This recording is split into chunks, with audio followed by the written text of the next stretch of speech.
May bộ máy Cal Ofulan Mumu sao để lì là về lên yêu Vincent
Unit Trust of Samoa for a limited time only will be opening new accounts at a discounted price of $1.57 through its mail offer vouchers. Buy 50, 100, 200 or 500 units at a discounted price. Invest now by visiting our main office. Terms and conditions apply.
Take the swaying of the palms, moonlight filtering through the trees, a sweet little huntsman with a tropical breeze, and you'll find you'll have just a part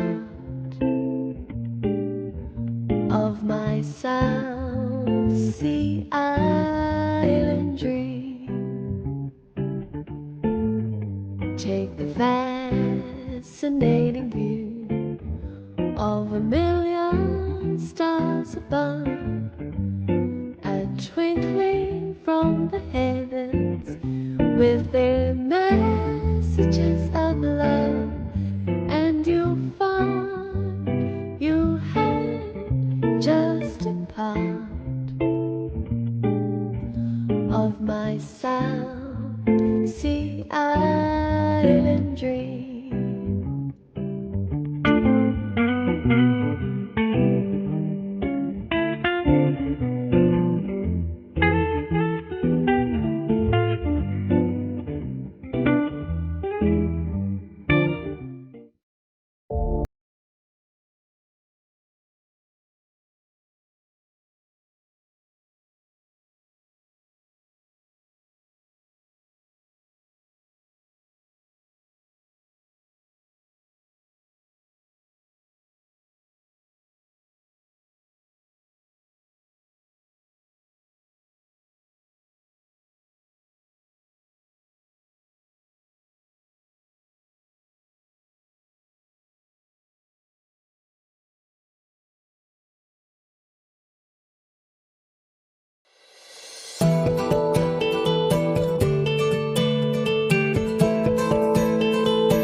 Lafao, welcome to Tamasina Island Resort.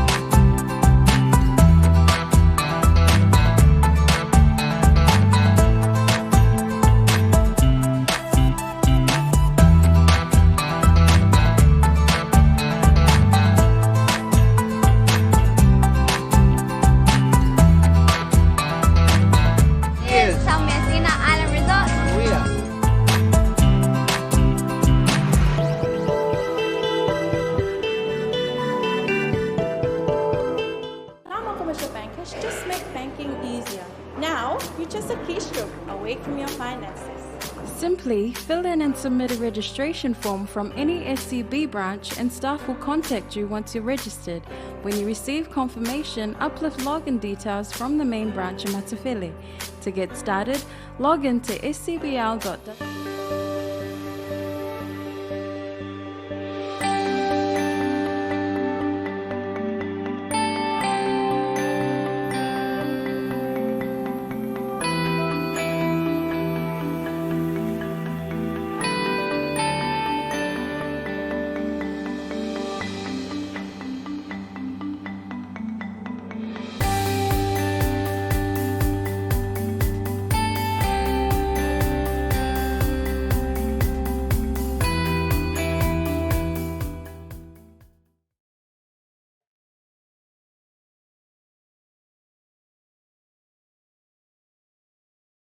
This station rules the nation with version. And anytime I'm in the town or in your country, there's only one station for me, Samoa FM 93.7, 104.1. You know what? Check it out. Christafari says so.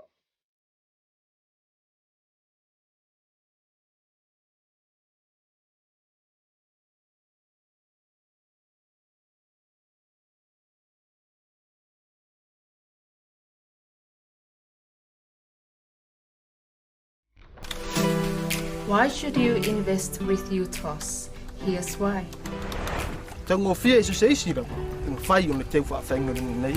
My money can help to develop Samoa's economy, and I get dividends in return.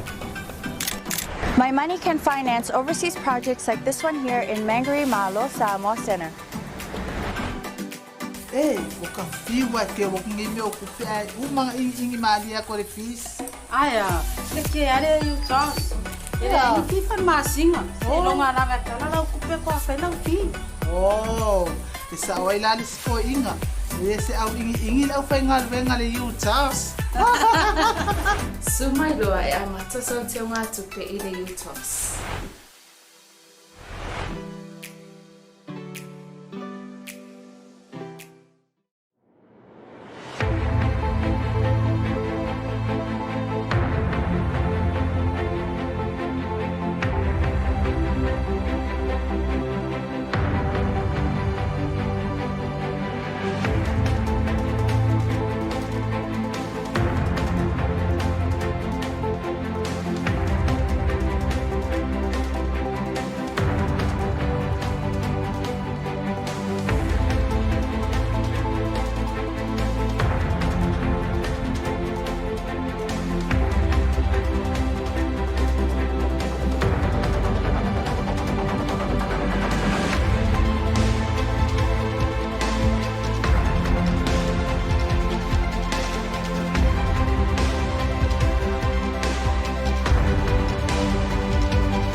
Take the swaying of the palms, moonlight filtering through the trees, a sweet little hut fed with a tropical breeze, and you'll find you'll have just a part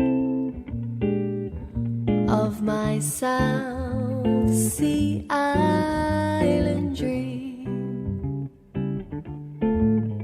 Take the fascinating view of a million stars above, a twinkling from the heavens with their messages of love, and you'll find you have just a part of my South Sea Island dream.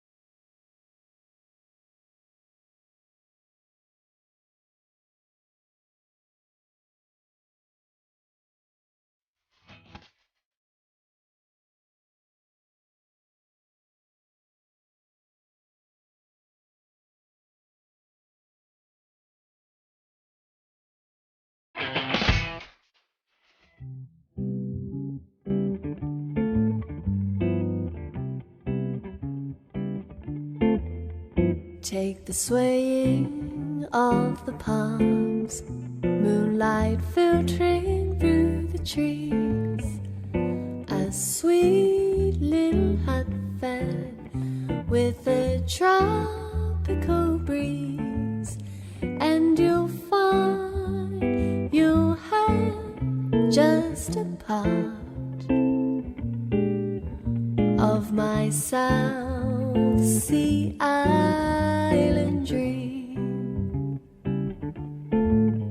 Take the fascinating view of a million stars above, a twinkling from the heavens with their messages of love, and you'll find you have just a part of my South Sea Island dream.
Commercial Bank has just made banking easier. Now, you're just a keystroke away from your finances. Simply fill in and submit a registration form from any SCB branch and staff will contact you once you're registered.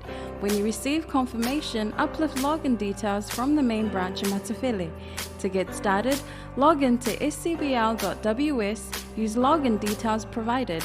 Once homepage appears, it is required for you to change user ID and password. Once all the above requirements are completed, you are ready to bank online with Samoa Commercial Bank. Samoa Commercial Bank, Samoa's best choice for banking.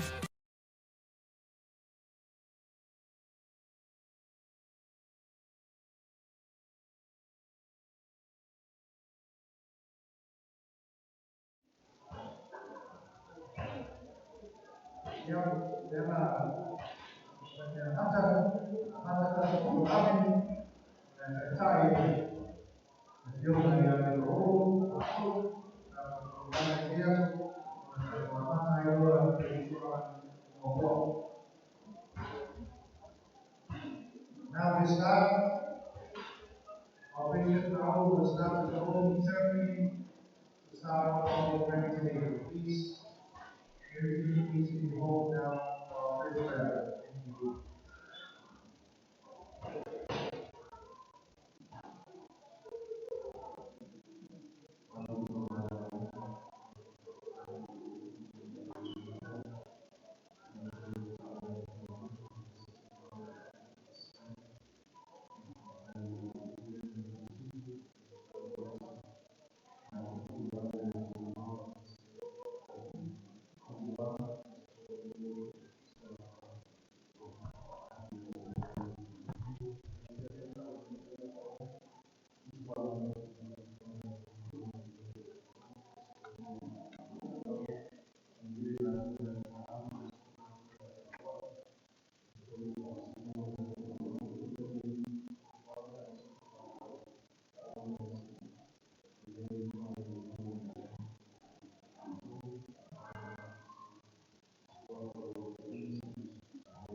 Thank you. For the judges and referees.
tato yai whakasolongo finals.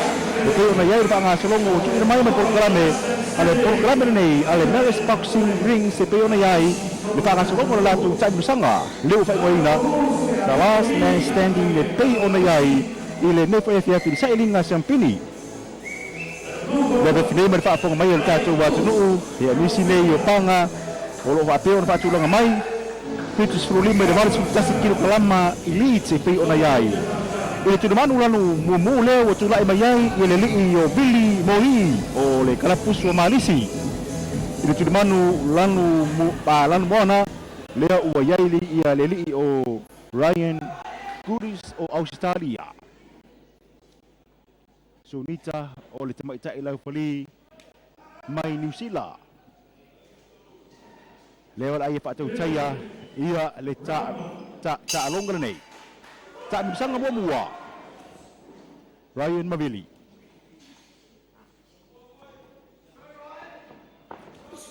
Tolu ta misanga. Lua minute le umi o le ta misanga. Jo mali fo ia le fo ia fia mo tele sala fa nei mai se ole anga mai ole mai. Pa ia man malu fo ole atunu mai se company o lo ia ia la tau lau sa whapea o na whaatawina ila lea la ua whapea o na whaatamuri ai e rene fo ino fuanga ma mori mawina i sa ilinga Champini o le whaanga solonga o le taiwurusanga o fusuanga ale maya fusu Marisi ia male kalapita alo a Marisi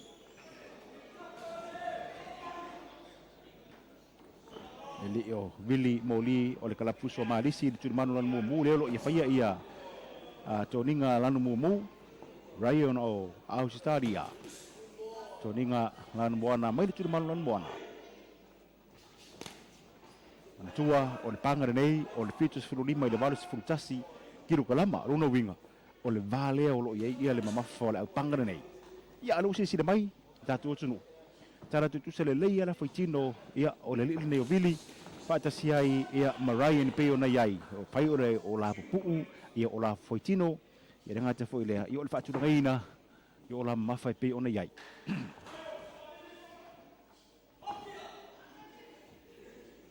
Oli tau side ili le fo ili tulang fo ili le o le ala fusu Jett pati ele o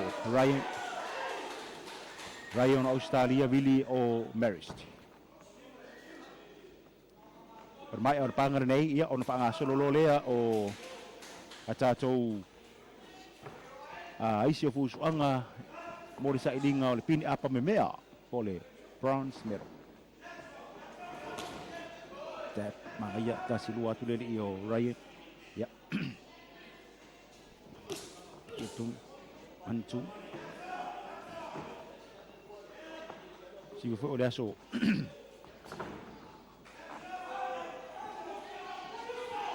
o le aso tofi sa pe ona fuso ile nei o Billy sa di manuelan tam fainga au sanga te ina malosi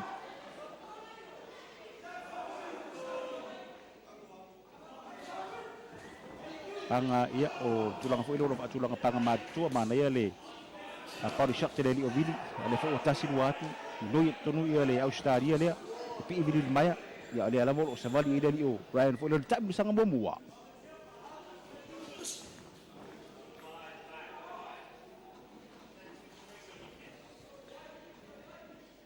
le fo ia fi male fa fo mai o tatu watu o mai mo pia ma tu ina tamu fa tu ina tu ia le tau manga ia o fusu anga po sa dinga Champini ole panga solongo fa mo ele nei kal puso malisi male kalap alo malisi Samoa ia o tu langa le lo ia sala fa nei ni ko ia so ia male tu langa fa isa ia wingo le tau ia mo pel nei fi ele la polo ia ia le sur me fe ole la ole tu langa vero le tau sa ia nei la ba aso a to si o me fe nei fi ia tei ona moli mawina o mai ata bisanga mo i mau le i o Billy o Marist ma Ryan o Australia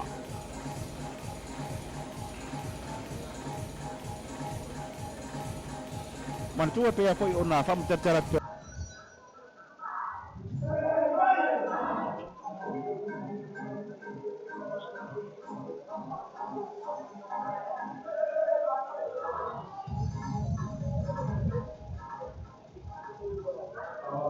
o te inga ia mawhaatino ia iala fua wha international ia po le tulanga fo ile wha mau malo ona o lo ieri wha moe ia o pulenga o Ta'alonga le Pasifika le te malo i tātou tunu o le Ta'alonga ni o fuanga e whaia mai i salawhai nei ua manato i la ia le te ifono ia wha pe foi ia le laulau ma le komiti ia o le kalapusu a Marisi e ao ona whaatino fo i la le latu wha moe i le tūlanga ia wha international a latu tā penanga ma fuafuanga umalava e peila ona iai ia tātou lau whari vaenga officials fo i o loo whaatangaina mai pe au mai lalo le te inga le aipa leo lo whaatino ina ia le taimusanga mai lawa le asa mua si e tau mai fo i le nei e fiafi ia e ngata fo i le o whaangasolonga umalava le taimusanga iona vaenga te itasi o leo lo te mawhai e whaangasolo i le tūlanga o le whaata o tonga lea e iai ia le tūlanga whaavao malo taimusanga lua leo whaangasolo le valo li o vili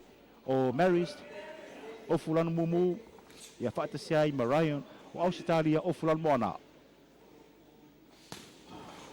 Mao le whainga lo sfaila pole o sfainga le li o vili ia ringa lapita ia te mai te ilau whari vili ina ia alo ese mai le foi vaenga i le mawhai o na whaatino ina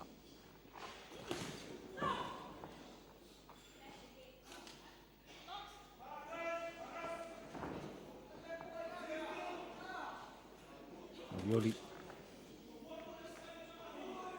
lava su lava la fuso le vili o le lava pie no tap mai lava le Australia le ya sa fu tonu to mai sana ona su tasi lua ya no tu mo ri ta milo sa fu tonu ni malu le tare le o vili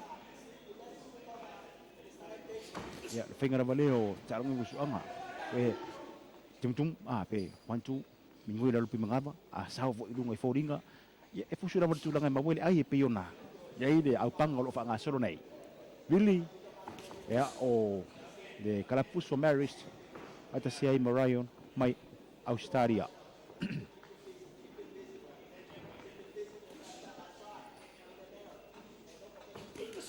oh nei tempai me lo Billy le lei fo ele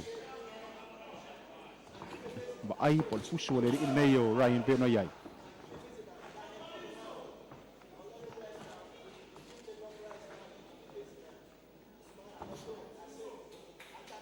vai yo me tonu vili le ai mau tua Ryan o sa vali leva kontu tasi do mai vili e va be fona melo me fo ele tasi do fo ele io Ryan la towia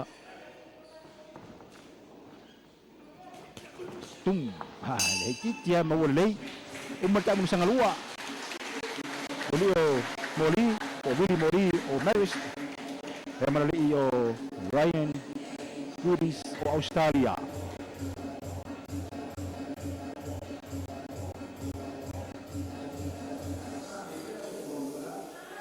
Ile foi ia fiafi ia ele nganga lava ia ole pa malo mar fa tele datu company lo tu sa pe datu pa Salelologa mai lava ila stoki desi eta mai foi nei ia fiafi ole manatu lava ia ina emfai ona mori per tu tu mala o nanga al ne foi fa televisi di TV tolu va tasiri tatu wala leo talo famo ina ia mai mor tatu watu ia ole ana matau lava tatu malo ole mele lei Upolu ia le foi mo matu isa bai nei rona winga fai onda pasa lo tu sa on Ta'alonga Upolu ia fa pena foi pe amalanga mai di TV tolu bare le tio talo famo isa la fai nei ia fai tu sa watu ni tatu pasa lo pe ona yai e fa mo mo nei kala puso mari tabu sanga mo muli ole si 2 minuto mo muli nei vale io Ryan Australia ia mobili ole kala puso Marist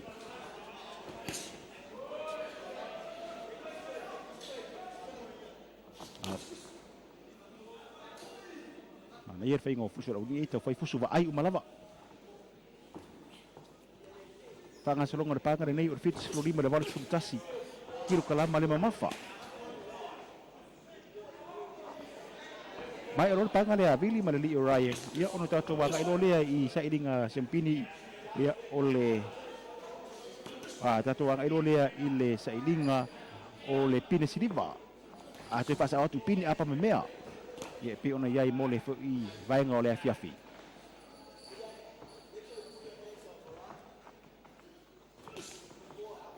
malu le tare o vidi o le pi fuet fo e Ryan ia o le ma pavel va ia vidi pi ton e ai se tulang fo ile ona ma voice ai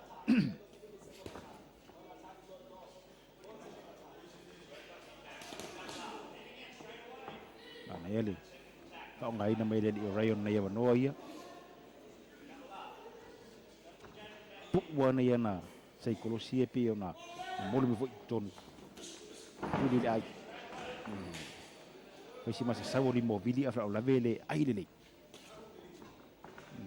malu tadi le di orai apakah ke vidi ai malu le di tadi mai le di orai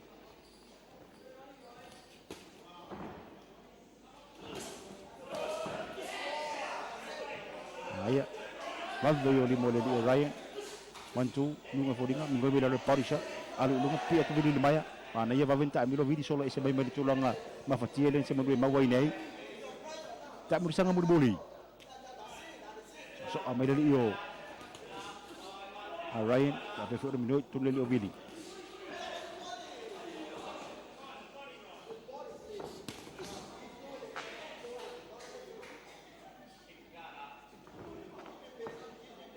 yo tele se temi toyo tamu sanga murboli nei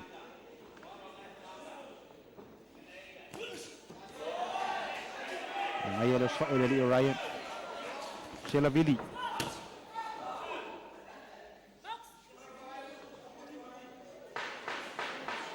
Yo que tiene las temu toy patau tu ile ile io Ryan a manera ku isa vidi la to via pi atu maya alu di mal temu nei tau ku na halu ai wa ko le vidi ai ta Ryan ai ta mai balong mai ar ta bisa ngambuli yes ku ang mata ai gapo to na yen ne piapi Billy Murry o Marist manuran mo Leli Ryan ausitari tu manuran mo na umal le tu ta bisanga no wingo la ta tiri unga famsino tapi on famsino ina ia le pangrene famsino no tolu leli o atone famsino no lua ia opeta famsino maia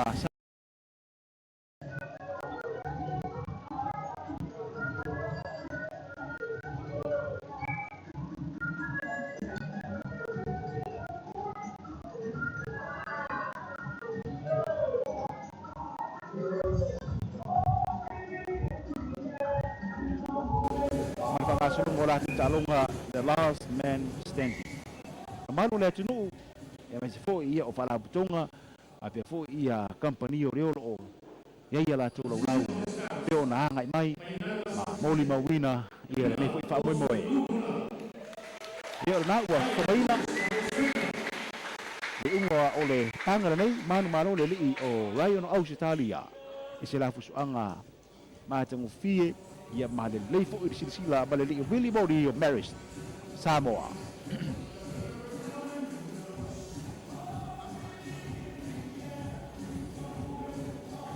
Ora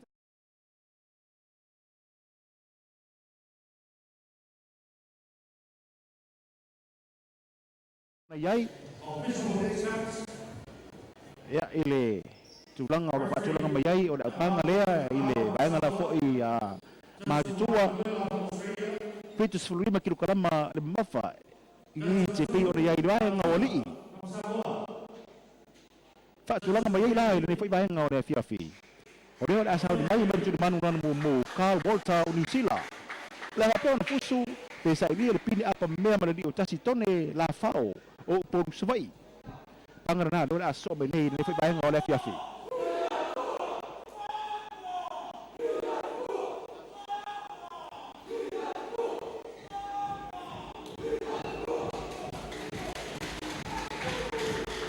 le votono le maya ile io Tasitone Lafao o por Savaii bertu manuran mo alan mo na ya fatasiai maleli o Carl Volta New Zealand bertu manuran mo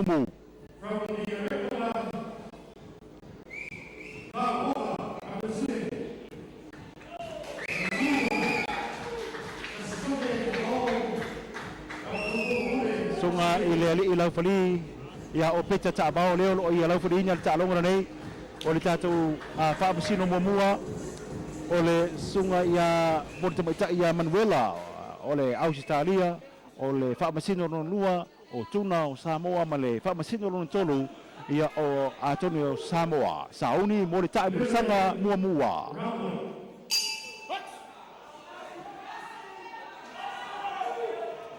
Tasitone ma le lio kal. Manatua ia o le awari ili nei. Sa whapea ona whaia ina ia la fusuanga po o la semifinals ili ai asona nafi. Whaia ina le li o Tasitone ia whapea fo ia le li o kal.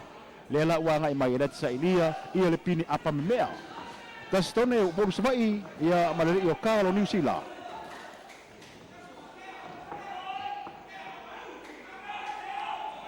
I le toe tilo iai, Tasitone, i fusu angara na fiori tangata o le matua i le lei lavo na fusu.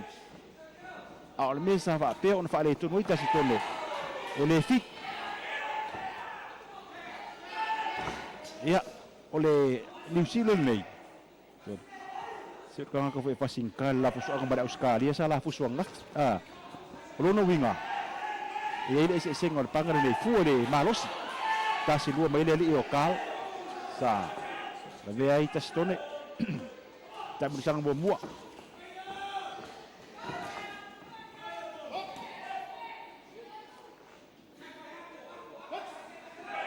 Tau fere ilo fari fau tuai da foi le kali di sila foi o tu la fono ta longa toi vai mai no o mai na toi fusu.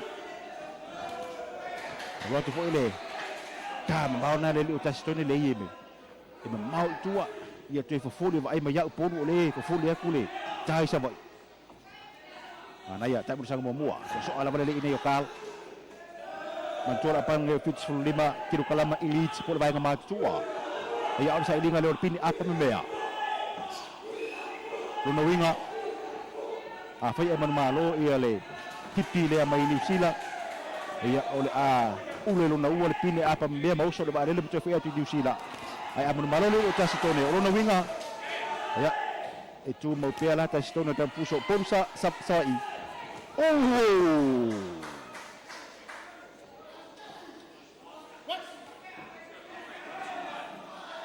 Malo si dawa los fai le io.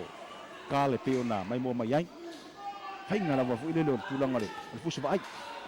Le au kare ka kelo Tasitone sir masa sau pi fo le la fu angas. Le peona uta ua. Le fu sama mota to le asonna. Ile fit Tasitone ele va pu stara fu le ua. Ta mamai na ile le fu yalo le tunu. Ia ai ole tulanga sa ia lan tam fanga da sona fi al tanga tol matua ile leo na skills ile paso soina yo fa ngaso ngo ro fusu anga ta bersang mua iya non temu ko le akal mantu cepai cin ko le lokal mau ko fingole ja da do Tasitone sau tolong kal pipi beton alu wa so of le pi so fro le fengo dos fa da teleo kal Walter New Zealand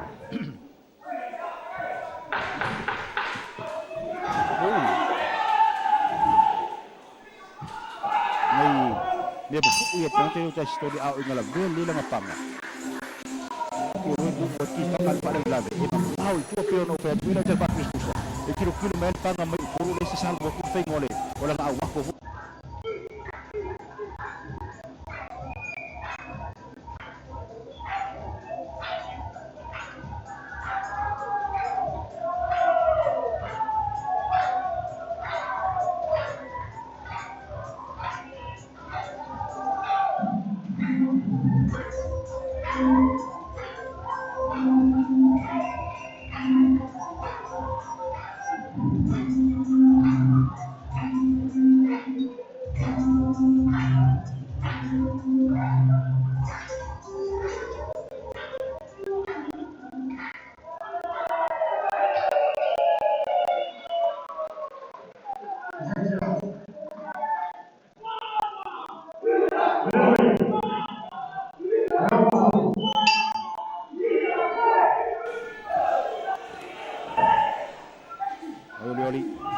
Tasitone tu waktu lo fo na fa pu lo le ele ele ma wol le fo to dingo ka so ala lo le ile ka ati so ala le le nga vale fo le tau fiton ya na tau so ele ore Fengo los fa inge sa wele ang tamatau.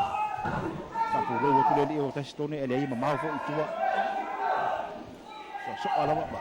Sisi ba tu tap pale ang bale tamatele o Carlo Nusila. Le malolo. So apa ye te bi. No tu le o Tasitone. Tak bisa ngomong dua.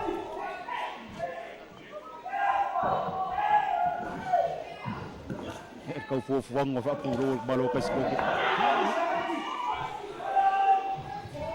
Allo me akala o sole. Fili wa ingat ka Lokesi ko o kala li so. Kau de liwa le ngale ko liwa kam kau. Tepa le tu de te le palang gini. Mau len wa le o Tasitone. Makang 5 ima pia ko mai ka fo ia le lafka de le Tasitone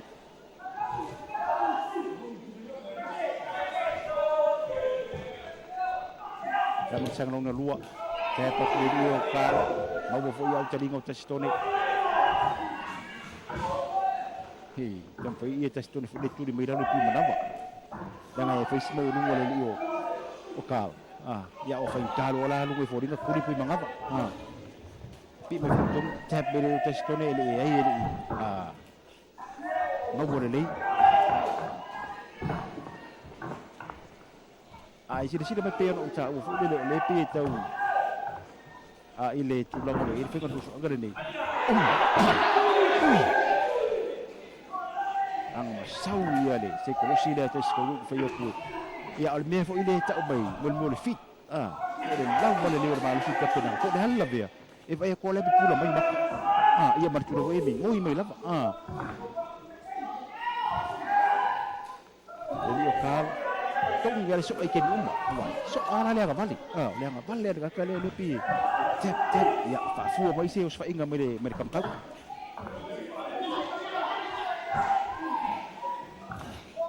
finga no puso ka le o kal e va ver fili so ia le vale o te bingo ya so ar kam kau ai fa ko le vale la vea le Tasitone ai ma ya te tu me Tasitone to pe mi mai tu ta me melongo fa lo mai ta bisa ngalo lua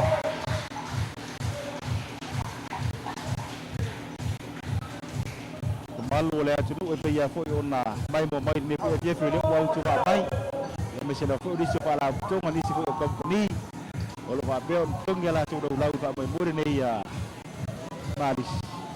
Ye pon la tu ko pe te po pe ona yai le afia finei sai linga champini. Ne olo fa ngasolo. Kalo mai tu manu lanu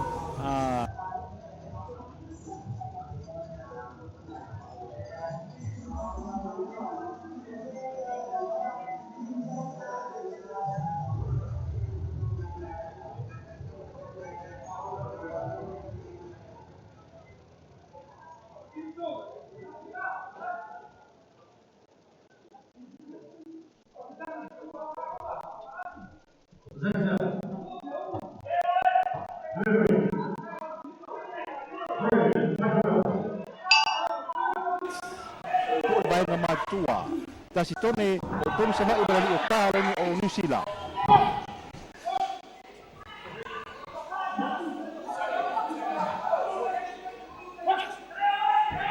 ma ven o solo lio cargo le oppo peta fu le di mo le lio Tasitone o ko sa mo ko sa gira ngos fa inga ring saung ele temi murmuli ele ta mu sanga murmuli lo fa nga solo temi nei tungi fu so atanga temi ka pe ono ko kale so ala ba li ta anga bali so ala nga bali ya yen ri tungu temi ta pi ton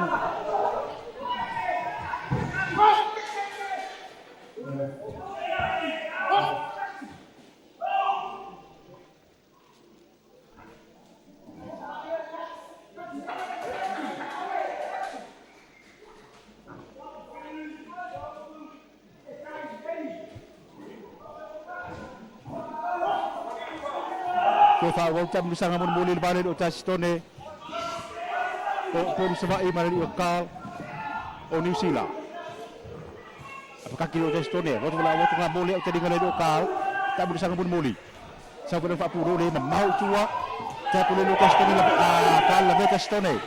Pia tu le maya. Sabur papuro le Tasitone ai la ve ile nei me pu ile dio kal.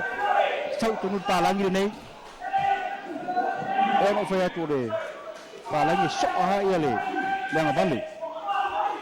No ye tu dum, no ve ta o fi ma o ni sa menyos fa inga le dio Tasitone.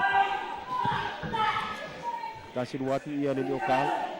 Wai dan yo le dio Tasitone ke pa ufo ia le. Nafkada le li ile ne Tasitone. O winga ni me o mo le sela.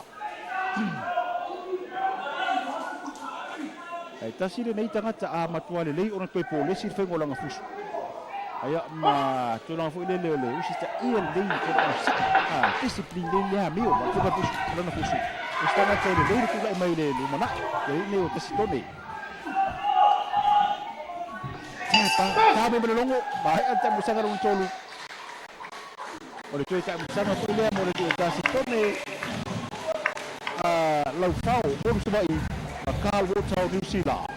Sa ingat pina silipa oleh pina akan mepi ona yai dia pinai desa fa ko mai mo mai ta to no.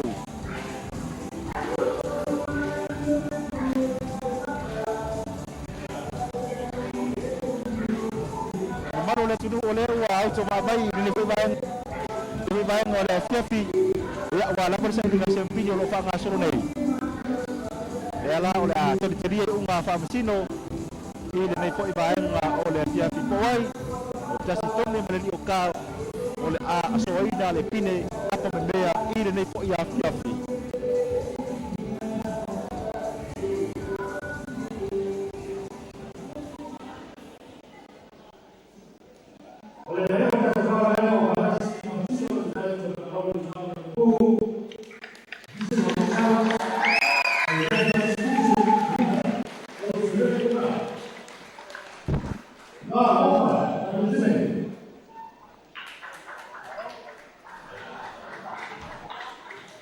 Nak wafa fong mai ia ta tu bayang oleh Fiafi ile sa iling ini apa me bayang nei 55 kilo ini sebelum ia kalau New Zealand Tasitone sa Savaii Tasitone mesino tu atu mana malo ile hippie New Zealand Carl Walter.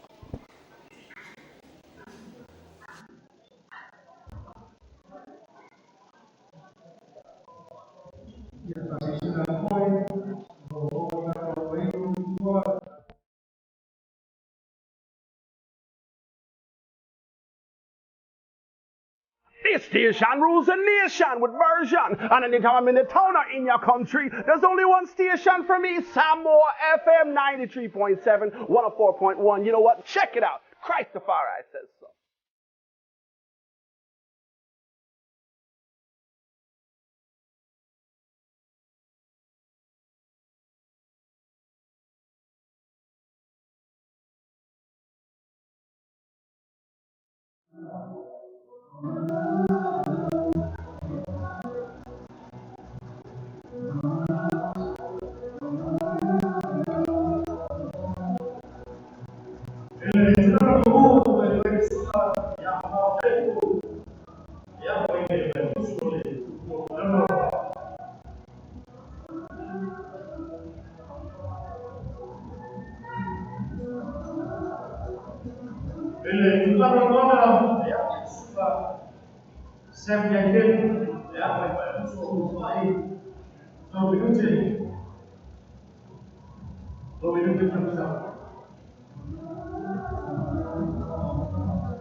Ai mai ile sa ilinga lava ia ole pine apa memea. Walau subtas kilo kalama ini sila bayang o wali. Fao Taefu, Tumua Pule, madi manu lan mumu. Ya maleli o Semiueta o Upolu Savaii, manu lan muana. La wo Monise fa ya ina o mela fu ngada sona nafi. Ya tole pe ole leile. Temi amata o le rikine yo. Sam ale le yo.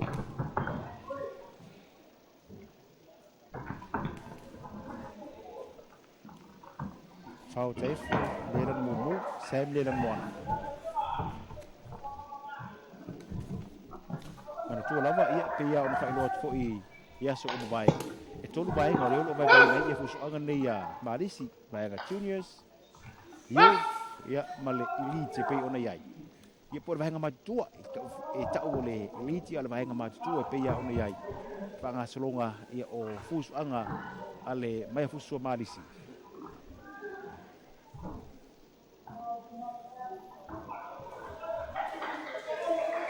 Lele Fao Taefu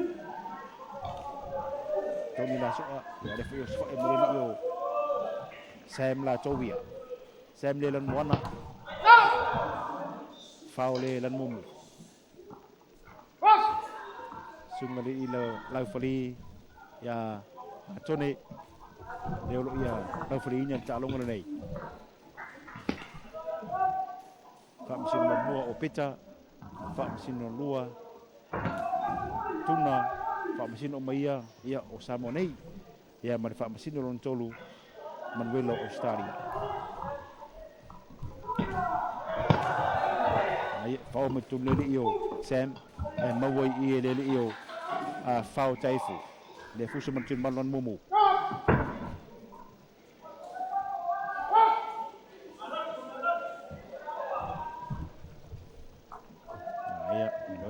o Sam la tawia tasidua ai tua pastor mau foi le fainga ngai anga kasidua e kasidua yo ngoluma ile kasidua la kalakan ai foi le ia mau le ai ila panga le o la fusu nei sallo mo mai tan mo mare ko Fao Taefu tu bom Pule e mal mal no ia ma Sam yang o por Savaii mari tu manu dan moana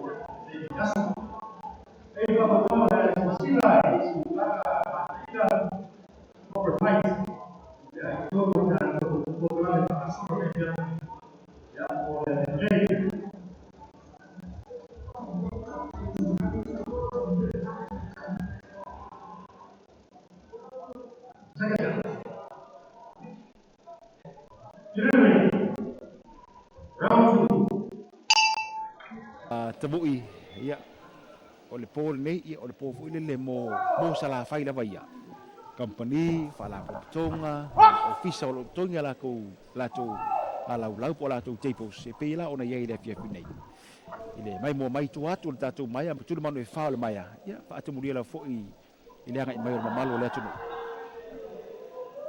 ai ne lo fa ele io fa o fulan mumu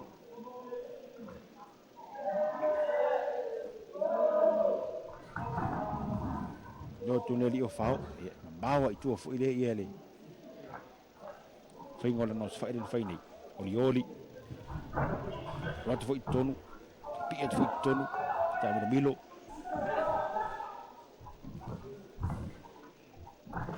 il fa nga solonga o tatu pangare ne o le mai o le pangare ne o fa nga solo se ilinga le o le pini siliva fa sa watu pini apa mimea una tatu wa nga mai lea ia il fa nga solonga se ilinga o le pini apa pini aulo ma le pini siliva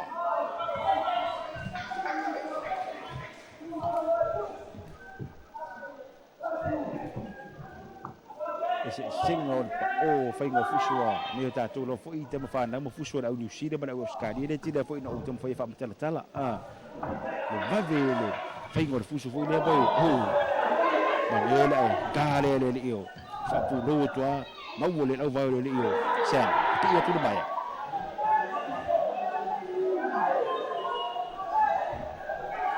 sa le ia nei so pu ia le io Fao e au le leia i fōringo le io a seme pe una iai le foi bai ngora fia le taimi bisa ngadua leo lo fa ngasolo tebri na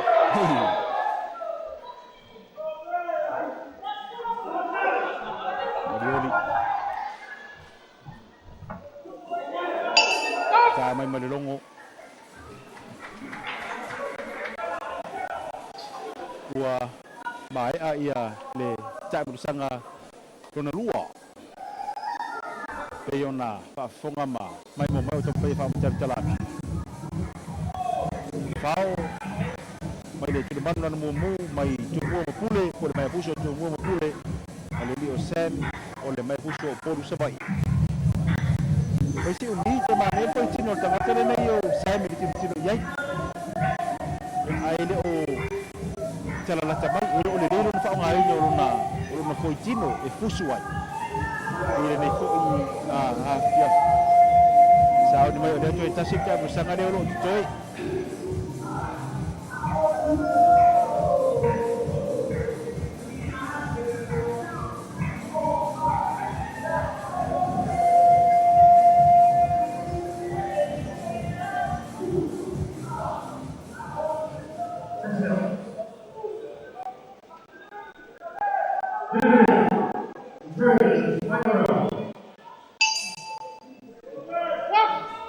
mai na longo fa ai lo mai mo la fusu ai mas fo lo fori fa bacino mal malu au mai mo o ta mo sang berbuli le wa ngai ni yele li fao masen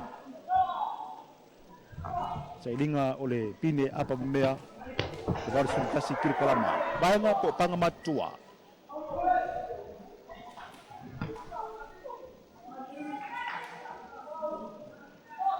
Yoli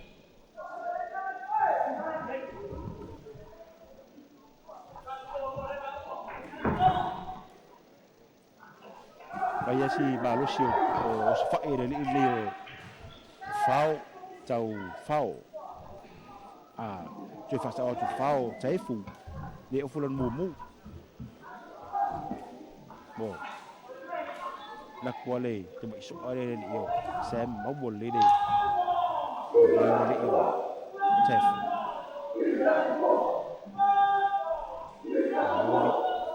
Oli ai lavu Oli ai pe fato atau sau fu isina o Savaii ai loi mau lo ina le lio Fao ya ina papalasi mai ia sai tonu fu ile ma tan fe ta ofi ai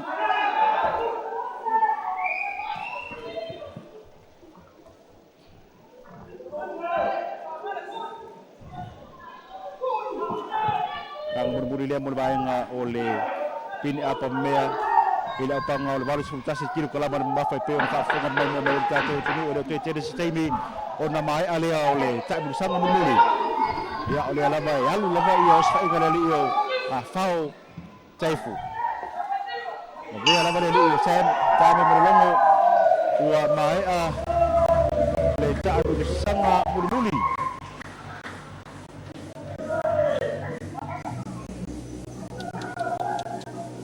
Sela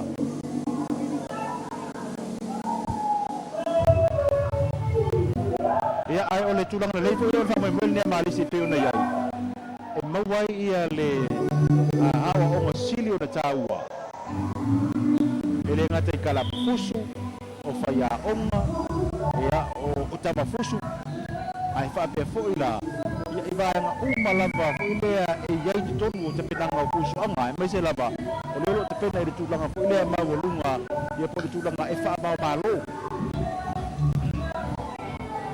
wa ole pe ya ona sila ma fa fonga mai mo me fori tate o tunu e pele nge mai lava e te vai tu lo fo e fa ali mai lava i foringa o matua sila lava o winga ole tu ta u la balea e te lava ta pena e te mai te fusu la to ia ya lava ta penanga lava malosi lava malamba fit ia ona tele leo risi fo fonga me fai lava ona fai fatino pe lava le malos Teritoria le unga famasino.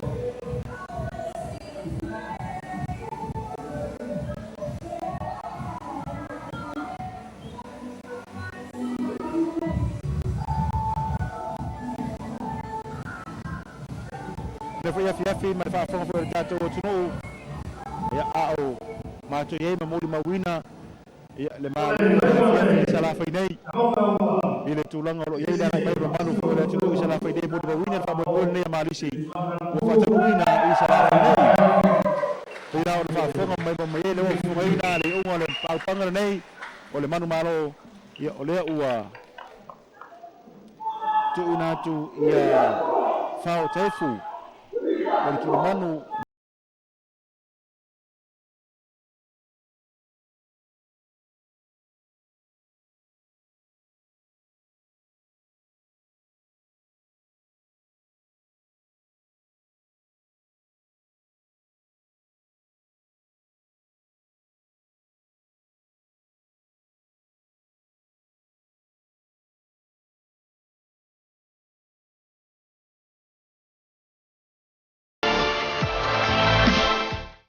tope ya mai ne ya ya ma bo ina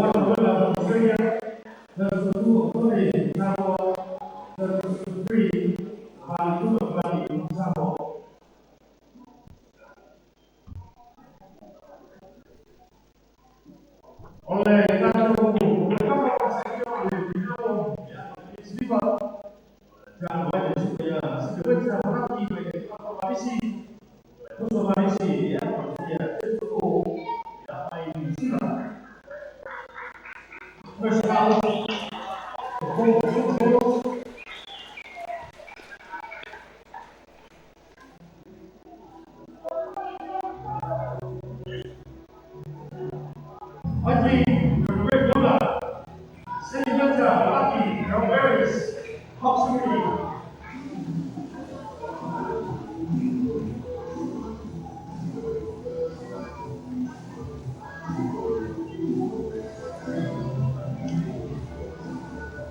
McDougall, Jett, Varcoe,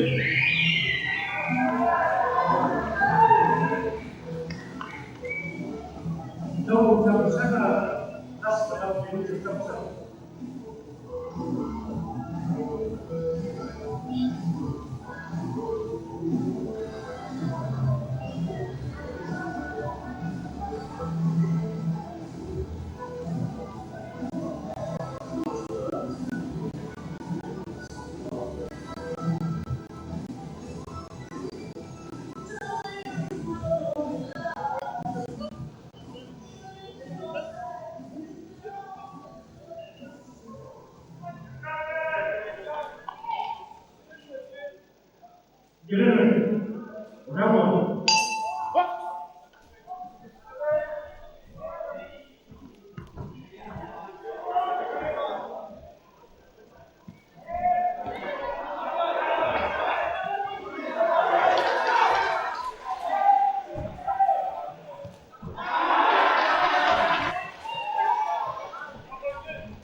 Mana tele le fa ta tunga pangara nei pe ona yai.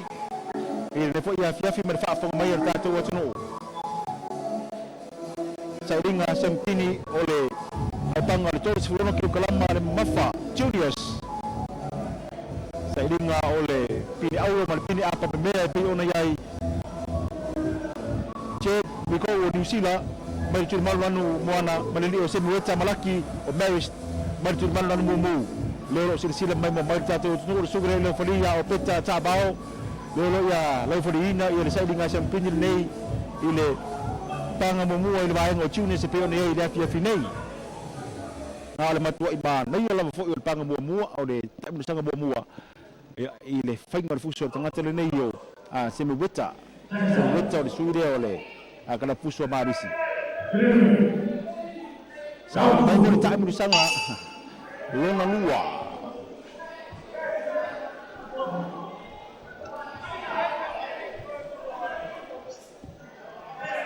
so o ile nei yo Semiueta yo Semiueta so ile nga vali so ile nga vali Semiueta ma mai tu so mai minoi tu so mai minoi tu le Semiueta ya alma tu ai mata ali fo ila mo fuso data ni be Jett to New Zealand Semiueta o Marist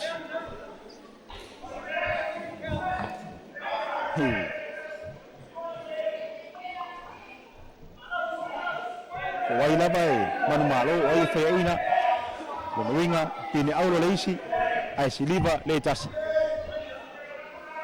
ne figure fuso te mai titi nei marisi ko fuso va ai al memor le malo e si le ko fuso ko mai mele ngai si panga ia ma ko le e ke le ko ke me oli ngelo ke me so am ku ye malo la o Semiueta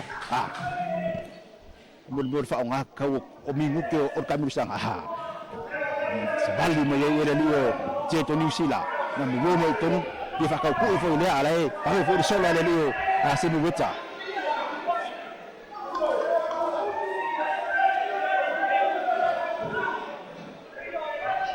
so amelo Semiueta so at fo le lio di ko le mai tua kasi lo Semiueta sa fo le lio so ta fo le so le lio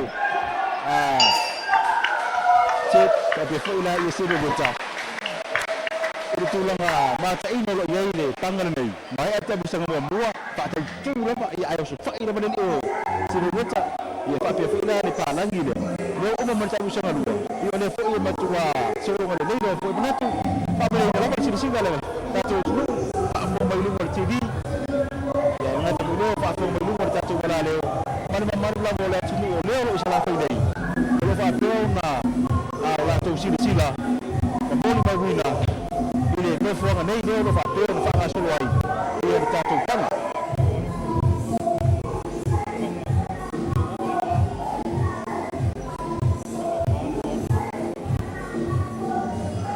ala tertere uma fa masino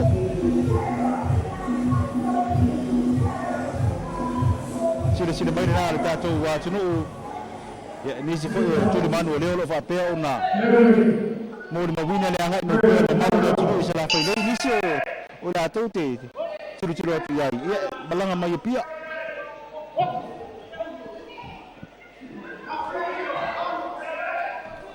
ta mo sanga mo moli mo leli o Semiueta Malaki o Marist maleli o Jett biko New Zealand le pa u lalo limo le o New Zealand nei ai lungai te mi uma e matamo fai fule le su e bela la fo su mino no tulo li o Semiueta be ya no fai to Semiueta so ai langa bali yuru ya so mai ya sola so la ko bala se ko si le lun tamatau ya le mai to mana eri kale li o Semiueta yo so mere New Zealand nei to ma fai mai foi tonu sao le mai ere so avo le New Zealand ni mala vea in waulo Semiueta kasi do Semiueta tawili mo le o Jett alu le Semiueta ale foi e so le mule tua ele Polongi le ma New Zealand ta ai mo na di ma foi le to mi ale ai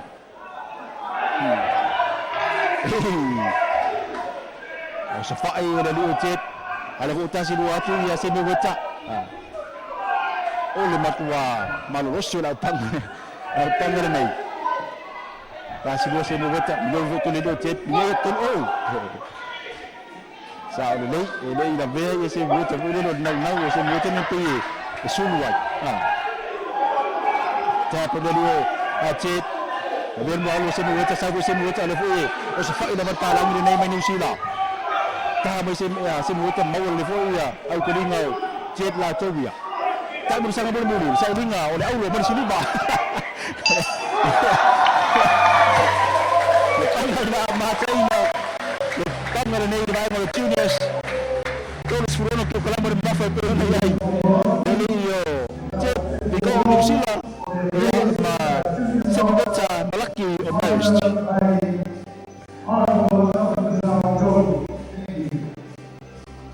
Kau na jam pagi, tak macam terlalu le. Ini dia finai di pangal ni.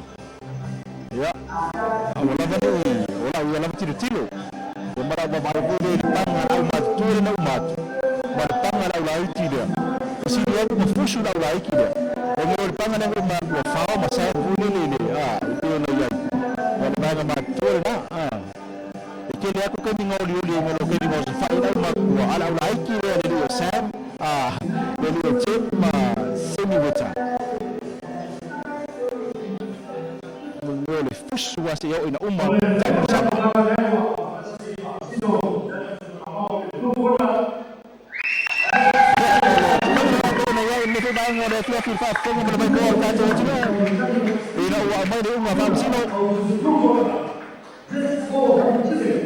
Tapi cek le falong oleh dia. Semiueta. Udah mana-mana pun aulo. Mana-mana Jett New Zealand, nunggunya pindah sini ba. Ya lelio Semiueta oleh kalapuso malisi. Oleh lau le. Sebab itu jauh le. Boleh apa dua, tak poi kilo. Tapi sini pangol yang boleh jadi tanpa boleh farcari malu. Sebab itu hotel ya Malaki. Moa Resort.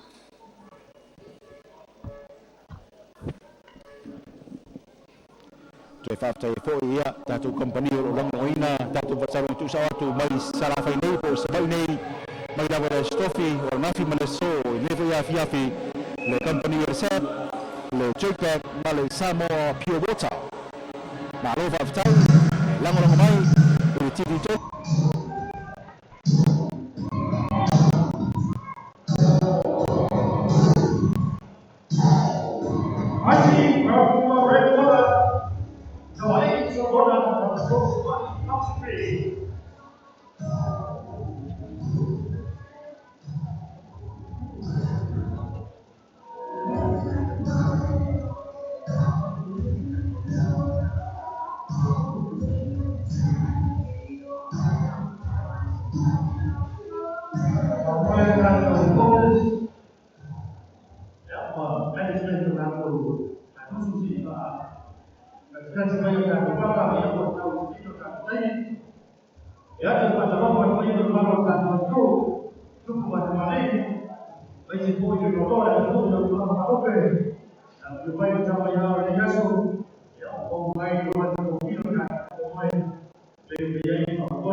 Olsen, Malaki, from Marist,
por mai fusu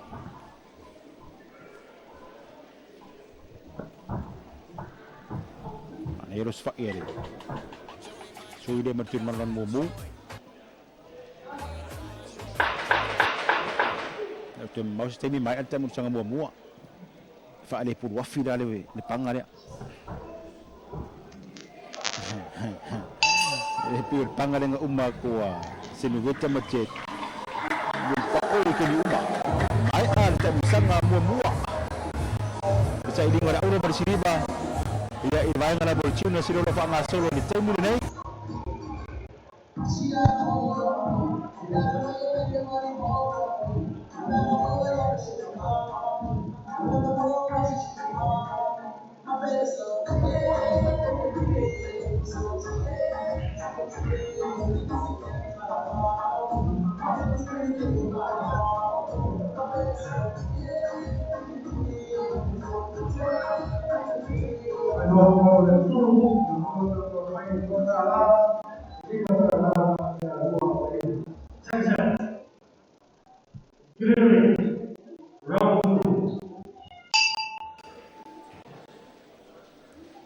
Saudi memole tak ambil sangat dua. Oleh pangasolong oleh pusu angale tonur maya pio nei tembil nei yo Taualii ia ma Olsen pio nei ai ayo tafani nei ya fo ile lo mau bela tatu be poeta oleh ile mai New Zealand le fa ngai ma fusu Desi panga Tuna sedang bawa ngai oh Jett Varcoe oleh fokok lo ngai oleh ya dengan makas kami kikir nang orang sa mau fa le ye se Joseph inga Asia tadi fo dia Semiueta Malaki ile ya tak pas itu pangarna or pangalo mai momfa fo merita jo no or panga ya le Solomona Upolu Savaii ile tuman lan mumbu malali Malaki o Marist pe on ye mari tuman lan mona jam sangat dua lo pangasur nei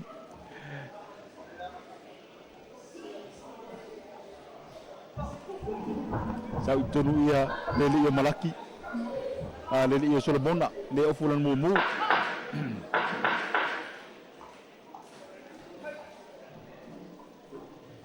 tau fia ia le tamu sangat nei tu fa mau le puro leli io Malaki mari tuman lan mona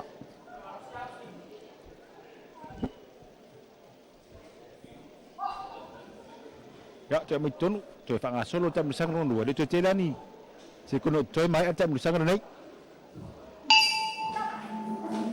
kami melongo macam sang ron dua tu tasi tam sang ron tu ini semasa ini sempini pun sang dibera orang bersiriba baru fa ngasolo nei tu semua pasu tolu kilo kolam bermafa bago judes tu ona mai mo fa ngasolo mai tu tu ini dia foi bago olha tiapi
dia pifa ko amakan kau ka alo mai ori ini ia ono tatu tu foi le yauri ori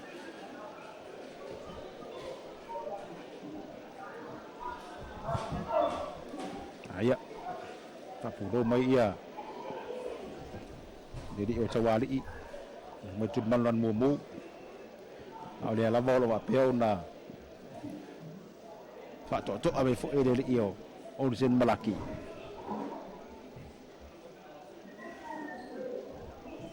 Tak bersama bermuri pertama sama tolu dia.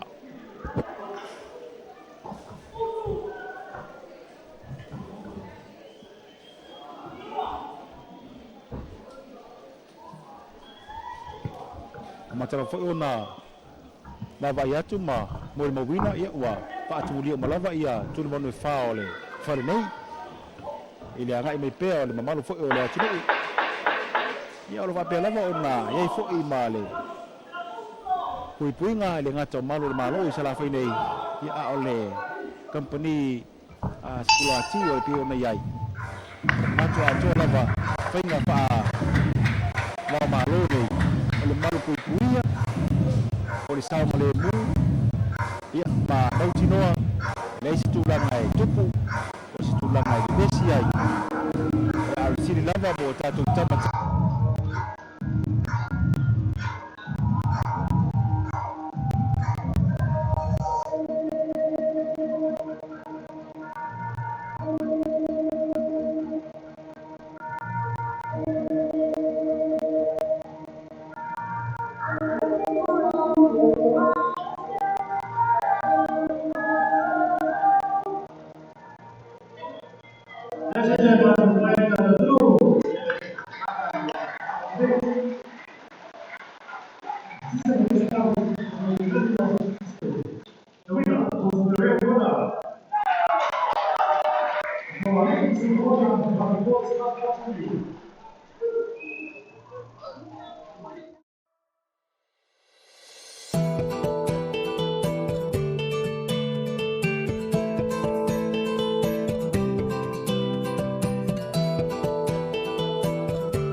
mai tonu mantua ole panga lo fanga so nei le panga vai ngala bolo tune se pe ona yai al mafa la fast food 5 kg mafa le sa e fa fonga ia ile tulanga fu ile tolu se fu 1 kg fa so le fast food tolu o fast food 5 la le wa tatu o mai nei yai ia ile vai ngala bolo tune se pe la o ta ua fa ga so longo fu agan fa mai nei mari se tolu vai ngoro vai vai ai juniors vai ngare youth mar vai ngare elite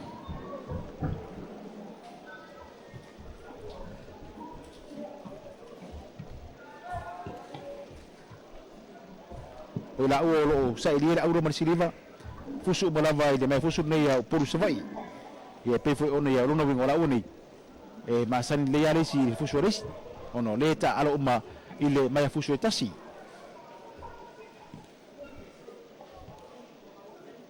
no la vai tonu le o la vai mo le io lo Lokesi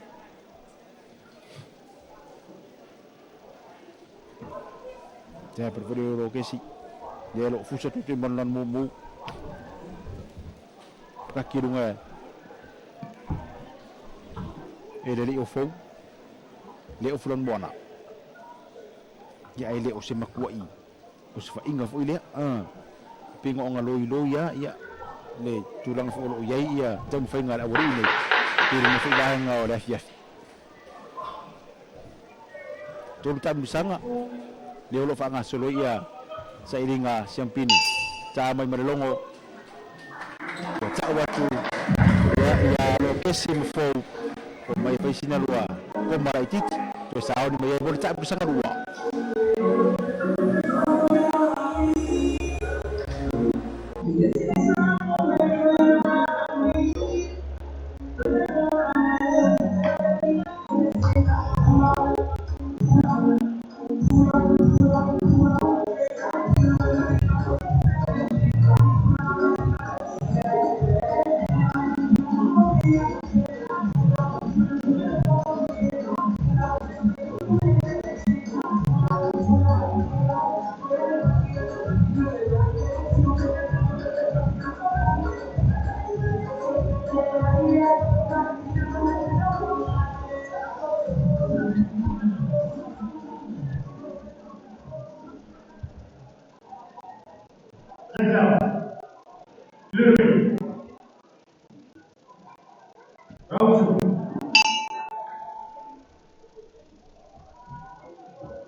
mana tu ile fa fonga mala no fo tato wa tinu ya ele ngata la bala sa inga sampili ne pole tu lang fo sa inga ole auro siliwa mo apa mea I alpanga SS ya pe ole au ngala voyo ole me fo ya fiafi o tato panga fa pito fo ile le ngata yo panga ba fo se malo ya me se fo ya o panga la fo yo ba pe na fatu langai ya le tato wa mai mo ne ya Marist ile ne ko ba nga ole fiafi no ta ua ile ba kana vo fertel malo da ba mai le Paritari Malo ale Savaii Hotel ya malusui mai le Paritari Malo ale Amoa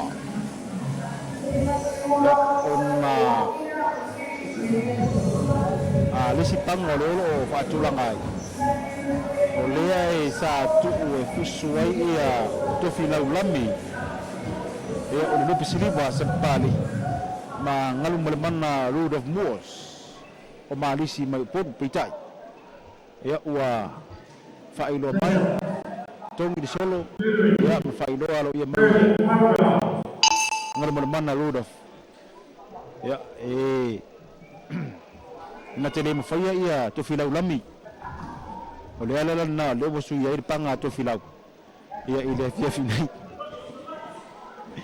rono winga pio le sina tu danga le tu mata ia umai e malo le tu fa te fera la fa fa mai a wona e ra tu o ta to ma futanga ne fo ia fia fi o lo ma to ma futa to isa la fa nei o do le ia ta to panga na le ba fa te malo ya ma le fuso anga le ile ba le o tofi lau lami o le lupisi diva sapali ya o le lai e lu ile ina ua failoa mai le committee foi ya ua tu na tu ile tu se failoa lo ia ngal mo mana Road of Moors fa mo le kele ma faia ia tofi lau Savaii o le lai panga le fuso mo tofi lau lami le fiafir nei o le ta tu panga i ba ngale o le sui o le laka piliki ya malesu la katiuni mai pangala na awote ba bitu uor tatu ma futanga ni fia o matu fa sala tu sa tu sala fa nei sila fo easy fa fia ngam tenga fa le ko pangana ile fia nei ai ata mi sanga no ne fo ivanga o sa dinga champini de vanga o le juniors pass 5 kilo kala mafa e vale le Lokesi Enele ia ma fei Monise e fuso Poulava ia Upolu Savaii te fasa watu o mai ata musanga no tolu ula ata te dei uma fa msino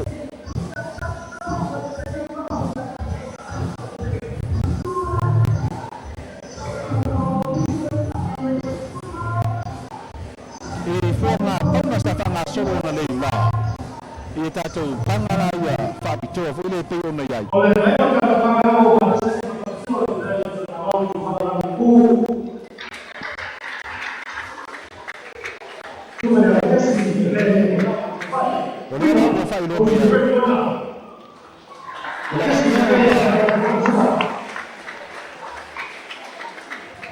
Fusuai ia le ila ia po sunga ia tofi lau lami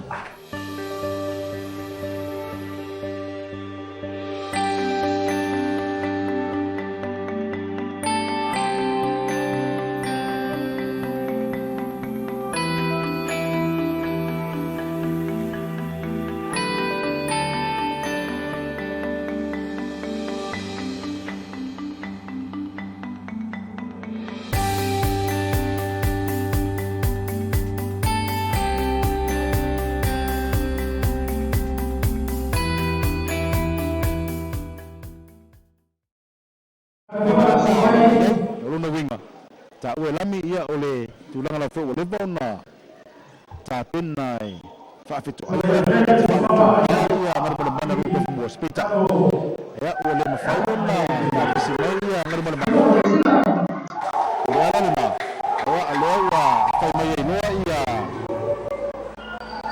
awi ya ole asi ia matalia la ia le ita ma faipo le lu ia le io to fina lami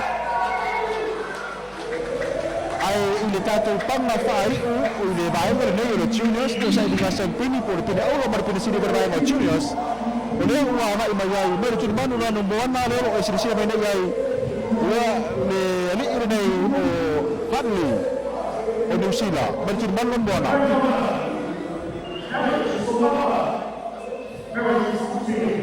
tu manu na no mu na wa e sini sini mai foi ole u ai le io Darius o Marist por kana fuso Marisi por pangam de bulin ni ba ngol chiu ni se pe na ya or ma fola buru nei le sa foi nai ta ni mas fu ke kalama ula ma fa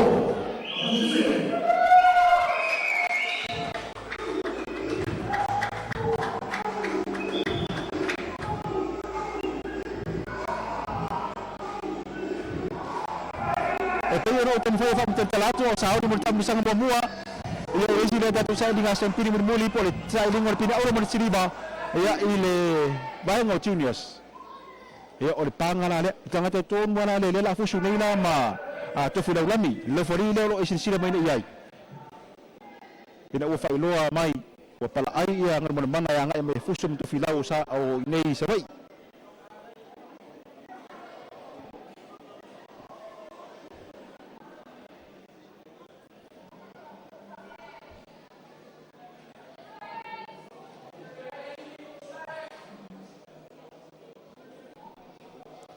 Ya vai ngala volo pa peo na tu mata ia ina ia mautinoa ele o ni fainga po ni tong fiti foi lea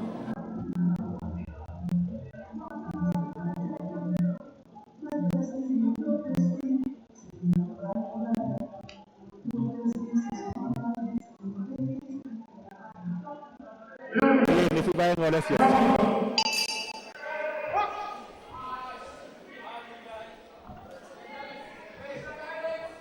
Saya ingat sempini ile 50 kilo kalama bae ngol junior se peo nei peo nei ia le suri nei mai New Zealand Hartley New Zealand ma Darius o Marist peo nei ya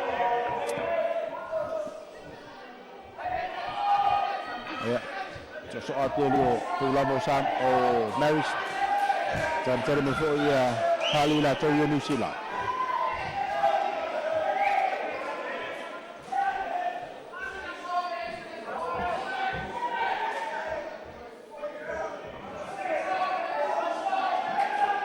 Tamu sanga mo tolu tamu sanga ho maneros fa ele lio Poulava Taefu lama tongi lama tau ai lama lima tebi uma ele tanga solo tamu sanga mo lelo e sira mai mo mai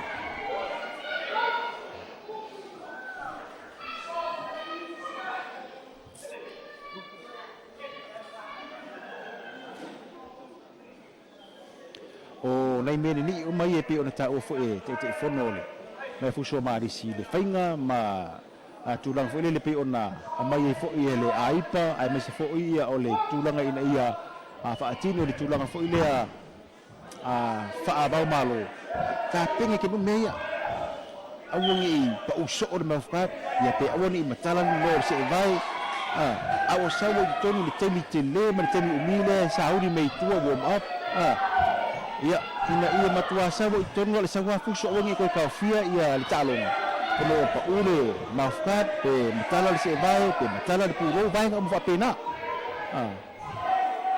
fa bo mo mar tudang le na fa bo mo ni Marist ina ia ta ia ma fa fo yo o mai fusu te itasi o tama fusu fa ya onga ni ta penang fo le fa international alba ia fa ta ko fusu la wori nei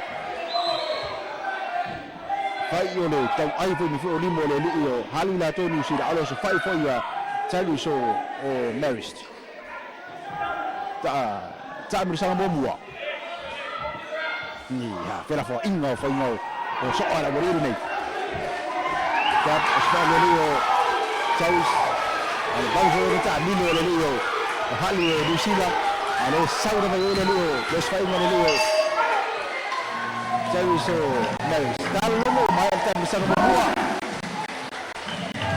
Corona. Mai memayai yang tak tahu tu level bayang oleh Fluffy.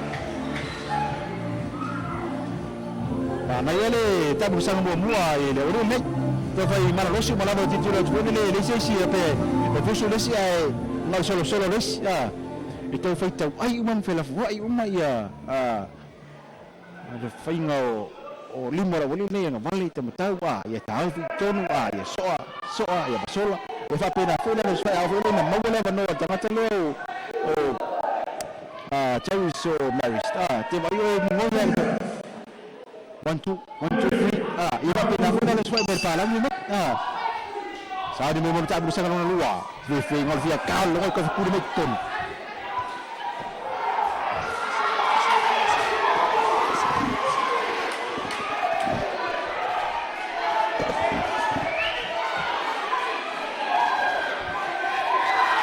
Ngaya Savaii berbeda Leo. Kali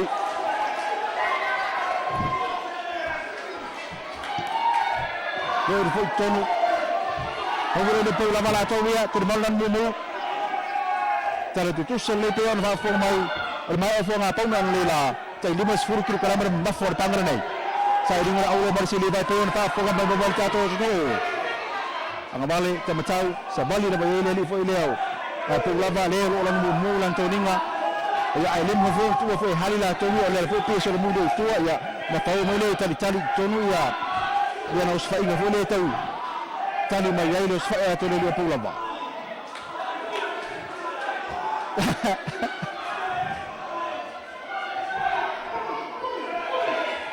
Naya lo Savaii le Hartley. Debe kon nga balik ko tayo wala to minute ko babel ka mino le lo. Poulava. Alu lo mo na lima. Nga balik to tayo. Ko foi ai ya to le malo le to no ba mo ina pangal nei. Ta berusaha dengan luar. Savaii Poulava ya dari Enele. Charles Poulava.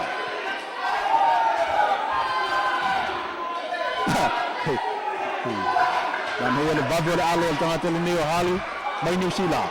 Yang balik kami tahu alif sau foi ini soal atau biar le luo. Halu tapi melongo.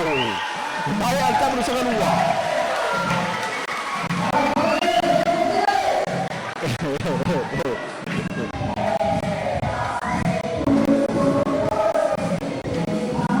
Oleh matuai macam ini dalam bola panggil ni kalau faham hasil tim ini.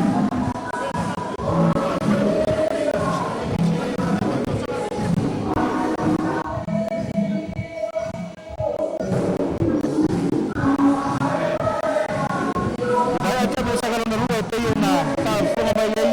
Mai mohon jatuh ni untuk tayo mohon jatuh. Dia bawa semua lawan ke Lafao mau bayai ya satu pasal itu sahaja salah pidai. Ya ile saya dimole. Aulo Palesiliba.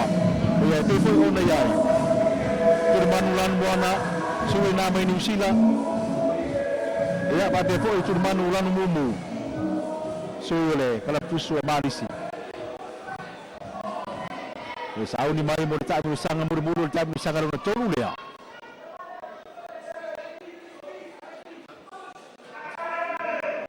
Mana yo tangan nei.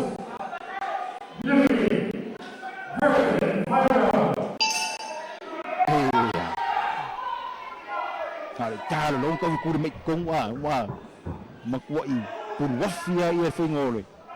Kita winga lai tolu ya. Savaii boleh lu.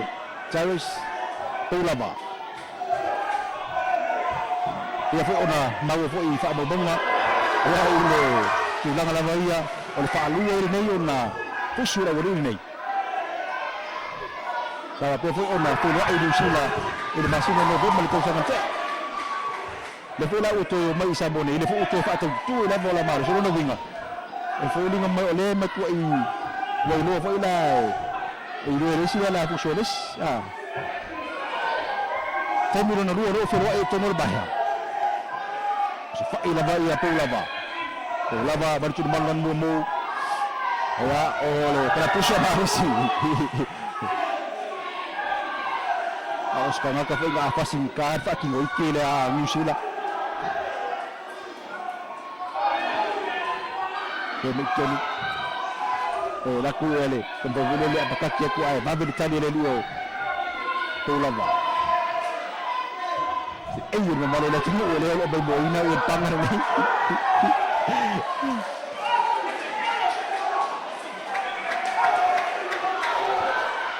Sabi ko ni Leo ron ko pa awaw wa ta longa. Bemitun aja ko ko Leo halu na to New Zealand. Ay be for tadi mai. Ay Leo Poulava Marist.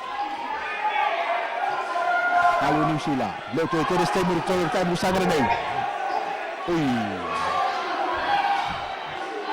Ya, sama dia dia hal tahu ai nama lima. Apa Taefu ni ai.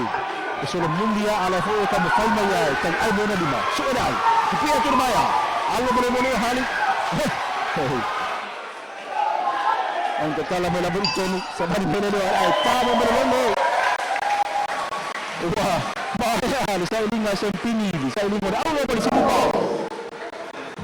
tama mo ni mai na chuno sa tuyo na ai ini pa po nga may mo sa to no re po ba ang wala tiati ay to pia pa sa ai le ang ni mai ro chupe ya i pasa logo tu sa o tato lezione talo fa po fa se per tiri tolo e va to foi da le sabo piruta vale sa e il pasa logo per tiri tolo tu sa otto me sarà fai nei o il bot tele Savaii guarda po ma mai mo tato no e fa la solonga o fu suon mar club fu suon Monise e tato tau mai la per si o mar fa tau ma o fa mo no sa ilinga sen fini por sa ilinga ole Aulo si Liver malabot niya.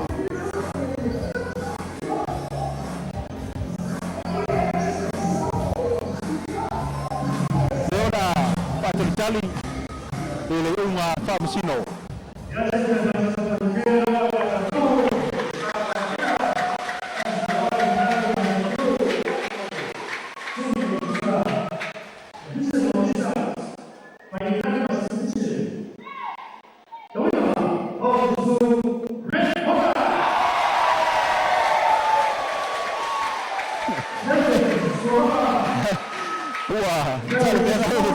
Famsino.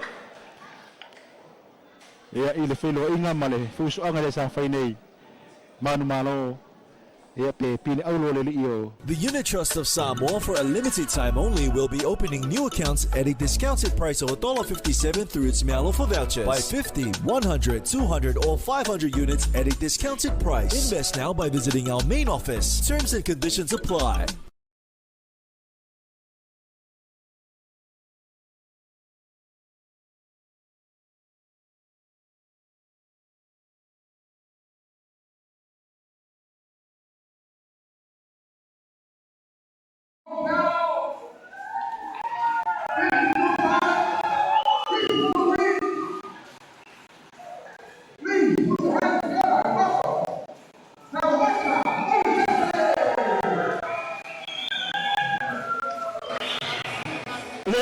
Tatu anga mai isi pole vai nga tau pe no tawa awa te na pa ma vai mai ai se ba te mo fai ma le ku ti vi to tu na tu ya te oi pa mo ro fa te ona isa oi sala pai dai ile tu rongo ro ya ile si ta tu banga ya ile ba ko te ma lo sala pai dai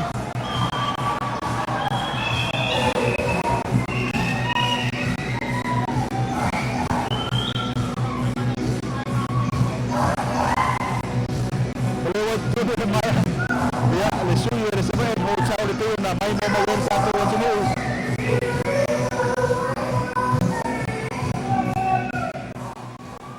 si ta tu teria le anga mai o ta mo fuso le pa o nei ya ai mai ya le ko le tele malo le amo ho chao ko le amo so le mai mo mai ta to tunu Sayuni ya sila mai na kama le la sawe represent la amor ni api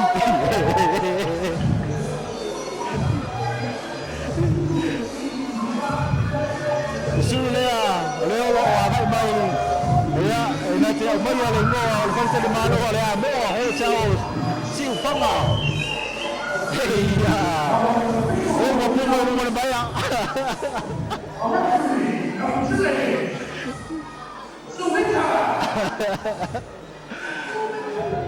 Pero inga falo tali malo isa salamat nei sui ya ole Savaii hotel ya male ya moa hotel so le amo hotel lo fusu mai tu manu lan bona ya al sui le Savaii hotel lo fusu tu manu lan mumu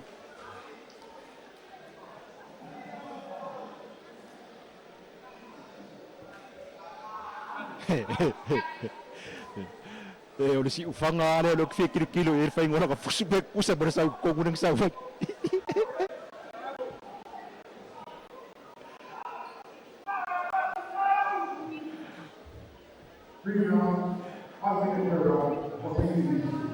Pada makuai laki ala wari ini lefali wa alo iya aipa. Osmacai lefali ya sunita musina dero ya lefali ina ya le kuiso angana nei Lafao pada malo Savaii. Pak mesino mua o peta pak mesino no lua ya o Manuela dan pak mesino no tolu o Yesua ya Antoni tak bisa ngomong mua.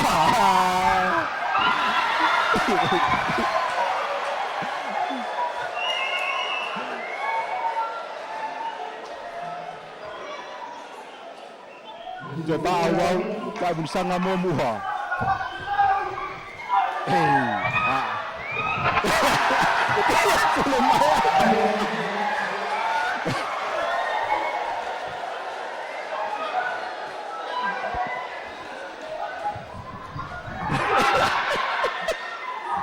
Leo coba awal.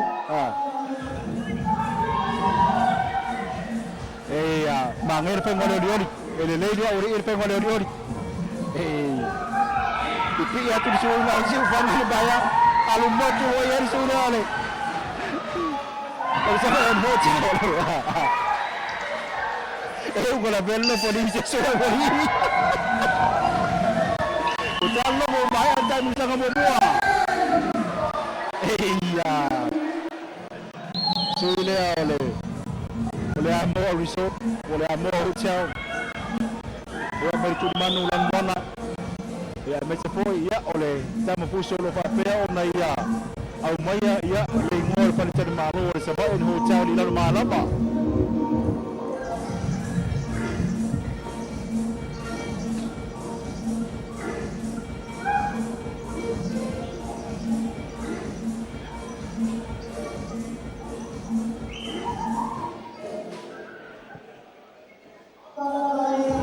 saat ini memang tak berusaha kalau nak luar.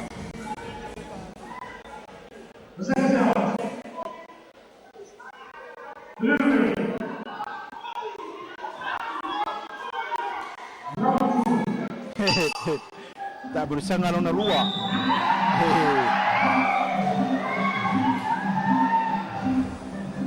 Ya, mai moya. Pa masingo mai na mai oi la pa kung mana mai mo mai. Tulang ngalo, tanggal ni. Iya. Kiki ay ko mo ala amora.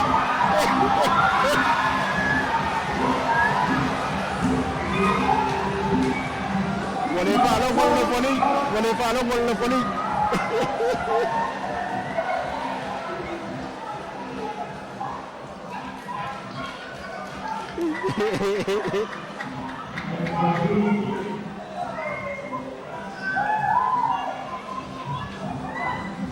Lafao tak berusaha kalau luar. Pangayon si Siva.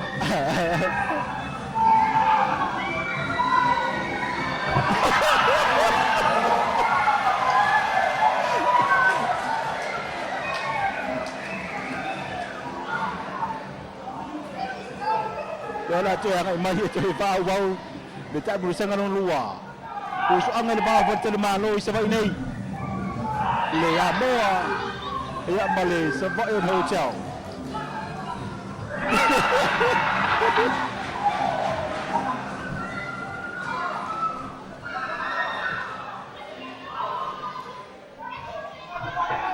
Vậy mấy người này xui đều là hotel mấy sự phàm à.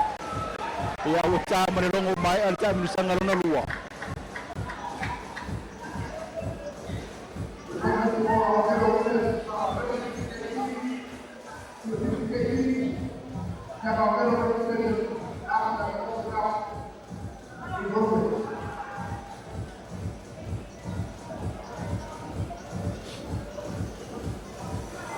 Tak bersama untuk ulang ay mayay ya tayo na dahil mo mayay ya itu cuma ulang mumule o fuso mayay ya lewiso ya temat daw sese o Savaii hotel cuma ulang wana la ya oleh o fuso way ele o fi na sefo oleh amo hotel bersela malo amo o fi ngat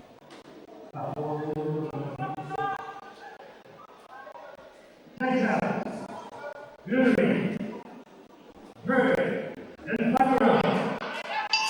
sangat muli-muli dia. Ini Lafao bercerita malu lea moa hotel mali Savaii hotel. Iya.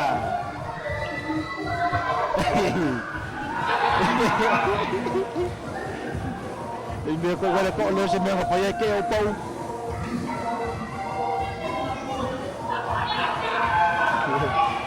Iya. Pula phone lap cai air tu cai lau poli pa vào malo. Olo lau poli nak calo.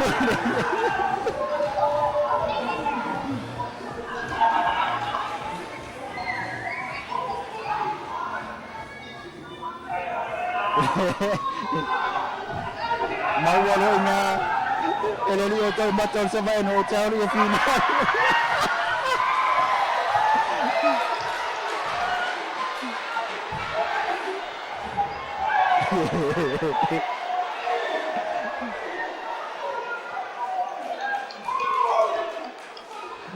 Sini tu salah si bapa umalla panga. Kalau umay ang musang murmuli. Ya. Kalau pun fakir pia. Macam dia ini bermalu pun lah umay mo. Baru dah tunu. Alang amai Tumua bapa pun ya. Baru dah tunu usaha apa ini. Ini lebih baik malah pia panga. Ya, ile tulang apa itu yang ayai. Ile vale o percer malu salah apa ini. Ile amo hotel bersama hotel.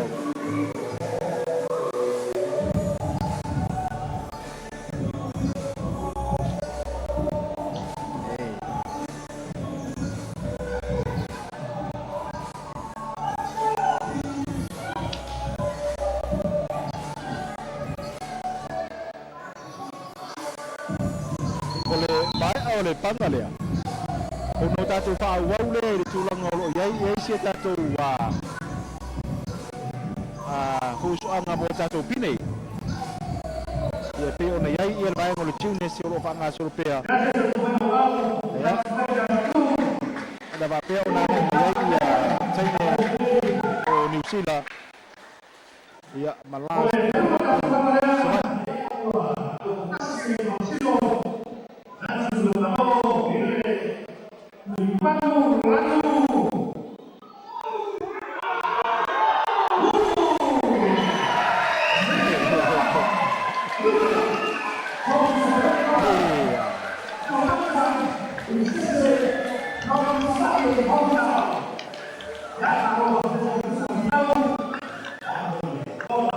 Nahu apa mai awak tasi fa masino laman malo ile voi pa nga ba toa ile Lafao percer malu salah ini laman malo tu dia macam festival Savaii hotel.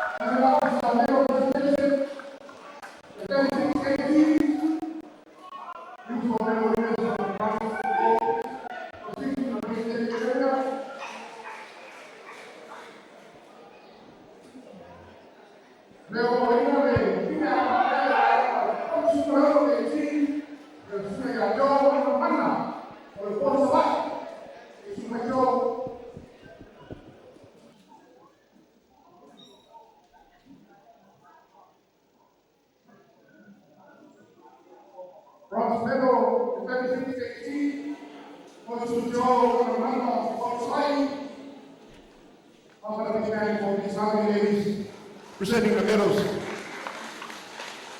Gold in purple signifies this season of the year, Lent.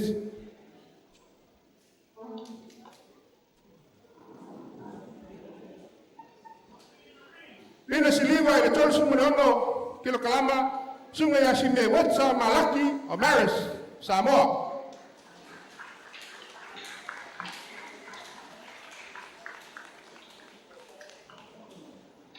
Can you present the bronze medal first?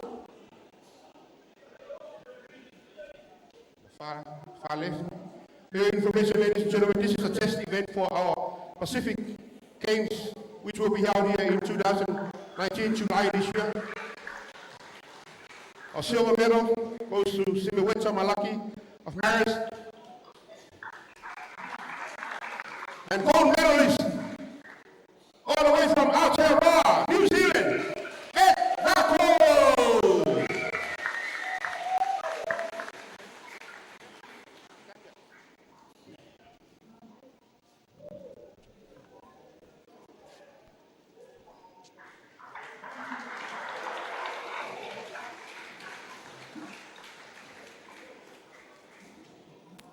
Please be upstanding for the national anthem of New Zealand.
Ia malima 10 kilograma mo fasawina tatu Taine.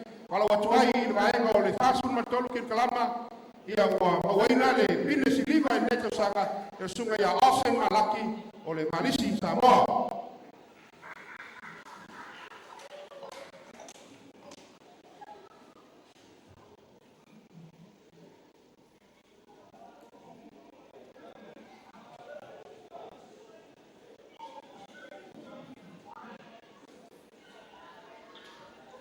Please present the silver medal for Olsen Malaki in the 43 kg junior.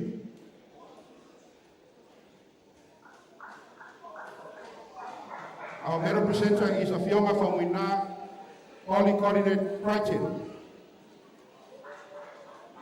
And the gold medal in the 43 kgs goes to Taualii Solomona of Savaii. Para trata me corrida to vai uma fácil uma 5 kg, para pegar vai uma 5 kg. Ya golewa boina le pine apa mea ile fácil uma 5 kg o Alex Cole o New Zealand. Bronze medalist 45. No, sorry. Yes, that's right. 45 kg, Alex Cole, New Zealand. Alex here? Silver medal in the 45 kg for Monise, Upolu Savaii.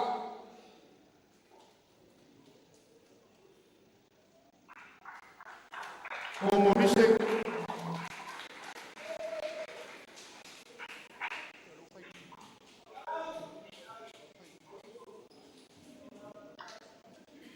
Monise ole Upolu Savaii malo ile ine siliva fácil uma 5 kg.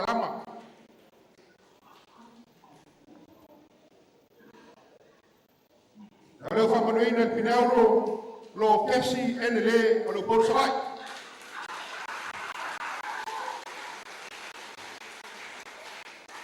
Ia matatu vaenga ole 5 kg. Leu fa manuina ile pina pa mea fiti ngal mana Upolu Savaii. Namaru watu leo tamfai fatasi tatu presentation on the first one tatu time. Ia mai meta wina fo ia o alo mo fa na o Samoa o man maloi pine auro. I le vaenga lea. I vaenga 5 kg. Pina pa mea sumea fiti man. Pina siliva Hartley McDougall from New Zealand. Semiueta.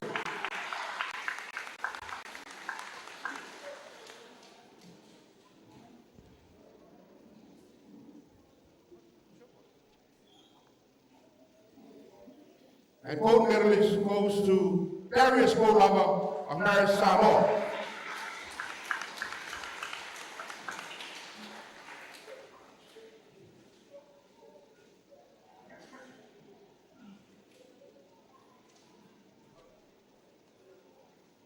Ia se tutu lai mai tatu atulu. E le lama tatu ka masani fai mo su tatu vi ale mo foi se pine tatu Pacific. Ia le o su yi.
Murry, from the city,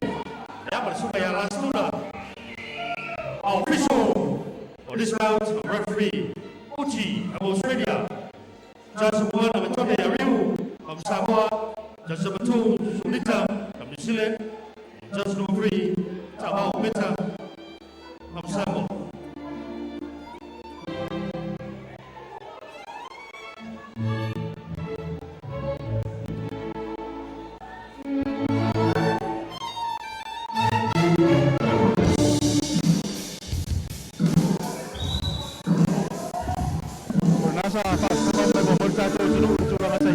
Tato jumtu mga pine. Bayo na yay nisyo bahay mo jum nisyo bahay ay niya pia pine. Wala ko tato waka imay nay.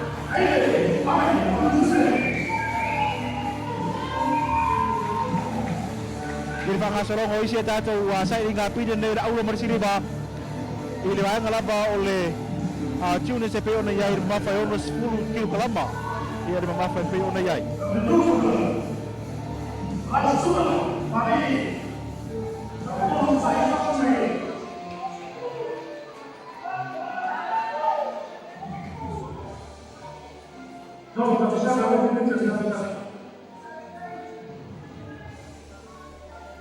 Ini altanga ni peon uca u lo 10 kg ma fa ba ngra chiu no so de uton on maya ma tu man lan mumu yo leo afu suai ia Taine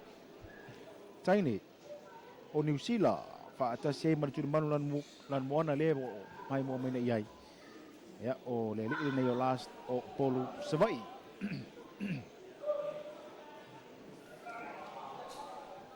ole tatou tamai tai lau fali o ia fa chino ia cha longa nei o Yushi o Australia a tono fa masino mo mua Ia o tamaita ia so nito New Zealand fa masino non lua.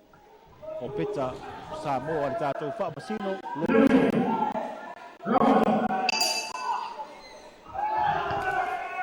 ya talong mo ta busanga mo Taine plus Taine New Zealand ya o lele ia last Tuna o Savaii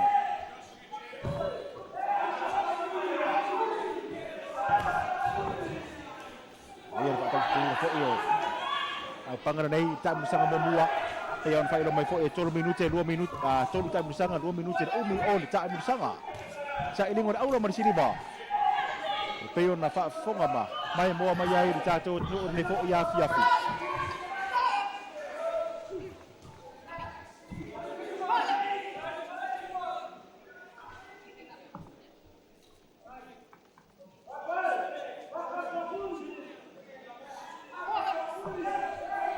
Enele yo last Tuna sabar malo mo semi final national nafi Enele yo Taine Murry o New Zealand ya lo pusu nei sa ilingo le pini aulo mar pini silima Enele fo ya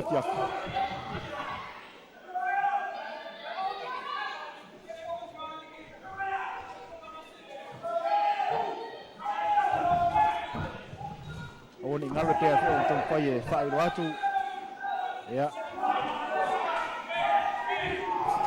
fa ise tatu panga po ise tatu se dinga pine lo fa nga solo le panga le fa nga solo te mi nei so mai le mai se tatu panga i tolu ya ono tatu wa nga i fo ile e ise tatu wa corporate Bouts pe ono ya ile atu nei e le vale o le Samoa Rugby Union ma le Samoa Rugby League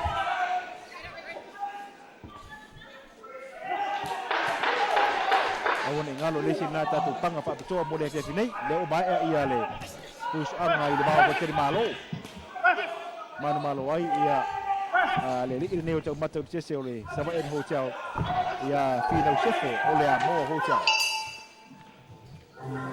mai ata mo sanga mo mua ele sa ilinga fina aulo mo sini ba o le panga nei le o 10 kg junior so le o fa nga so nei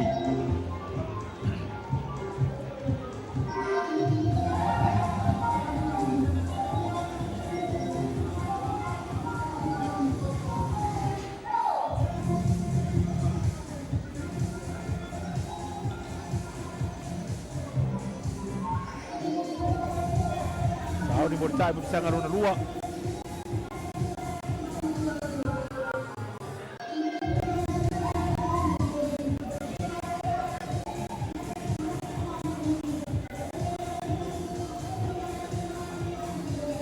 Dar no atu ia le faya onga ya suile a New Zealand ba pe fo faya onga le kala pusu nei ya al Upolu Savaii pe ya foi ona yai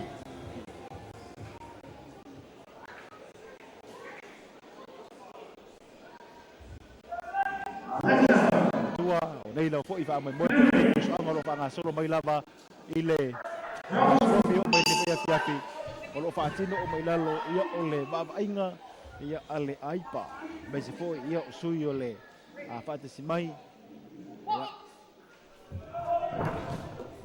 ale sui fo i pe o mai ai ia le sunga ia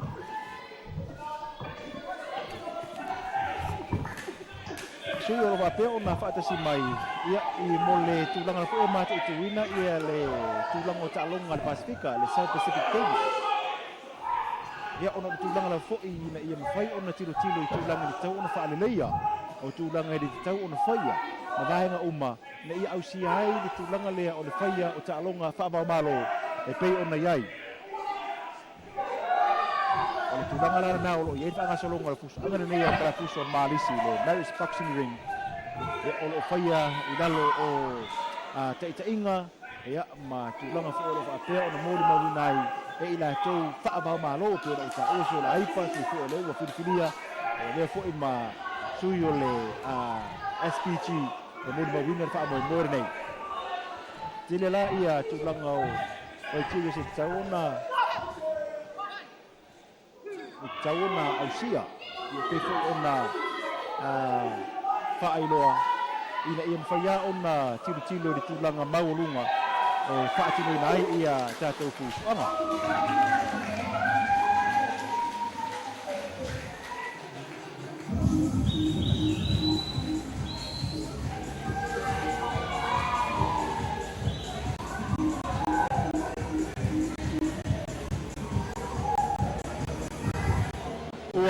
Ayan pa yung Lafao.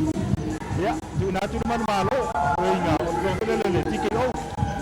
Man malo, Taine, Murry o New Zealand. Idali iyo last. Tuna. O Savaii. Iya. Ele ko mamaing nga ang kapwa New Zealand.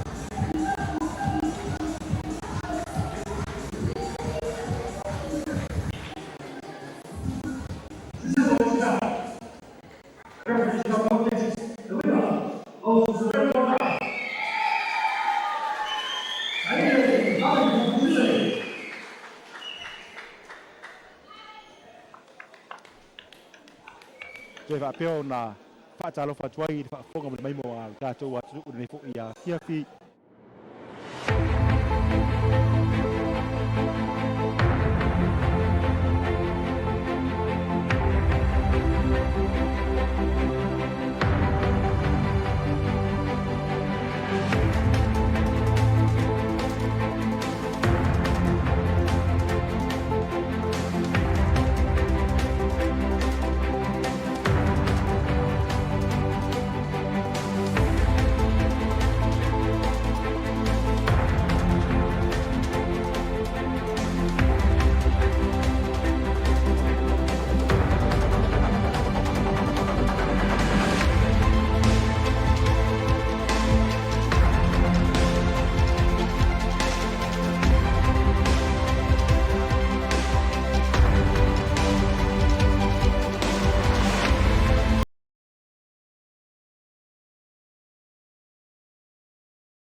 Oleh se tātou panga leo tātou waka mai nei iai I le au panga leo leo no sufaki o kalama le mafu la ngana mo tune se pei ona iai ina nei fo ia fiafi le la ua tātou se mai nei I le tuni manu lanu moana leo mai mo mai tātou tunu leo tula ia tuai ia le leo o tau lau pepa o le kalapuso marisi tuni manu lanu mumu John Tanoa o Upolu Savaii.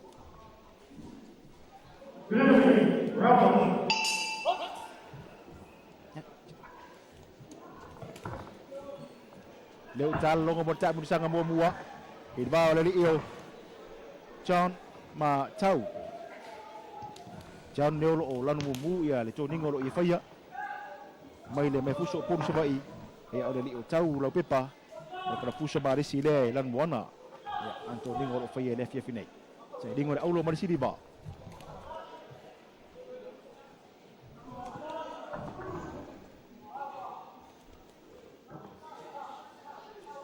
Tuo le sa vave ona mai ale panga rena uma tu nei ona sa tau fia ia le ta longa lea ia ole manu malo fo le tulanga o le tiki o tu na tu dai de suyo New Zealand le la wa vum tatu o mai le silia tatu panga pe ona ile fe nei ile au panga o le ona su fa kilo kalamba de mamafa ile vai ngala vol tune se pe ona yai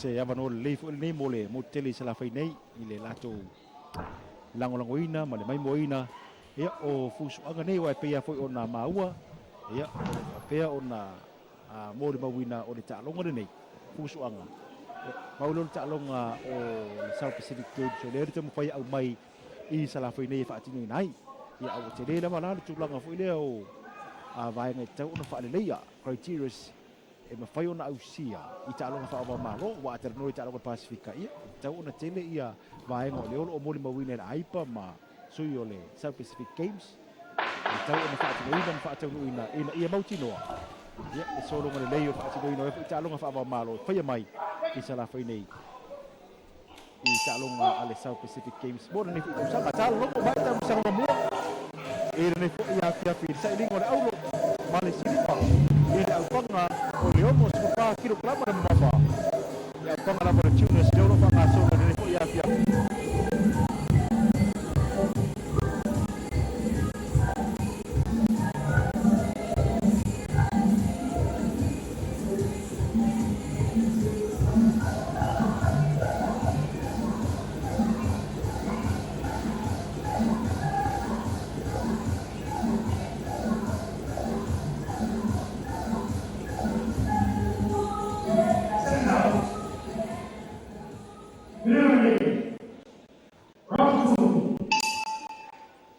Sao ni mai mo ta mo sanga rona luo sa lingol sem fini au panga pe fe on ta o le no su pa kilo kalama ma fa le fa nga soro ni ba le o chan ta noa o po Savaii mai tu manu dan mo fa ta sia I matau ro pepa mai tu manu dan mo ana ia bole kala puso malisi toi fa au ta mo sanga rona luo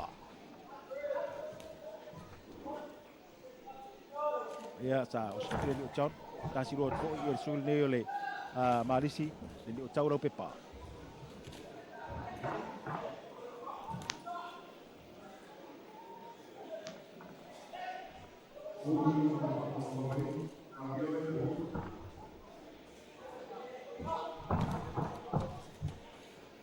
mai er pangalo lo fa nga solo nei ya ona so ile ma pangai lua ya ole vaenga le youth ono winga o panga berbuli lo o nga solo nei o panga berbuli le vaenga o juniors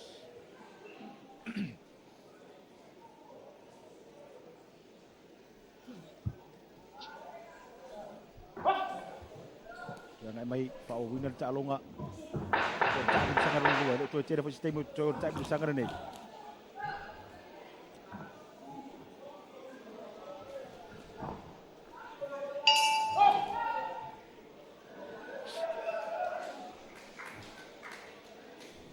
Kasi le ta sangar to.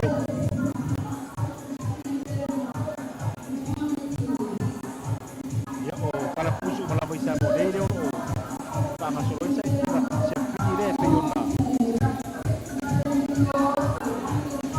ay mo ba yai ia ta tulo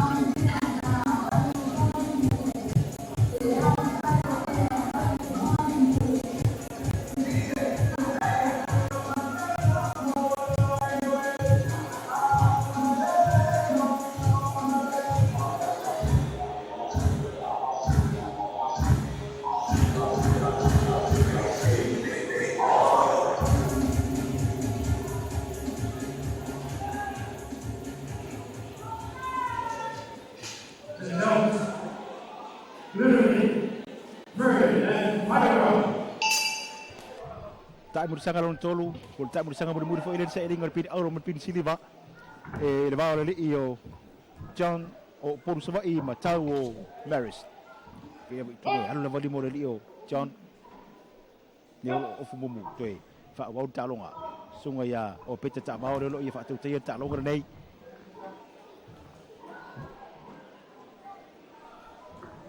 Piona ta ua ia ole banga mo le le vai nga junior se piona si silam fa fonga ma mai mo me fo ia ta to tunu ile nei fo ia fia ai o le le ia la o va le io tau ia ile sei ko si le a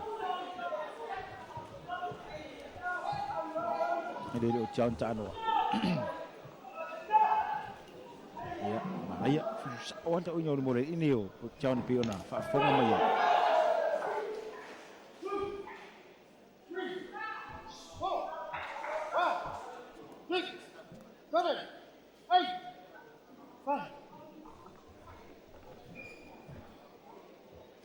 Tau Upolu io Taulo pepa o le kalafuso Marist.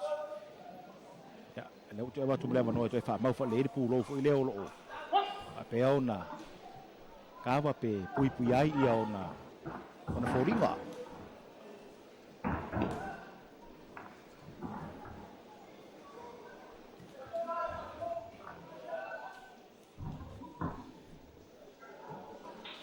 No te fa nga solo le to tele po sistema to ta bu sanga bu nei ya ono tatou a tu mata ia le fa unga fa masino pe ona yai fa masino mua ya ole te mai ta io manuela Australia fa masino no lua tuna fa masino no tolu ya o le e o a tone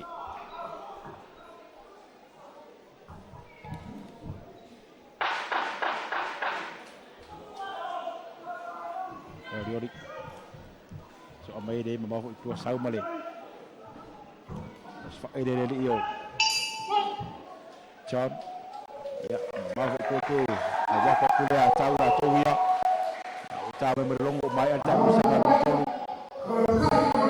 kasi ta tu ceria po ile uma fa machine mole fi finai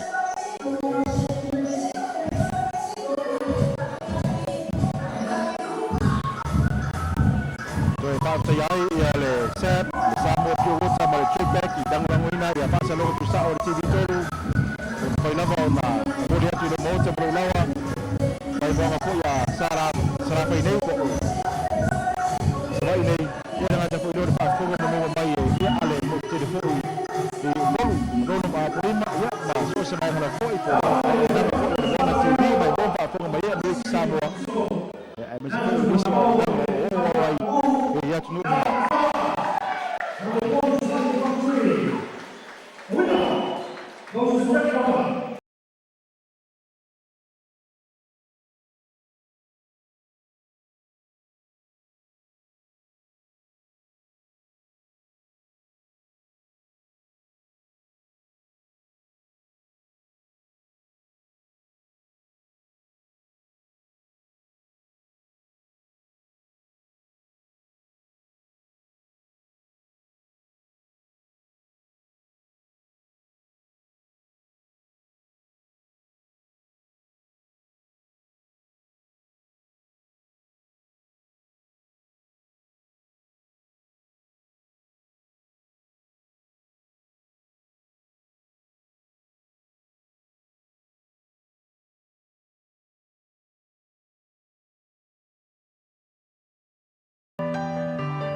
o leo tatou waka I mai nei le sia tatou a panga o se ia pine le fe finei I le maunga le mu o no se fuiga tiro kalama le mamafa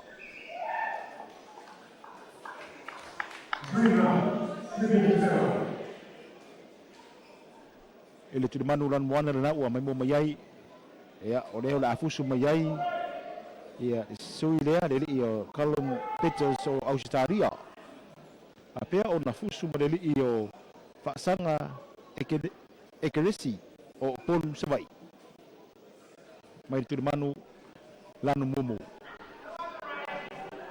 sunita o te maitai ni pava maru New Zealand le la ia fatu taia ia le tatu taalonga nei Yusi Australia fa pasino numero mua sunga ia Antone ariu fa pasino no lua tuna pali fa pasino no tolu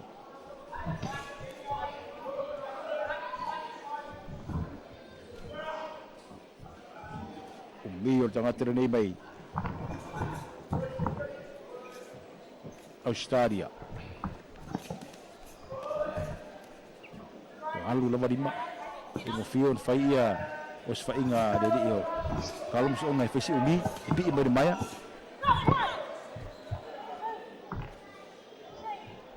Tahu Upolu dari yo. Pasanga accuracy Upolu Savaii.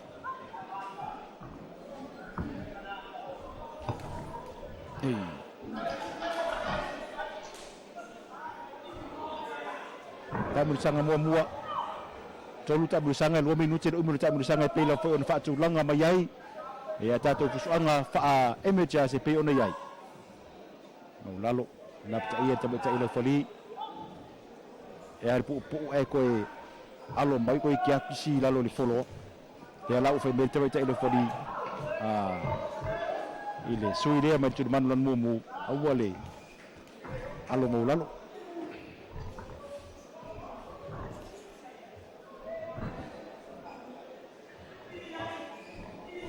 Murry.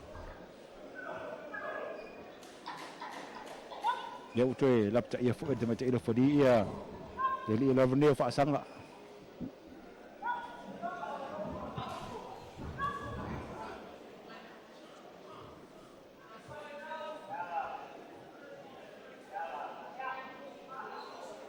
Dia utoi ese le ai. Fa tolun lap tak ia tu lang dia fu ilo le fisi. Mau lalu. Allo mau lalu le ile yo fa sanga ekewesi o fai unga le tama ilo foli ya o lo vingo bali no lava le fa fo mana mai mo mai ole pili aulo e mau galon spita pictures o Australia.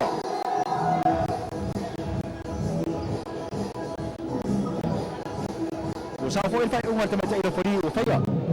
Fa chon fa faron lap ta ia te mai ilo foli ia. Ele ni. Ya tau fu ba ta longa. Pui ngala mo mai ia. Ina ia. Oni pale chon foli nga wa fa si umuri mo le ilo petes. Ai alur ka kare sori koi kia. O lumor ka puling nga.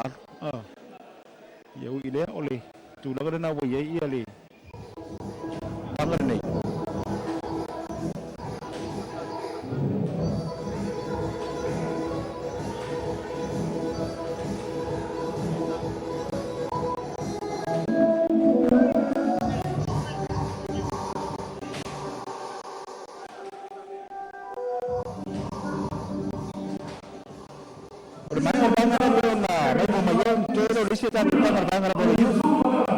Ele fez finei ono tato se rolia e disse tato busanga pa bitoa e de vale e o ta longo lakpi uni mal lakpi diki e pe ona failo atu.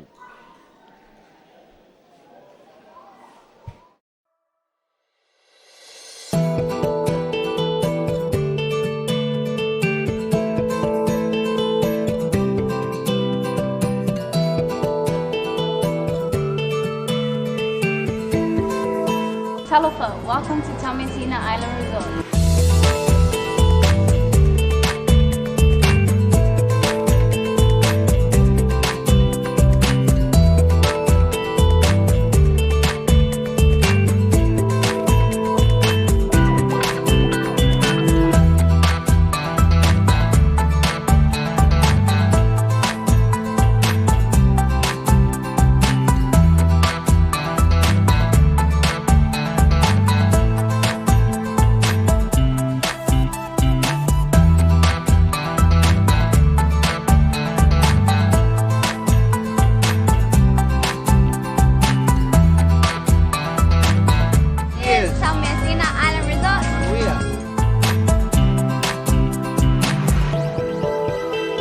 Trust of Samoa for a limited time only will be opening new accounts at a discounted price of $1.57 through its Malaki vouchers. Buy 50, 100, 200 or 500 units at a discounted price. Invest now by visiting our main office. Terms and conditions apply.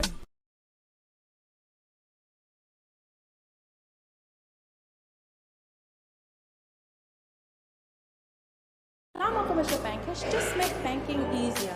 Now, you're just a keystroke away from your finances. Simply fill in and submit a registration form from any SCB branch and staff will contact you.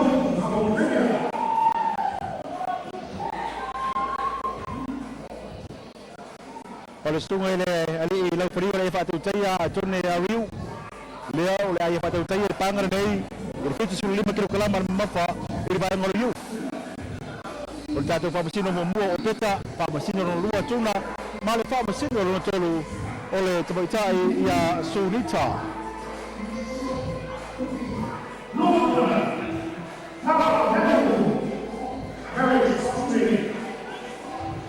ile turmanu nan mo ole o turmanu nan mo na ole o tumayai ile li o kal Upolu ole Marist turmanu nan mo Jesse Jones Australia Martua ya ole au pangar nei ta ifitu sul 5 kilo kalamar mafa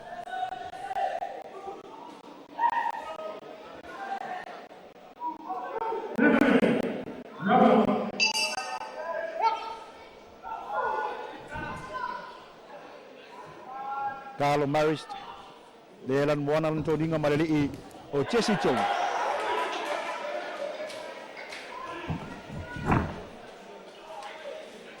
Kalau tu salaya ia le umula wuri nek ko fere la mafa ta fitu sul 5 ya kilo kalamar la mafa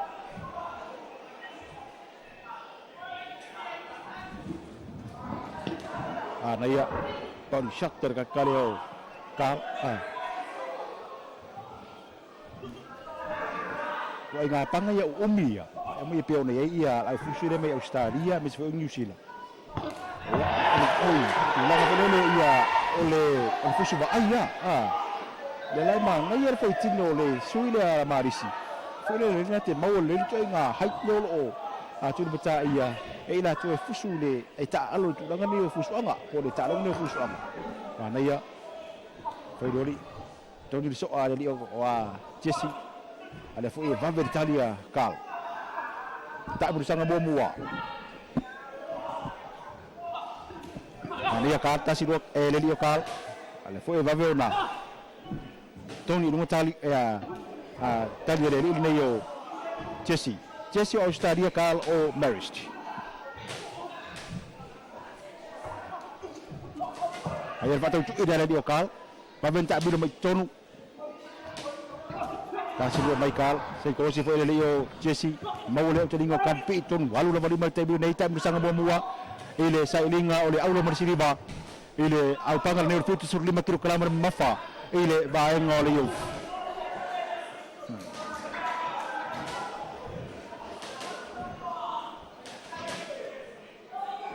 iya le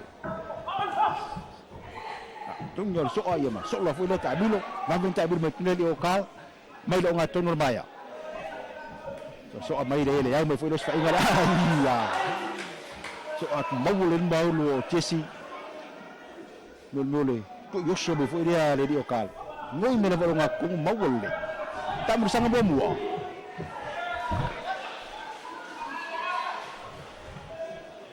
bi mai kal maya ya ba na yo kalo le vagdo ta mi foi le ta millo e solo ta mi muro tonor maya ya ma Tengok di soal pun dia. Ya, boleh halam tebe mawai ia baeng yo Savaii ai. Tapi na foi ia sunai boleh do Jesse be stadia. Yo setengah Taefu. Sai foi ya, so ya. Kau di mana psikologi ya menga pak puro foi ya. Itu lang oleh ayah le tu. Very lokal. Mau boleh jadi lokal. Habis solar radio kalma tan foi tu su Malaysia la fu tu sabut tonu ya Jesse lo ten mama ya tamu sang bomua talongo bo tamu sang bomua sai dengan orang bersini ba di bawah le yo kala telu Marist turban lan mumu turban lan buana pada le Jesse jong so Australia le lo fu suatu ile turmanu lan mumu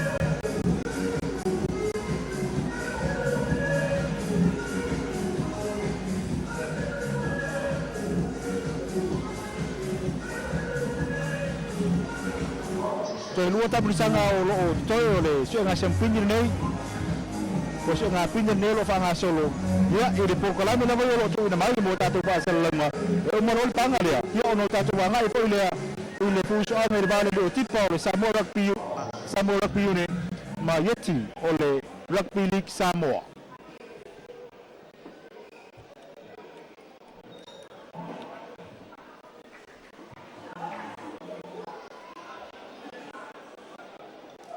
Ana ia le tabu sanga mua ile li okal ia fa pe fo ia Jesse Bion tempo tala onai.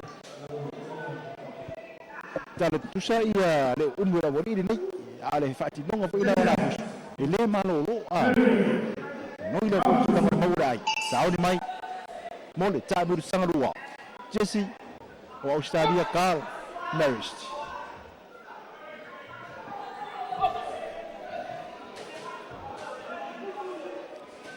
Carl Lafao pira lunga tono le mai Orioli tava ai lo fo ia la fusu fo le pol fai mai o se fai ai tat me le local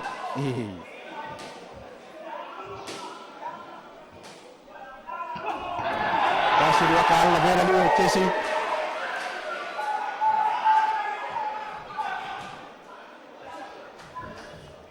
Carl o Marist kasi ni tangata ia le lia na develop Emi o kale o le wingo o le tala fo ilea.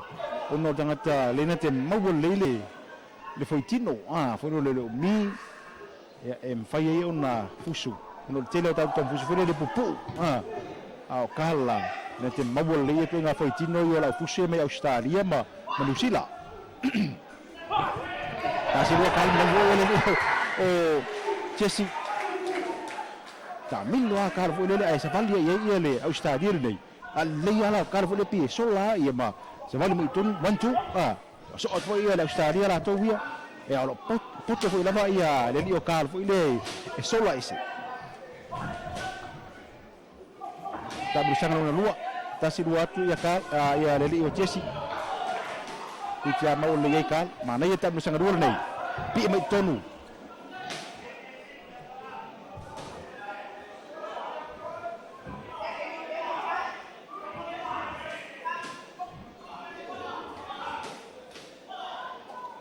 Iya, so mai lang balik. So asa bala bala fu so atu ia le le ne o Jesse. Ya, mo mau loka. Ke fa wa ta busanga lua. So atu tepura le kali ya tu manaba. Sau fu le o Jesse la to via. Nah, ya. So fa fo ia da vale, te batau to ru nei. Tau fi tonu tasi do atu ia kati tia mo le foi Poulava te ma fai me foi ia ia ka ia Jesse la to ia i tia ma ia ka le isi vai pa no le sa do atu el le va no ta mi lo solo mai ton e fela u tu le te ka ia Jesse foi le la de maya na ia ta mi sanga rua tonu ta sanga te lo la minuto de umur ta mi sanga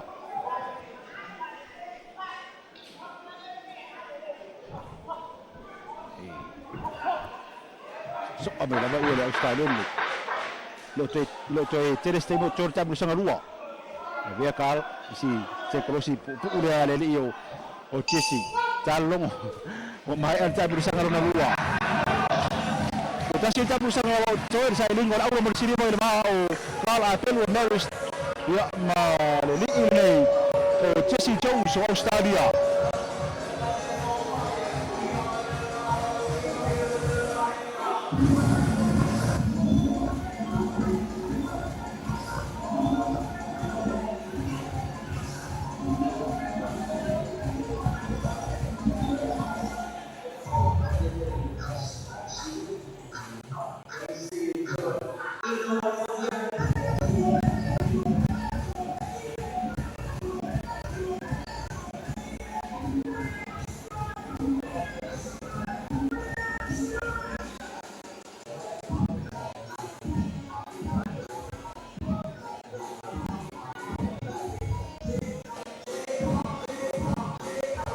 Fatul cari mulai peta bersanga irsa iling oleh awal mersidiva ilva oleh Leo Jesse Jones Australia ya maka Upolu Marist mai ata bersanga lua ya ose turang le cere fa ngasulung oleh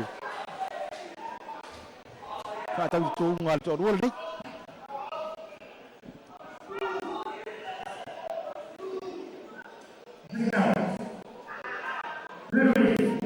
e kalma.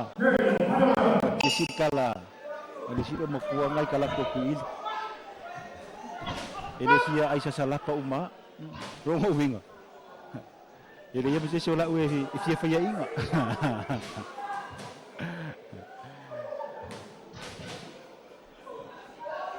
Awak ngalor fa fonga pada mai mo mai tatu tunu. Ile ne fo ia fia fia tatu panga ile ba mo tamai ta. Ia ile fia fia nei. Si tatu tunu bata ia fo ila ia au fusu o tamai ta ia mai Australia. Oi.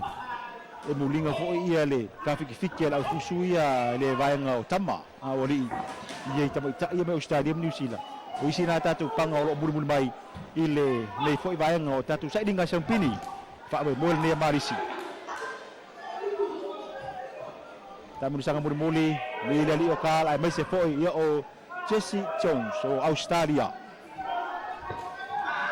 Ngai fa nga meale tap me dang vale le iro o Jesse. Ya okal ai fe si ba ulang ni go vo de so fa ya ke ya wa.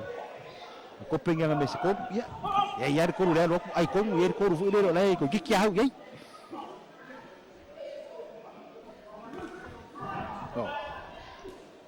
Noi mai tonu vale tahu ori ana ia le tu la foi o fusura ori le tu la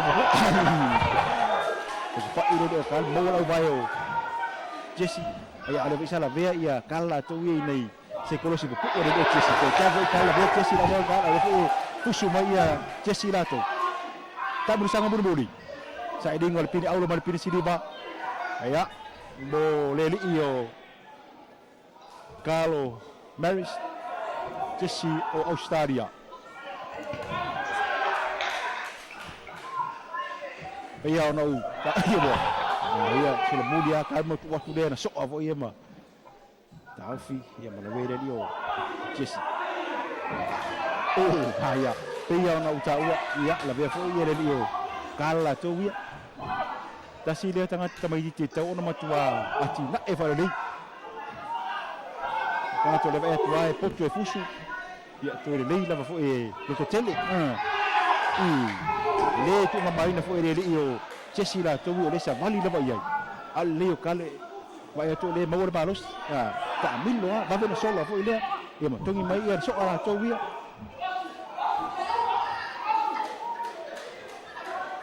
pero que tere se temi o tu o ta bersang berbunyi nei ele sai lingo la aula marsiri vai bala di o kalo le Marist patasiai ya ma Jesse o Australia.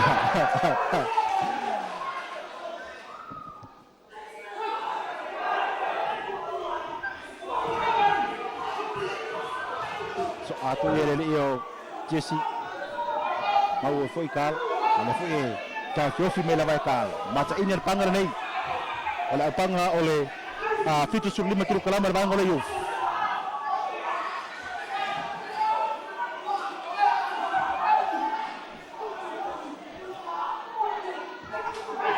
Ia fa pulo le lokal salvo ia Jesse. Oh. Naya talamu maya le la te fa oba. Wai sau India ia le Australia nei. Tamu longo maya tamu sanga bermodi. Dia ole le io kala belu Marist betul manu nan buana. Jesse Jones so Australia tu mana ulan mumu te puso ang mata ini puso ang naik sila man fa fo ta to depois a fiafi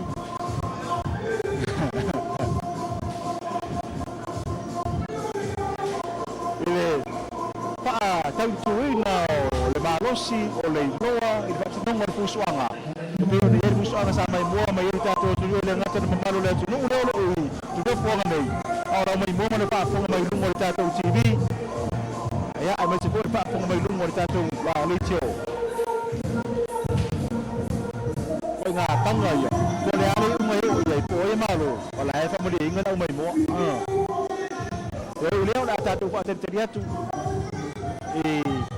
fa unga mai iri fa masino jo ruo man te mai fa masino jo tas o le sa o la to fa masino ila e le pangar nei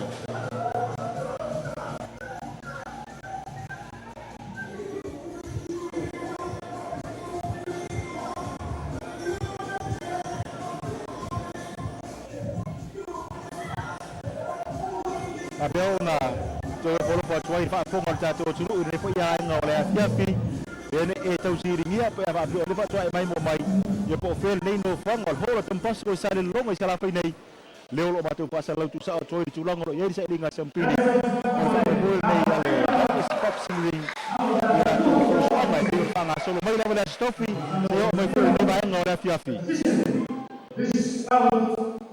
Very much consistent. The winner goes to Lafao.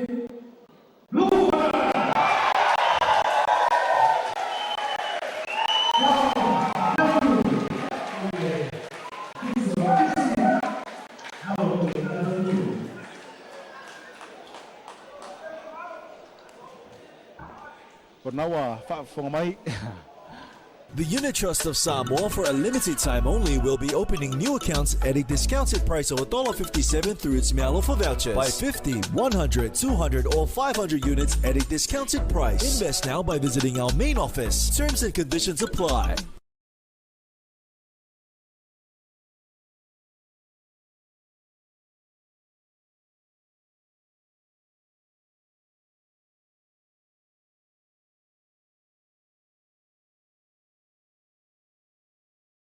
Samoa Commercial Bank has just made banking easier. Now, you're just a keystroke away from your finances. Simply fill in and submit a registration form from any SCB branch and staff will contact you once you're registered. When you receive confirmation, uplift login details from the main branch in Matafele. To get started, log in to scbl.ws, use login details provided. Once homepage appears, it is required for you to change user ID and password. Once all the above requirements are completed,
Ponga mai mo porta to tunu ile mo ga ko o resi ra ta to panga ba to ai to re ni ya tia pi ile tu ma le ya o ta to wa ba ko ta ropa ya o si pe o ya ile samo rugby unit le o tipa ole Taualii ole Lokesi rugby unit ya le tu di manu mu ya malali o Yeti Poulava au ole Lokesi liki mai tu manu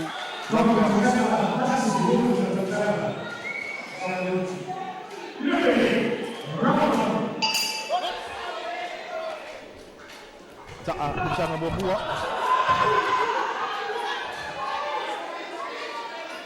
ini bau Salelologa Lokesi ni boleh sama Lokesi ni kalau saya suruh ni Taualii ya fai musui ole Lokesi uni ya malali o Yeti ole Lokesi liki ayalan pangaria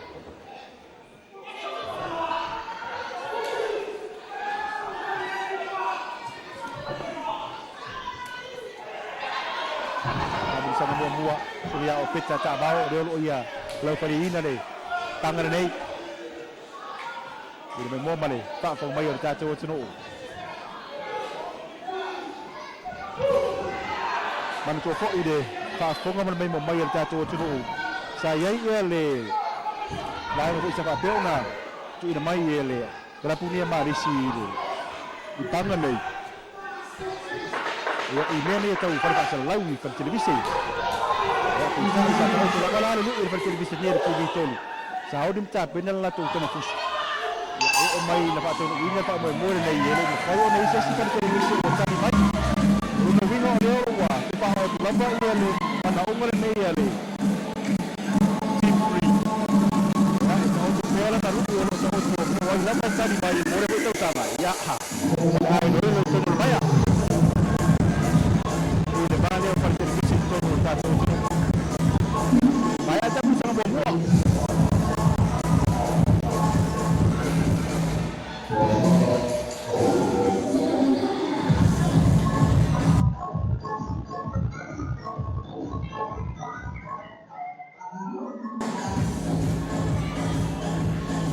Kalau ia itu pusokan ro fanga solo Lafao la kapiliki Malaki ni peyo na yai yo na sao ni mai morta bi sanga lua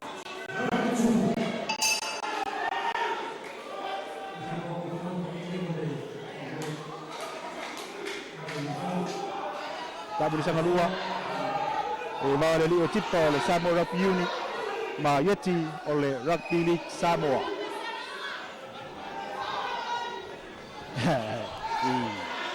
Kau makoi saya masuk orang beri pusu dia tu kah kai kalu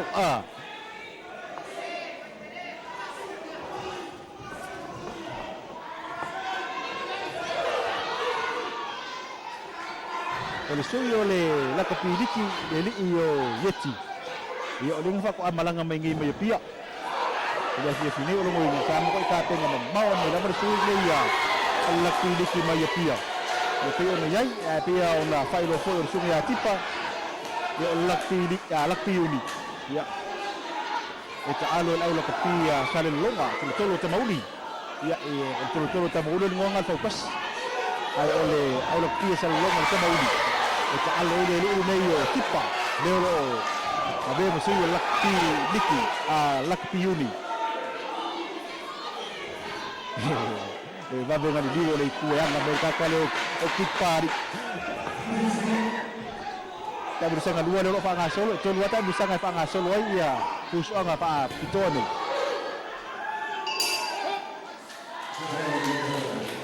umar ta bisa ngalo na luwa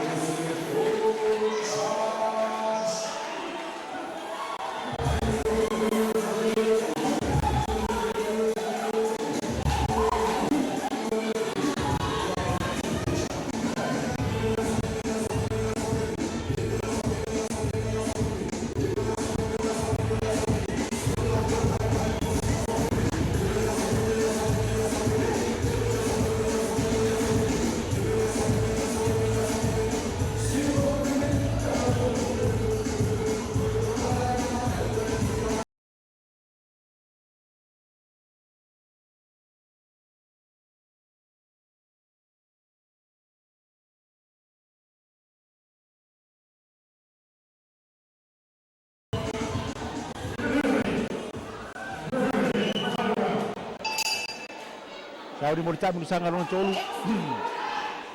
Lafao tak longgar ni Lokesi Uni, Lokesi Liki. Bakau ngah kau pun wasi dia orang beri. Kita oleh Taualii kalau Lokesi oleh Taualii Salelologa ni, dia Lafao musuh Lokesi Uni. Ya oleh Yeti Palama au. Lolo fai musuh Lokesi Liki. Yeti lolo fai le mo fai pelelan ka pai. Ya ole suyo Lokesi Uni lolo fai ya me fai pelelan mumu.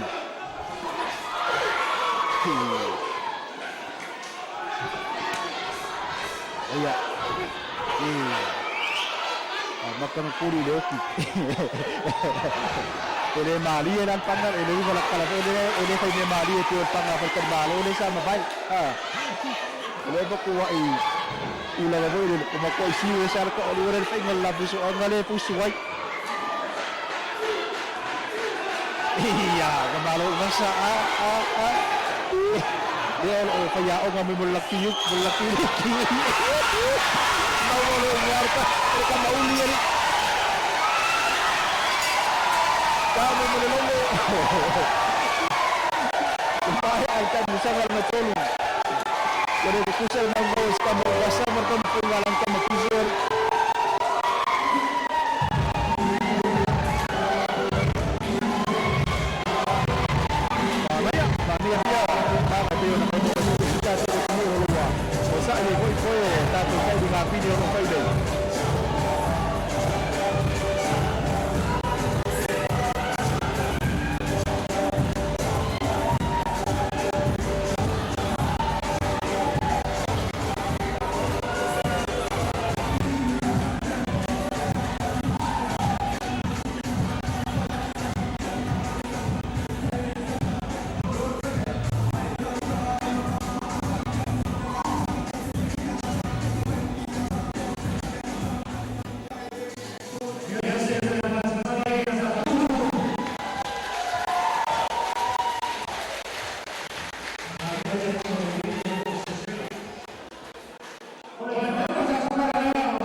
Nawa mai ai tangre te ona yai marmalo tu na tu ya tipa ole tamauli Savaii masui ole lakatiuni ole pai tebi ona pronta te wanai ya bori ta oino tatu pine oise tatu pangale o mai. And then the third medal presentation will be it's a 64 kilogram and a 75 kilogram.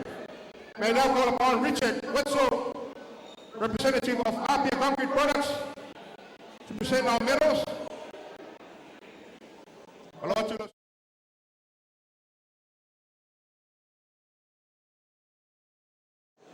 Tatou tufanga whailonga tufanga pine o rai o 5 kilo kalama ma leona sul marei vai yona so ele ma leona sul kilo kalama anga solo to lai ele leona sul marfa ma pitu sul marei ma 5. Silver medalist in the 56 kgs youth goes to Eke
Samoa Commercial Bank has just made banking easier.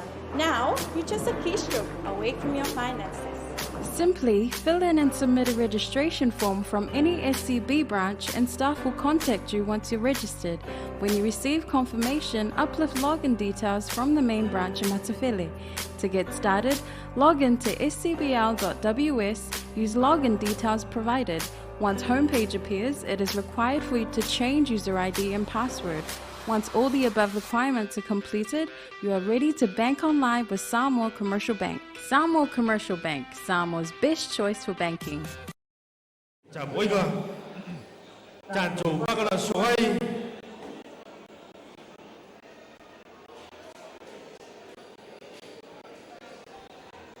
First of all, this bout, referee Uti from Australia, judge number 1 Sunita from New Zealand, judge number 2 Tabao Beta from Samoa, and judge number 3 Manuela from Australia.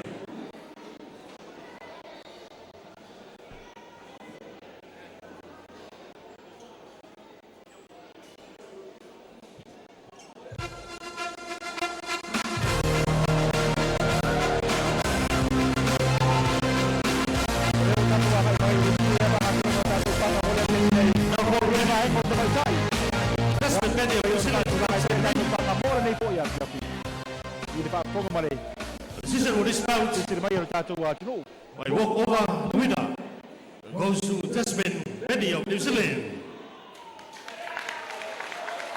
Oleh ala ua pungir mai manmalo ile au pangar nei ole lima sultas ki kolama de baingo tama itai ya tama itai ile ya Tasman Benny o New Zealand pe ona yai ya ole Ocean panga. Now go the next bout.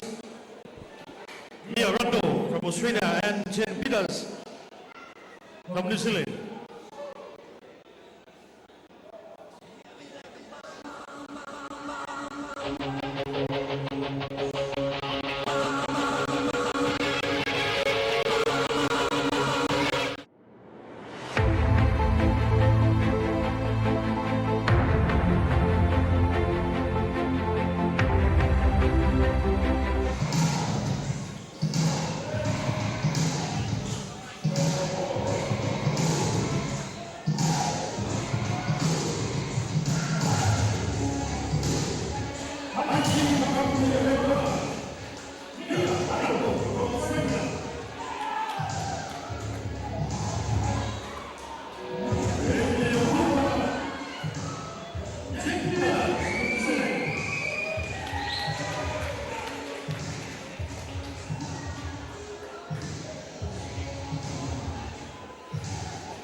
Oleh ua tatu se mai dese tatu panga le ono 10 kilo ili ti mai ngau tama itai. Pio na mai mo mai ai ti manu le lan moana ya ole sui le mai a New Zealand Jen Peters pio na yai. Ile ti manu lan mu Mia Rando Australia. Yusi Australia ya oleh tama itai la fori ole ya fa tu tayar ta long nei la fa basino numero mua ya oleh tama itai ya Sunita Australia fa basino lua o Peta o Samoa ma fa basino no tolu o Manuela o Australia ta amu sanga mua bai ngo tama itai sai ring ole Sidiva pindah pemea male pindah u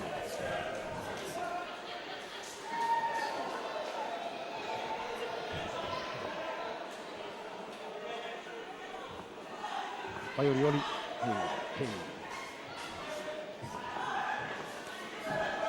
Oye, tonu le ale. Seire Australia, kami tak yamia. Le fo itau. Pai me fo ia le kami tak ia chen la towi esu be su de ia la tusu.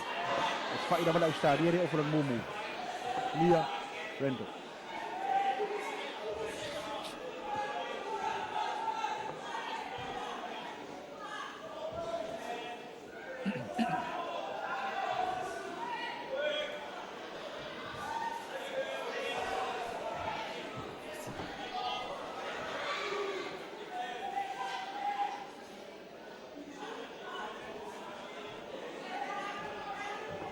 Kami sana mua lelo pangasol ni bayang oleh Fifi. Ia elawa fong malam mai mai tam fai pe. Fa am terjala tulang olo ye ia le sai di ngapi jero nei. Tangai bayang ngau cuma cai. Hei. Si ayak kuai ni. Ma akio fengon mingoi fa udah me Oscari.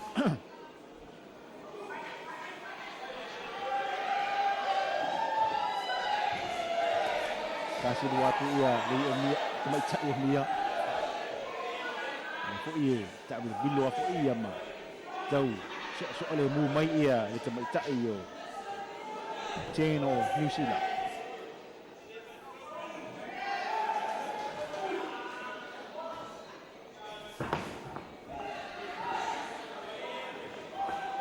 Dia dia lo faya ia tu ngaran mumu. Senyo lo faya tu ngaran buana.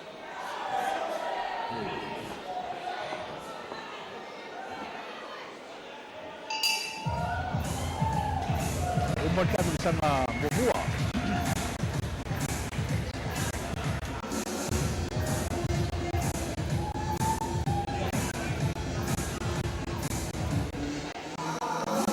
Ini isi dah banyak cara orang papel na. Abi kau jai ele. Bapa air kerana punya Malaysia Mexico ia oleh tangan selong opusanga. Ia oleh Samoa. Itu cabang sini association. Ini jai orang tangan banyak macam macam. Wabe berpai do pusu angala baia dia ale sampai sini ke. Sepuluh pangar banyak oli. Tolu buat pangar banyak macam macam. Ya, kita udah malah ini tak macam macam boleh di ni pusu. Pela ni lah macam macam ia mai Australia. Dia orang mai pusu Savaii. Oh ya, macam macam ia Australia ni si New Zealand. Dia orang mai pusu ini Savaii. Lihat sao ni main boleh. Tak bisa kalau nak luar. Mia oh Australia mai di manu lan mumu macam-macam ia Cheno New Zealand berarti manu lan buana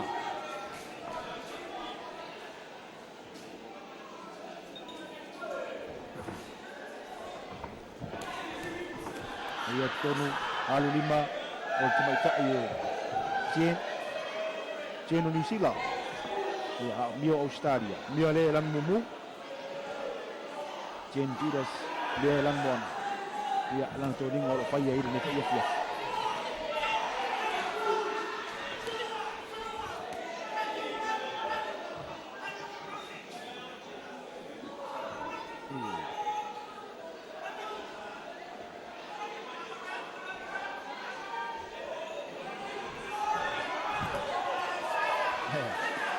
Kita bayar 5 balik ke betul payah dia cing pula tu dia Jam sangat dua lewat Fanga Solo. Hui udah, ia itu lama ia tahu pangai, pi orang ciri-ciri tu, orang ye cuba cai dia, mai fusua, Upolu Savaii, ia male.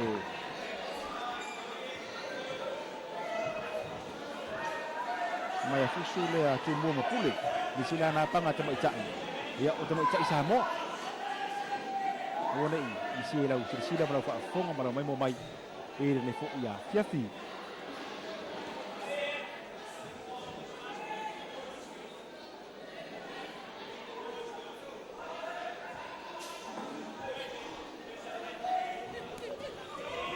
e ton mai fo ia o yun kam fo fo de bente o mia e ana ole fa fo level fa ki umile mai New Zealand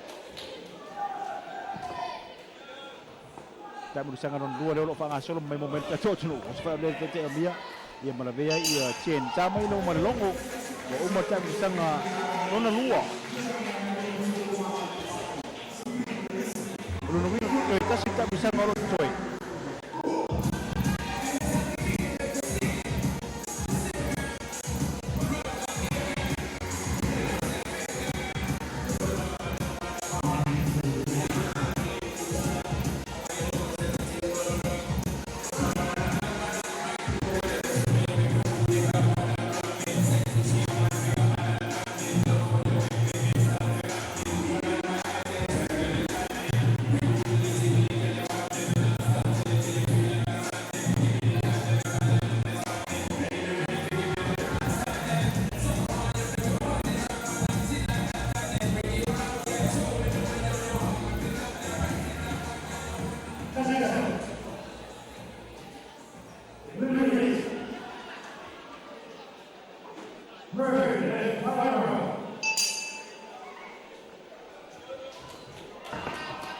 Time bersama boleh dia.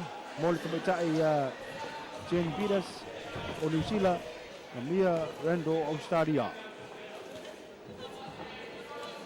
Boleh alur fa pupu boleh Ausikari. Fili, kok iso luang marka. Fit.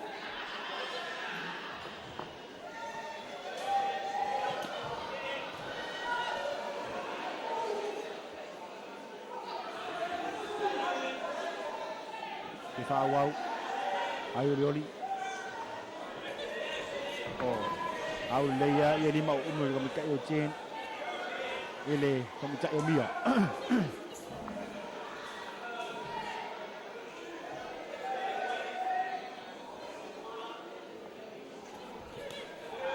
Masih luar tu ia. Pires, cak ia Jane Pires. Lafao ia. Yang kita ingin pilih, maki ini, mingoi maya le, Australia ni, kapu Pule Australia, yang cak ya Mia. Maya ia le, pangan lorok fang asal ni. Ya, esok ada sepangai le, ya kita ciri waktu le holding maya. Orang malu fua ia cak ia macam apa? Ya, si kita tu cak ia pe, tulang lorok ia fang asal lorok program memole dia ni.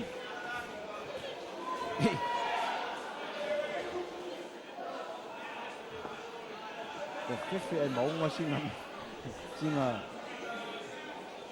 iya ada fakui umi dia anak kita ku faku Oscar dia dulu sila mamay mo mayat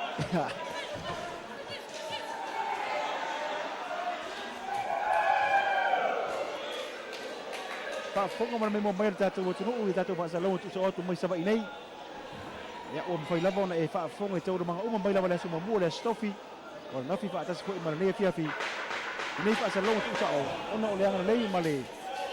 So di mai resep, Samoa pure water male check back. Ia tu Pak Salong ngai lungo tato wala ter TV tolu. Ia fa fo tato wala leo talo ko famo. Ono yang lei mai sen, male company le check back ke ono ya mol ni ko I bayaso. Dia swing ko wala usir sila beso do pa koma. Ia tu gang ono yai, ia Pak Salong ko fa mol nei ia club alo malisi. Oleh kerana pusu mari itu, aku ini pak menjual ni. Kita nak selalu kau tak mau pusu apa? Pasal tu ini salah pada. Kalau mari itu filemu dapat buat macam-macam tu buat kita ini salah pada ni. Kita nak selalu dia tak pusu apa? Kita orang lain. Tapi dia itu apa mesti boleh tak tu bangga le bayar macam macam. Ini tak nak selalu oleh Allah seliva Malaki dia.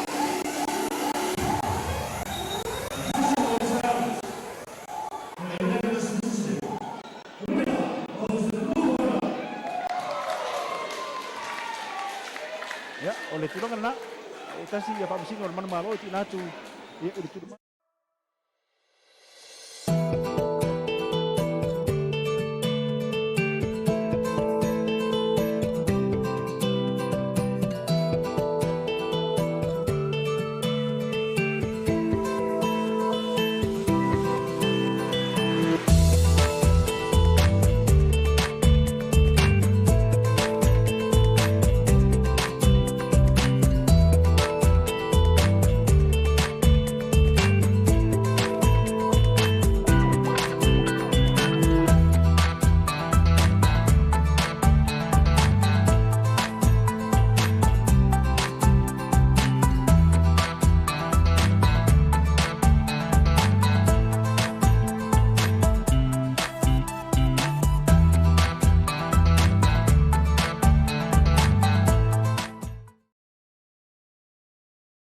The Unit Trust of Samoa, for a limited time only, will be opening new accounts at a discounted price of $1.57 through its mail for vouchers. Buy 50, 100, 200, or 500 units at a discounted price. Invest now by visiting our main office. Terms and conditions apply.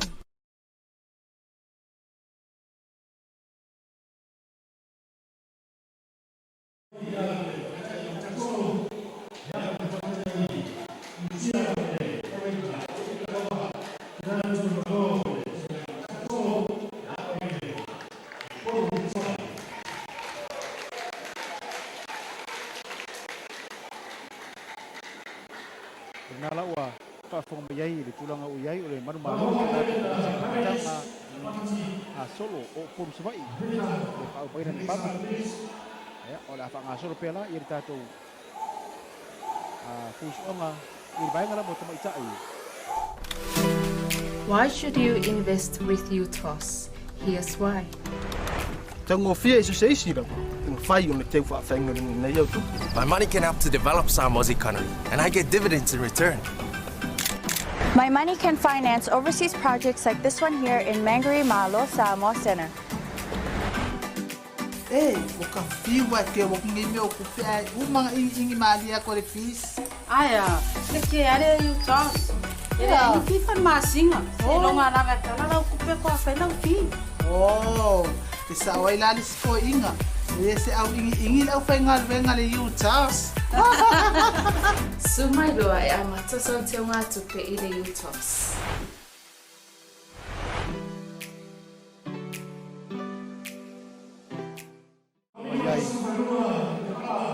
Ai vero ni sila ma ala pati o Tumua Pule.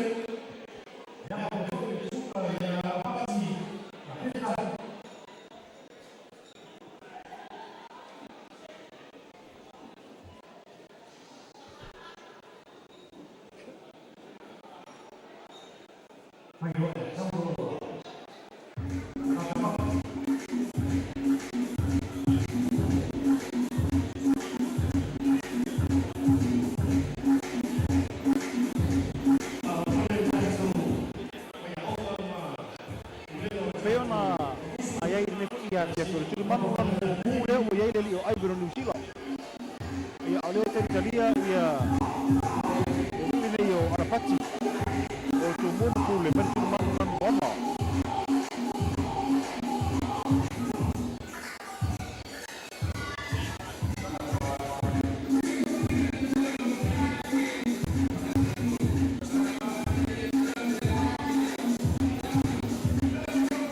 Samoa Commercial Bankers just make banking easier. Now, you're just a text away from your finances. Simply fill in and submit a registration form from any SCB branch, and staff will contact you once your mobile phone is registered. When you receive confirmation, uplift SMS details from the main branch in Matafele. Text 722 to check your account balance, transfer funds, or view your bank statement. Samoa Commercial Bank, Samoa's best choice for banking.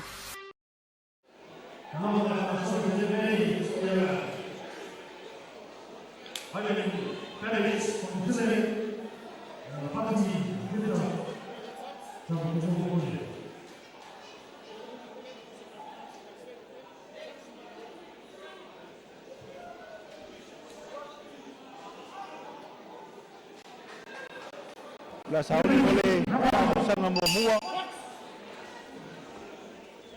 ya alapati pavicho New Zealand ma Ivan pavicho New Zealand ma alapati ya peta o Tumua Pule.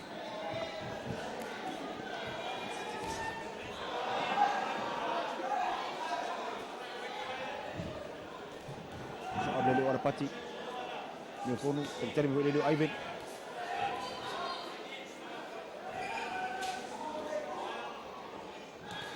Tak bersama mua-mua.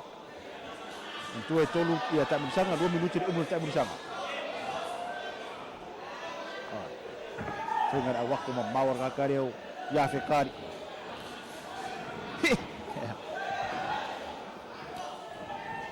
Tak bersama mua-mua.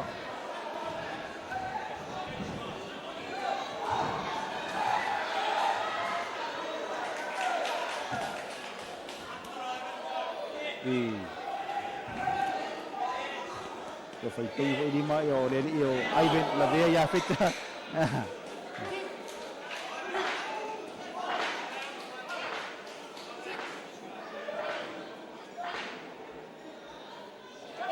Mai ya feta. Ko kong fai kasi ko pea. Le ira sia bongo ko ya Ivan. Vale ka bakau, mari ka makau.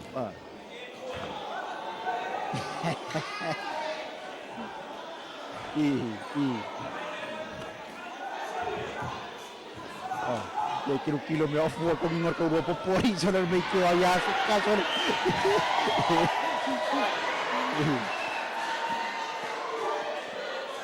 La taia ele. Ali le poli ya feta sa ua la von fa longo. Ta berusaha mo mura ro fa ngaso nei.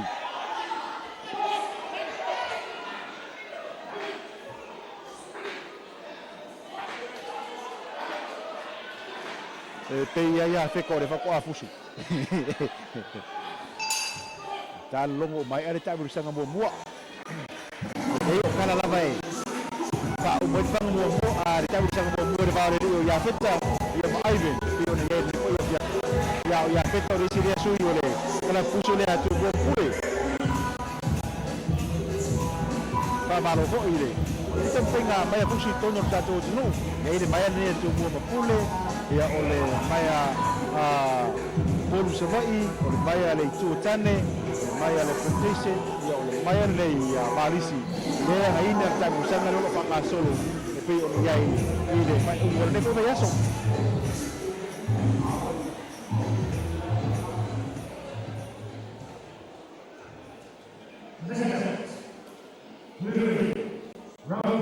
Tahu ni mai mo tak bersama lo luar. Aiben ma ya feta.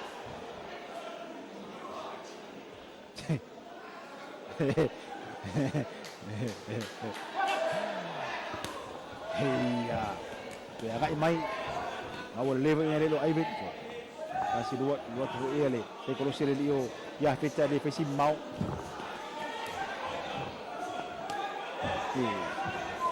sawo uspak ya jangan terleo aibet no tapi ibu bayar ya peta aibet no New Zealand.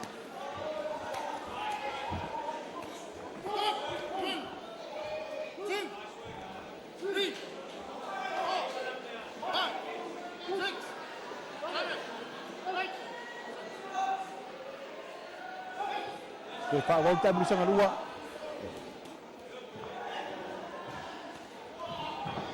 So, Pak IPA le, so New Zealand. New Ivan. Itu orang panggane o fangasoro nei. Ole pangale ono suluiva kilo kalamba.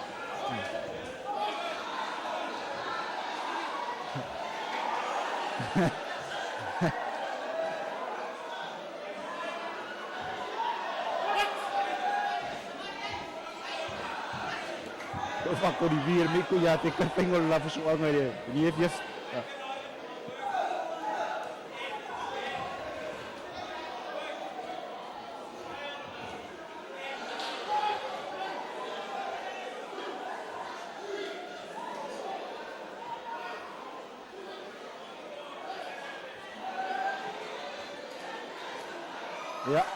oke ilos fa ugo tale fa ngai le o fa yere sungele ri le foli wala bale mo ya feta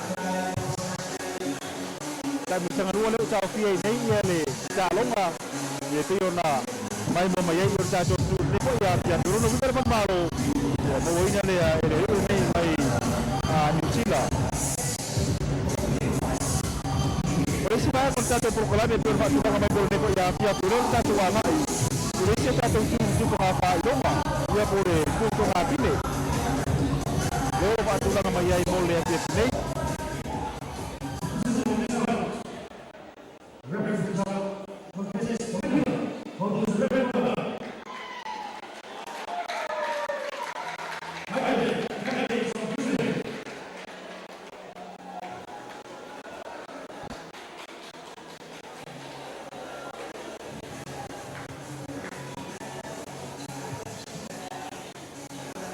Ya, autor ceria ini si baik kalau tato proklame untuk tupai no tato pini boleh nipo baik oleh tiapi isu tato pango mai Kerja fakta ya ini lang mai ya malcusuan ya le company resep ya papi po ini Jett pada Samoa bio water bom payai untuk inato tato bahasa lo untuk sao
pia hao. Savaii le. Te Taualii ya tato bile mo ai ka taka. O si pia ya la yo ya la mano na sa mo me se ke. Sa ta so pa ka lo pa ta ta ta ta. Mo a se ni. Vamos ver el número de presentation. Y que vamos a ver. Como que ver los planes de como visible.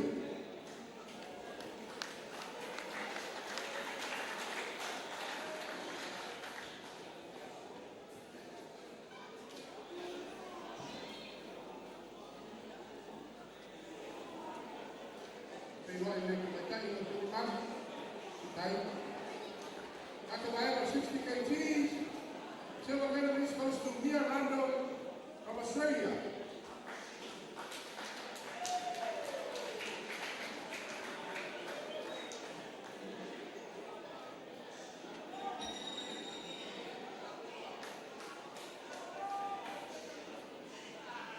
Ole Pule, our Ole Light, was not a smooth runway for the time. They were waiting at champions from New Zealand.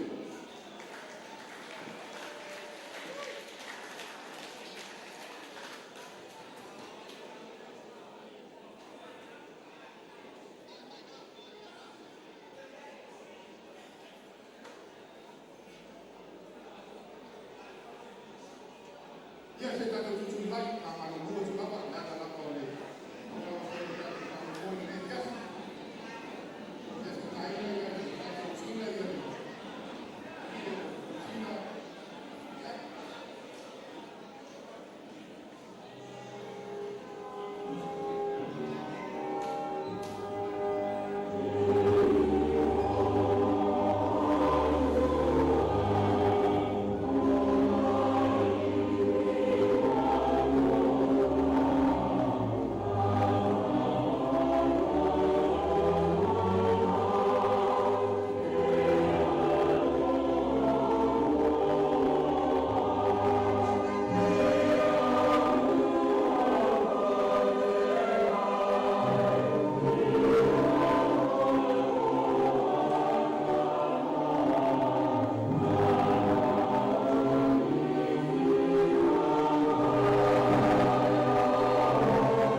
Commercial Bankers just make banking easier.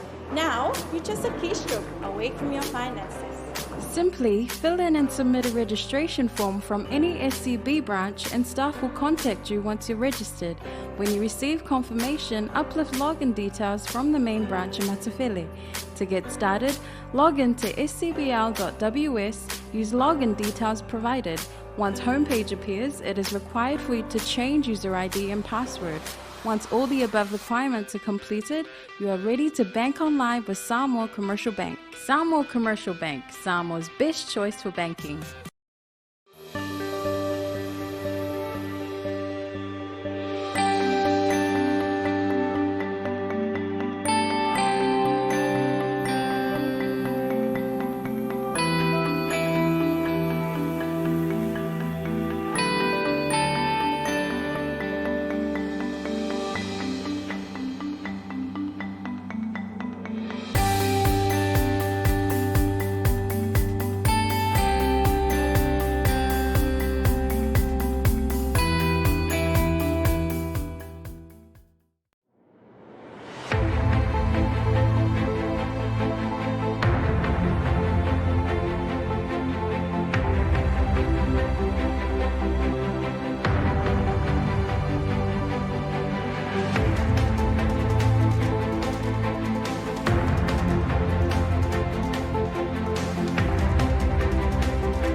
Ya, olera wa fa fonga mai mo mai e ne foi vai nga ole a fiefi e le pangare nei pe ona yai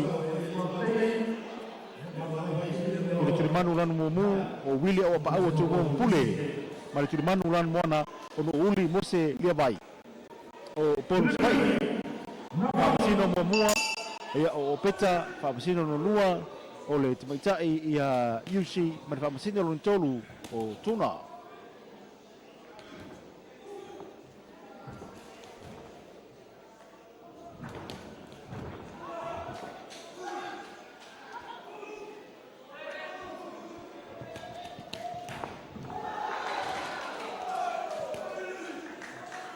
Ang salong time sa nga mua di ba li o wili o pa aule lan mumu ona lan todinga ya a ole li o uli le lan mona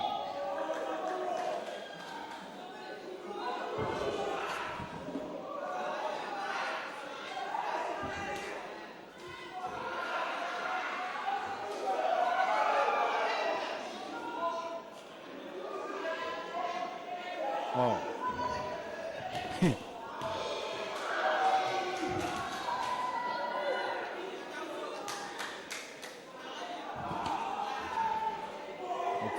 maua i raka leo o uli sai kolosia wili so le lo wingai e maua mai lunga malai la lea sen tam Bosco ia wil ia ngud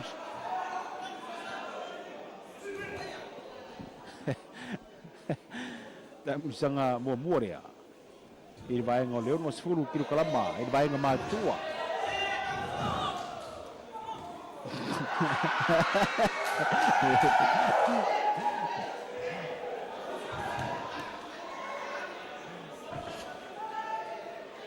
to ala vai deli o willi e pengol la pusuanga ya ese foi il pengol fusuanga le no uli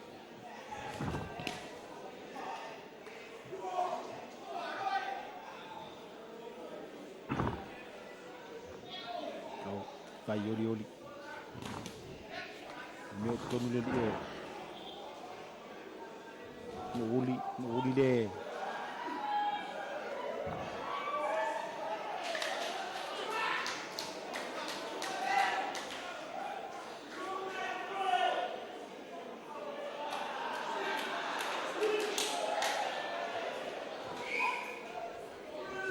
Ya, cefa awal tem sanga mua. Baru di Willy ya manul. Willy le ai opulang mumu. Ya Willy le olo pa peona. Paiele. Ne fai pele lan bona. Kan kau mi voi me kau me kire o Willy.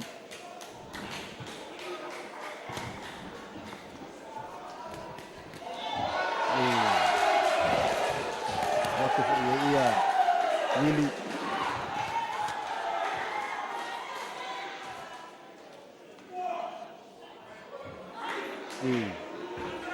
la te te te ilo faria te te ele ilo ono Willy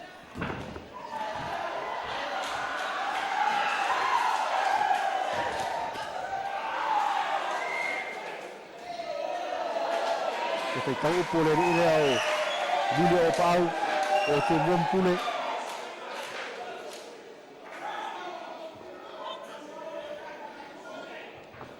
ya ngai me te fau wa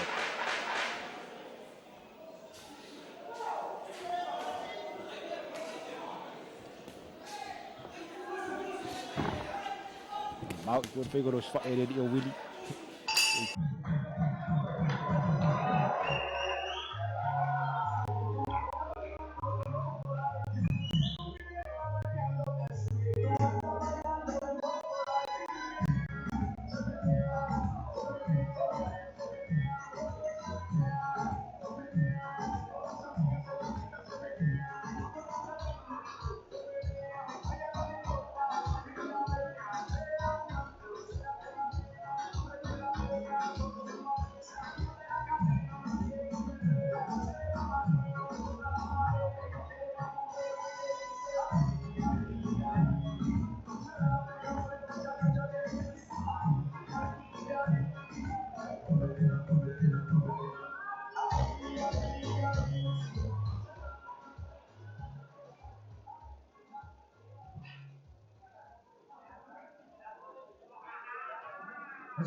Round 2.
Talofa, welcome to Tamasina Island Resort.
Delivery.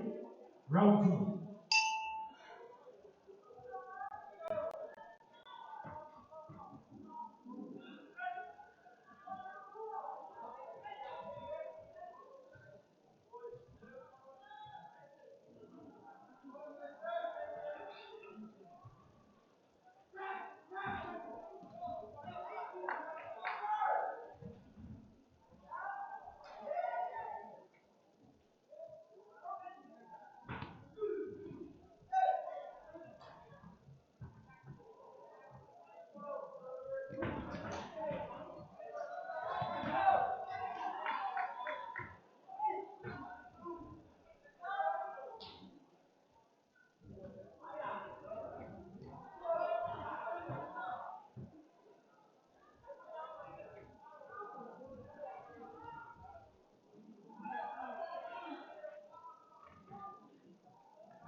Le la te fa o te mo sanga no lua.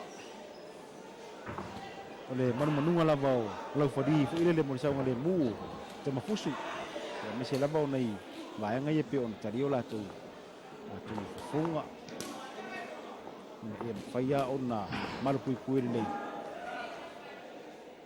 Te mi o fanga solo ia le pang a le ta mo sanga mo ta mo sanga.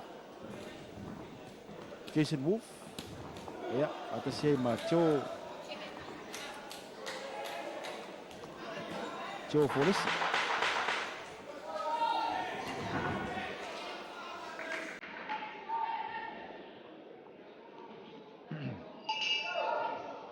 Kalau mai time musang na dua. Yung ringa ko kasi time musang na dua spoil. Ile tangar na. Ile ba ile iyo. Joe ma chasing.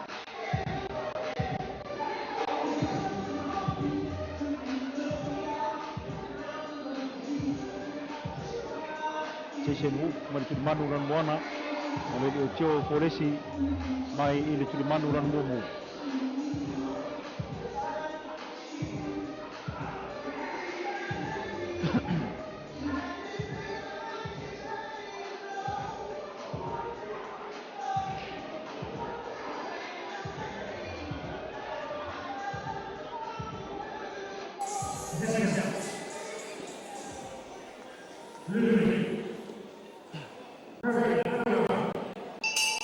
Sao ni mai berita bersama ni tolu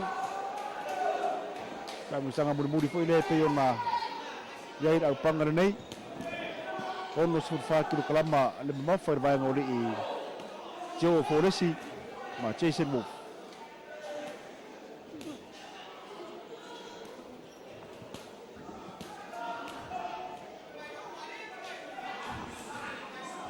man wali tadi le ini Joe foi level Jason.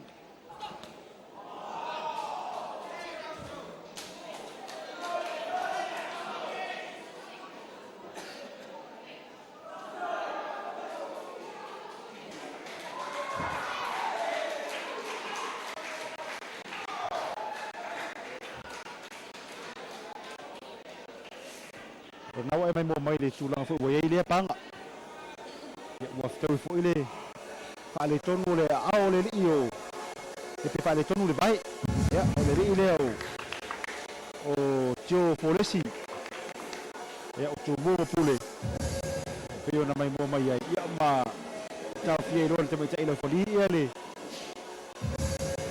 Pangal nei o no winga i o manu maro lava ua e si le fie le mai mo mai.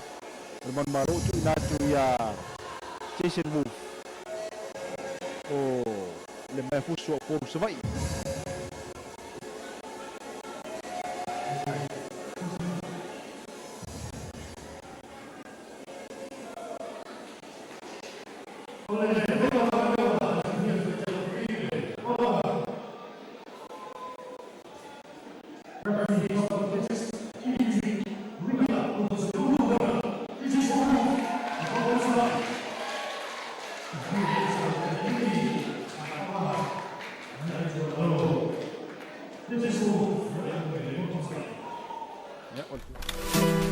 Why should you invest with UTOS?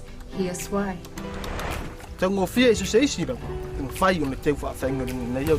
money can help to develop Samoa's economy, and I get dividends in return. My money can finance overseas projects like this one here in Murry, Samoa Center. Hey, waka fiwa ke waka ngime o kupea uma ingi mali ya kore fees. Aya, leke are UTOS. Era ni FIFA masinga. Longa na vetana la kupe ko afela fi. Oh, te Savaii la lisko inga. Ese au ingi la fengal venga le UTOS. Sumaido ai amata sonte nga tupe ile UTOS.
Ole ua tatou anga e mai molisi le tatou panga pe on fai atu ye te Taefu mai le tu manu nan mumu e ma apelu pe telo mai tu manu nan moana sa ori do mo tabu sanga mo mua tu lama tabu sanga ia ole umi masani lava pe ia ona ia tai 2 minute le umi ole tabu sanga to de ariu sunga le ila foriu lo ia fa tatou panga nei o fa psino mo mua o le tamaitai mai Australia manuela fa masino lona lua Tuna ma fa masino lona tolu o Sulita o Australia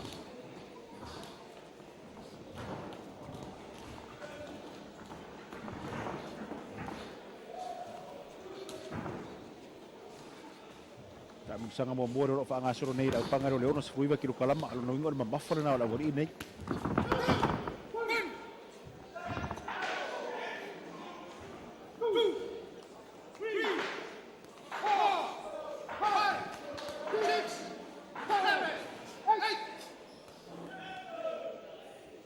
Pai tau Upolu le io. Jett Taefu. O no sa boku sa do sa ia. O li dio a pelu petel. Pe fo ona fa fo mai le sa ta mo yo le dio a pelu petelo. Sa fai fo ima. Fo sa mo ni te usanga o mobile. Sa ia le la te ya mai fo i mai ai to sa i dia no pe lava. Fa lo fai tau ia Upolu le nei yo Jett Taefu. Ya, wah kaya pai unga wah.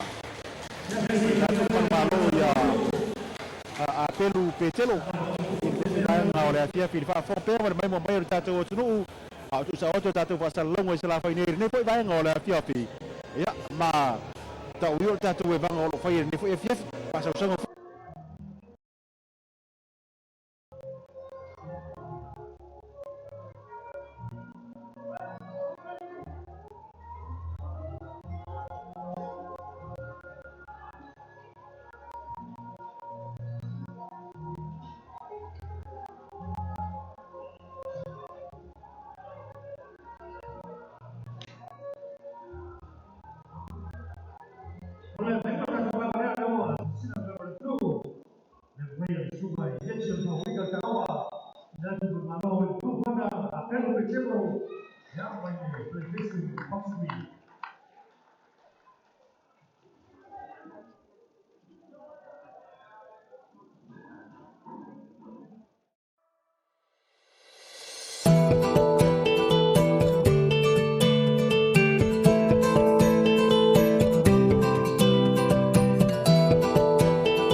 Talofa, welcome to Tamasina Island Resort.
Sunita from New Zealand, just for me, Taualii, Samoa.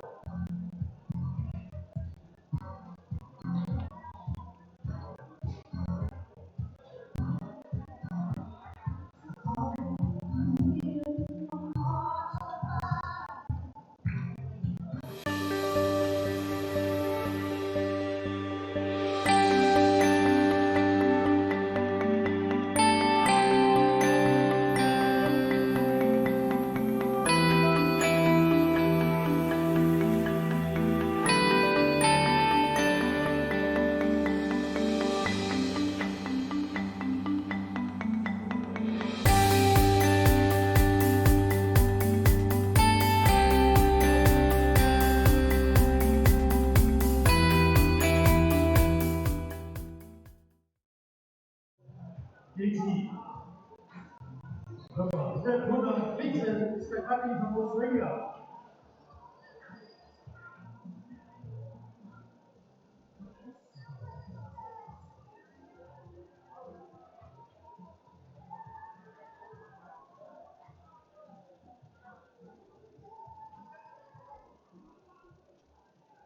From the blue corner, Jordan Richard, Olsen from Australia. 3 rounds, 3 minutes fair.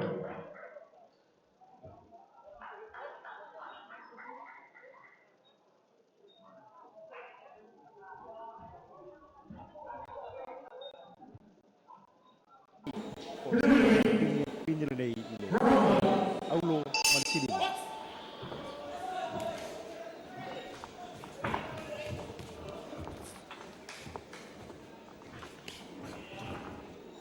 ya la wa ya ka ta bisa ngomua pila foi ona mo mawina ma mai mo mai pus anga ya an au pa ni mai Australia tala tu sari na mo ia foi tino o ile wa ma fa o fa tu langa fitus fo 5 kilo kalamba lo ma fa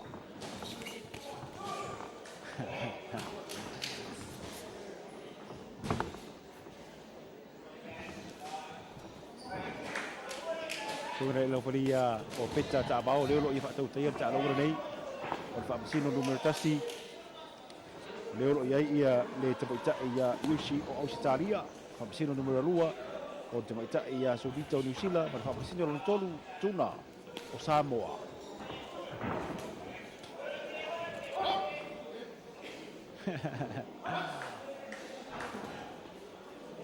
te fa go ta musanga mo le lo fa nga solo pelava ile bao le io Vincent Australia major in Australia lama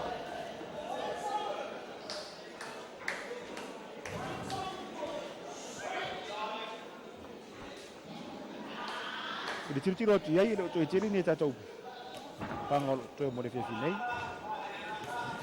ya ona tatou ka ilo le ile se tatou panga fa to te ya ko ona yai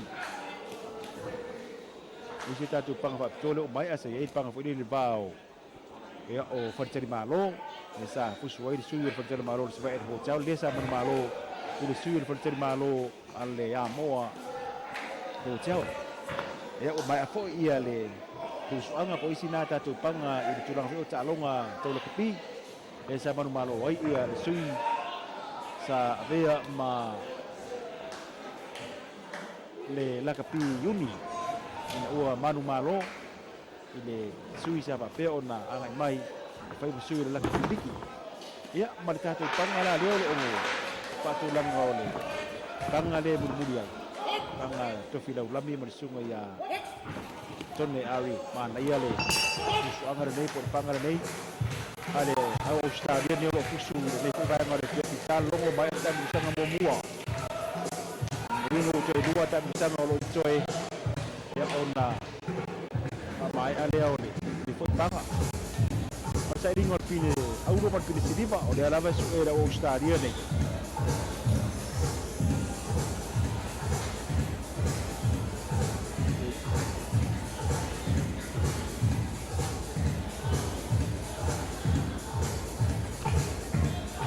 king ora ora ni le wo ko ba ai king o Kingo loka ko ira karo ngara kapi. Ia ede tia di fia o ira kapi fia fusu. Tau ni memang tak bersanggar na lua.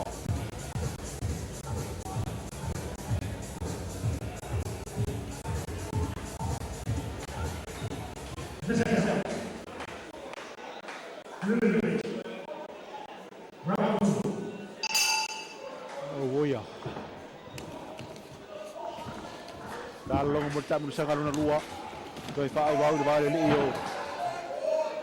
Vincent ma Jordan. O ila o Malavai mai Australia.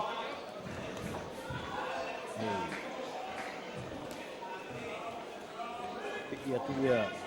Ini neo. Jordan na ila mai. Ya, fa ila boleh Leo visi.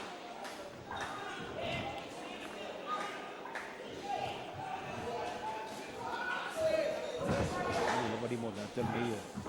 Vincent. Ni ofulan mumu. Ito, fayat po iya. Jordan Latowi.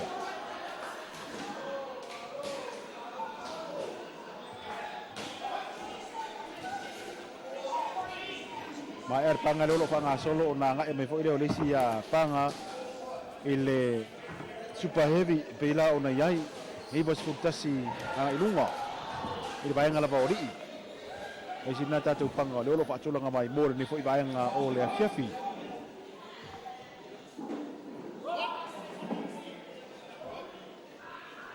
Ibayang ada lolo tau fia ele.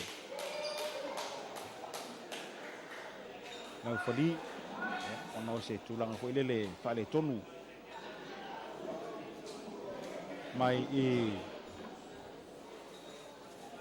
Poringo le io Vincent. Ya, Vincent o Australia.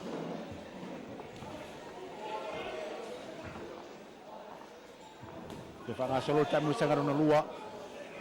Ile fa fonga man mai mo mai o tatu tu ni fi bayang ole fiafi. Ile tulang olo ia fa nga solo ngol pangar nei. Pitus furima kil kolamba le mamafa ile bayang oli. Vincent ya ma Jordan mai Australia o Poulava.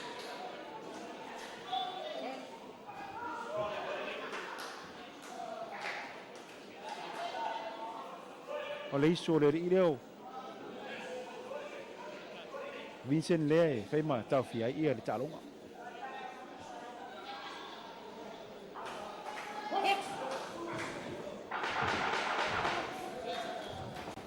Aku tu cepat ibu ia dari Vincent. Oh, sehingga kami dia buat tengah talio Jordan dia ofulan bon. Tahu berlongo, mai aja musangar dua. Tasitone tamu sangat dulu toy. Ya orang ko ile ole pang.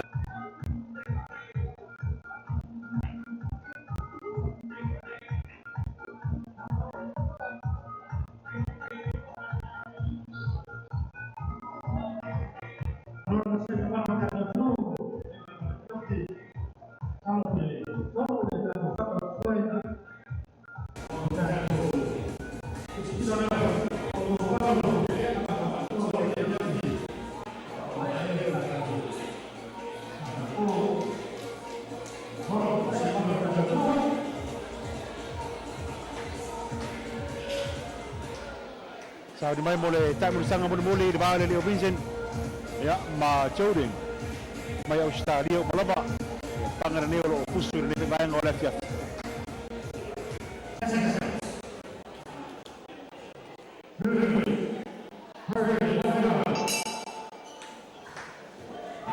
Kalau waktu itu Leo Vincent, kalau pun 5.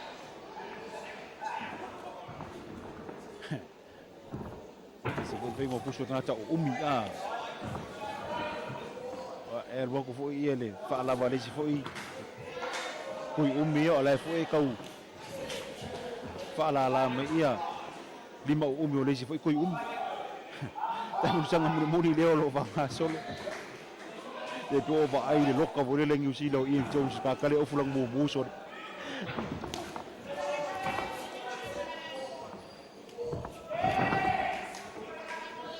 Support la volta ngata leo o Jordan de ofulon mona.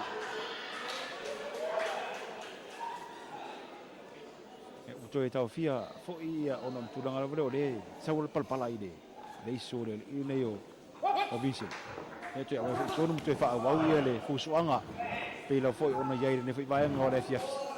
Pi ia tu mai. Va venta mi lo mai tono tangata de o Jordan.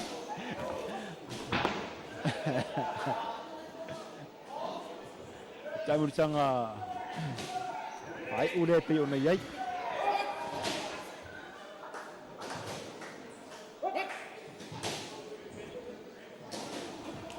Mai on pangale Vincent Machoden ia ona tato wanga atule risi panga. Lepas 10 kelamba nga ilunga. Lepi ona uci lo tu risi dia. Na fuso dia o alem malisi wa pon Savaii.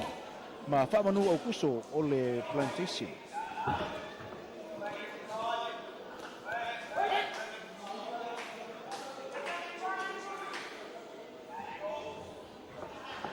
Ke fa wa dia mau le ia. Ele ileo o Jody. Milo hei pavio ta milo mafiri ton wa kula mabori kunmango. Marka milo mai kong ko pasanga ta milo malongo mai ta milo sanga. Kono to last time sanga fo idea. Ya mo Jordan Vincent pe ona fa fonga mai mo mai ai. O ila o uma mai Australia.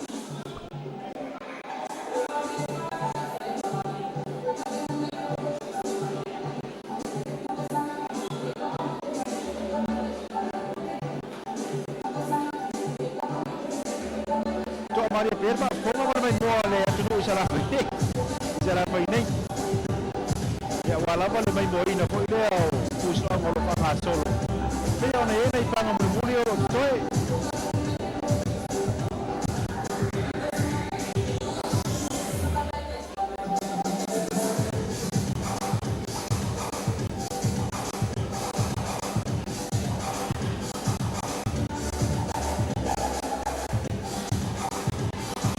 Terjadi uma famsino biona. Apa terjadi ia malu di kusu masih rapo ia oleh mai bang ho ia le atu biona jai. Il vai oleh fiafi. Ya. Lela wa fama wina ese uma famsino. Ero ia turang fulo au tasi famsino. Ai oleh saya udah fam talamua fa alongo tu ese uma famsino. Samoa Commercial Bankers just make banking easier. Now, you're just a text away from your finances. Simply fill in and submit a registration form from any SCB branch, and staff will contact you once your mobile phone is registered. When you receive confirmation, uplift SMS details from the main branch in Matafele. Text 722 to check your account balance, transfer funds, or view your bank statement. Samoa Commercial Bank, Samoa's best choice for banking.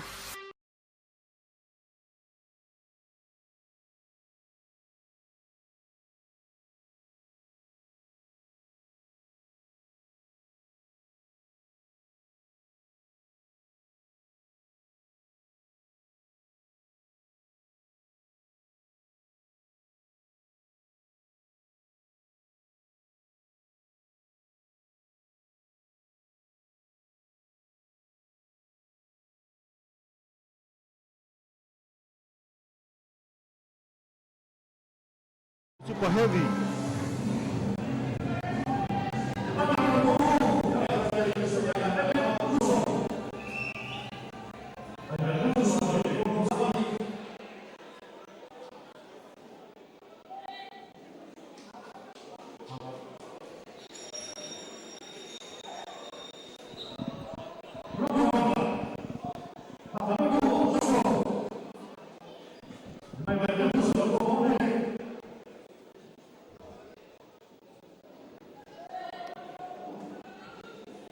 Fa manu au kuso ia ole plantation pe ona a Tumua Pule. Si toi fa sa watu o alem malisi wao ia o Opolu Savaii. Mai tu manuan mo la kuso ma lele io fa manu au kuso ole plantation mai tu manuan mona.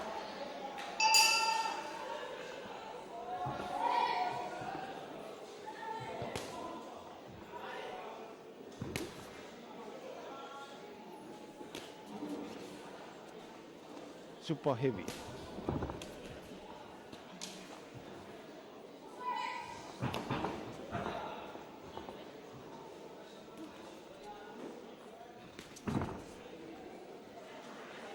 Tak berusaha membuat dia lo pa nga solo ni. Untuk pangalia yo le ibas furu nga ilunga le mafa.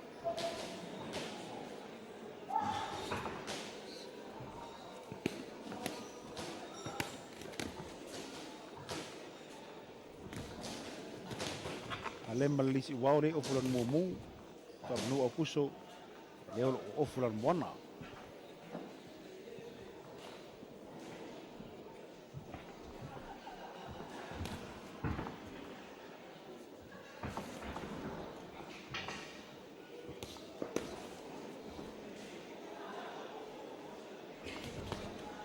Vo panga ye fa super heavy vo dia ye pi ngoi le mua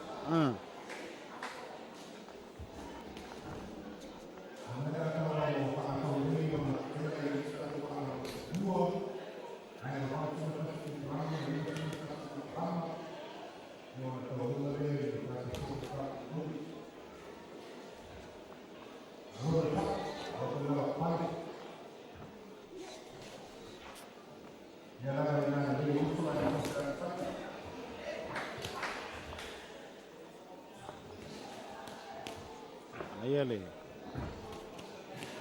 fainga ole us anga nei ele ole nei super heavy pe ona yai tala tu sa le ale foi tino au la bol ni ye le usimo ko ila fo ke fo iwa le fusu le ma fale i vas fultasi anga ilunga pero ingero ako se sira ngira kilo ni pe iva kasi ya iva ruores aso solo va pe ngar fingole super heavy pe ona yai tabu sanga bomua metai fa metai da free solito New Zealand le lo fa tau ia ia le au pangara nei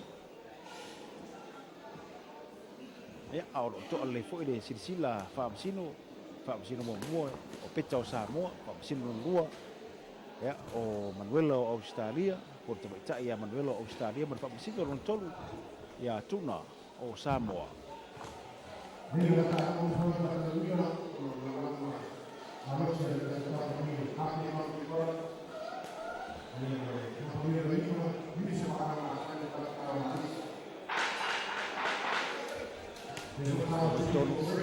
Jadi foi se temi tour tamu sanga mo buor nei pe yona mai mo mai e o tatu atu ta longo ya o mo tamu sanga mo mo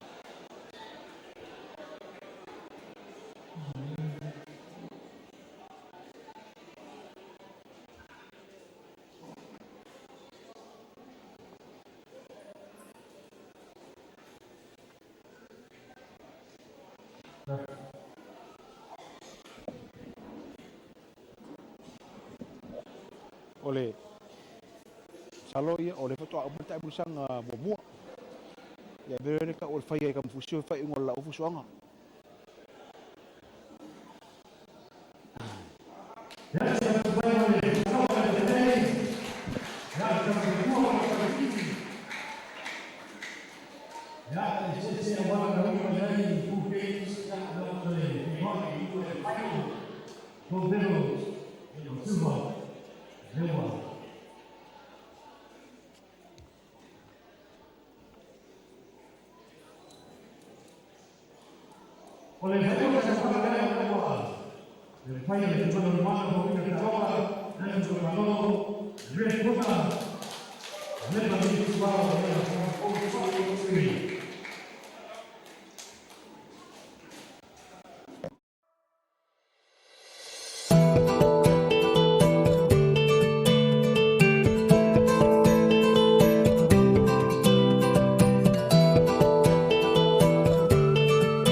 Talofa, welcome to Tamasina Island Resort.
O le nasa e whapong mai le tolo wino tātou pangaro la so mai i le vaenga le maulu tasi kilo kalama le vaenga ole i pe ona whangaina o le tunu manu lan mumu anga i mai i peta losi o Australia a pe ona sue champini ma le ri o apineru mitai mai le tane le lo kusu mai le tunu manu lan buana sa oni domo le taimu le sanga mua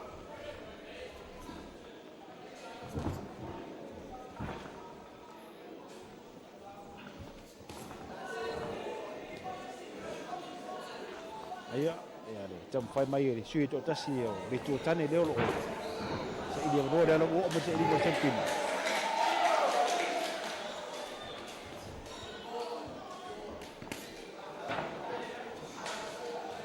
Ta bi sanga mo mua.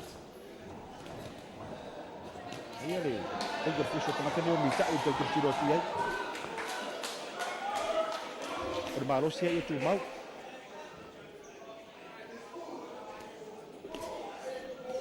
Le fuilo pitalosi o Australia tangata fusu le leite le foi tano fanga so mai fusu anga ia mai las stofi ia balas foi erna ia foi ona yai ma fa fo mai yai ia tato pasal lagu satu na tfea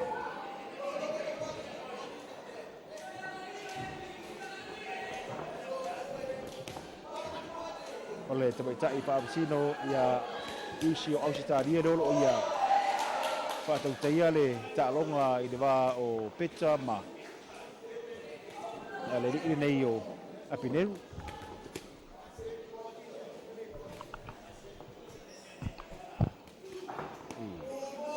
Ngā i le umi o limo le ri nei o peta losi e pi o nei ai.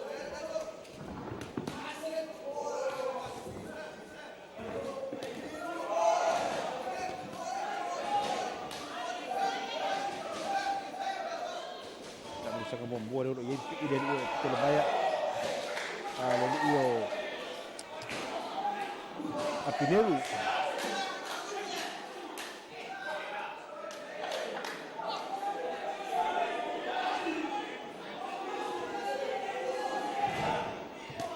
gol le pecca ia le vai ngaro lo ia turi lo ipuna ba ia le le bolo mal pu pele allo ona tari vai le io apineru tai bisa ngabo mua apineru o le tu tane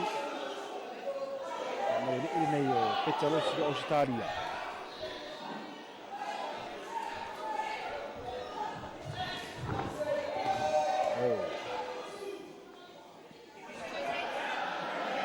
ila fo tu manu kundi ina ia pu nama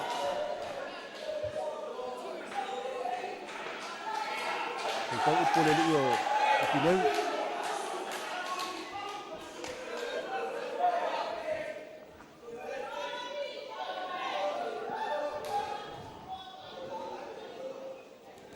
Jadi saya ngayo inga Upolu tu fai menjadi ni ya lek tahu fai tu turi mai ya ni ona ai.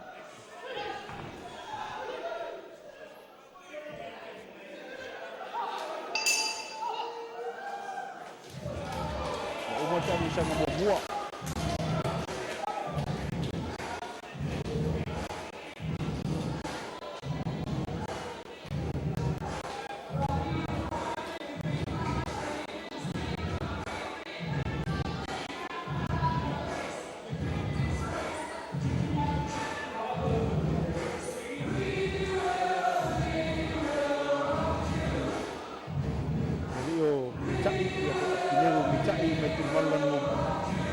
Buana ya au ini yo terus berkembang dan bubu Australia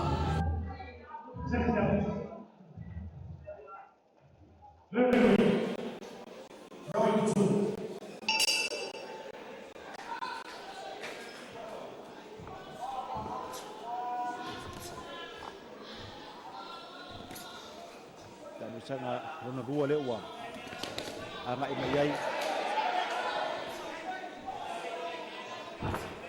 Jadi ayo le, Pak Kui ubi dia usah di bawah tak bisa buat.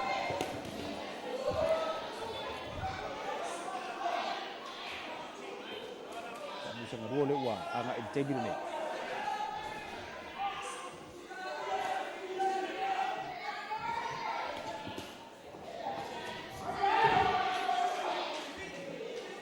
Faya le ini yo. Aku le tahu sore faya orang ala kusu. Yang pasti ubi orang pang. Dia itu mufaya tu ini Pule. Bawa le ia faya orang ala kusu. Aile tu babang de foros faya le. Ini yo peta losi to Australia.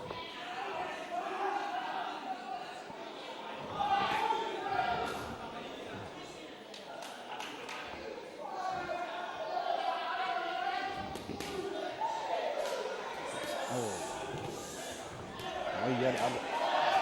Itu, fiber apa iya? Api biru.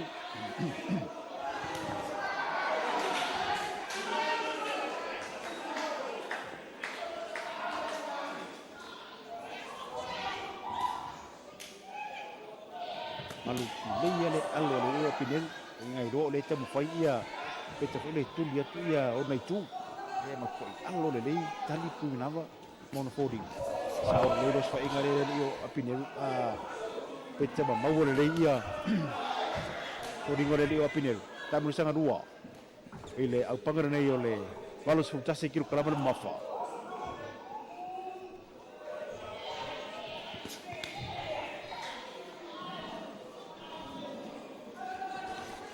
fa me daba ia le di ile yo pecca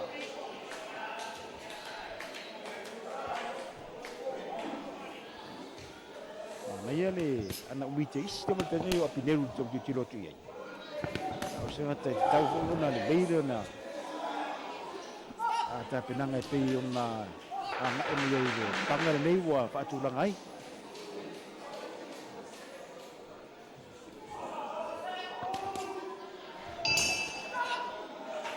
Umur tak boleh sangat na luar.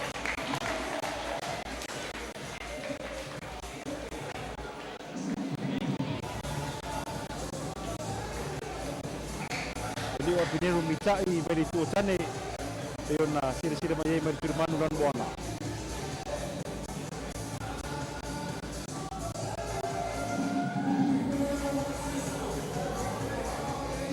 ya ile tiro ba ya ile po ye ele ai na maua ele ile yo eta losi o Australia ile tamu sanga le umbayat ma euro foi te fai le lio apinelo eu fai assim bolunga pe umiran pang ya le lavai te fai do foi le su mai ia le su ma voi ai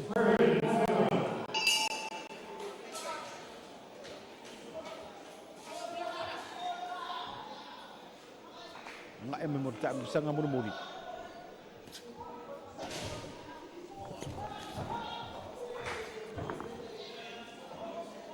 Oli so ame fo ilenga valo le ni peta. Sawa di mata tenio peta ile panga so alava ya kasih dua apa kaki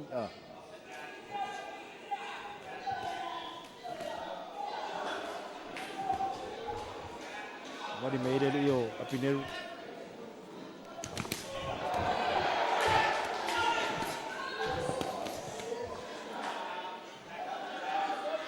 Fame so da tenio peta nga so ongi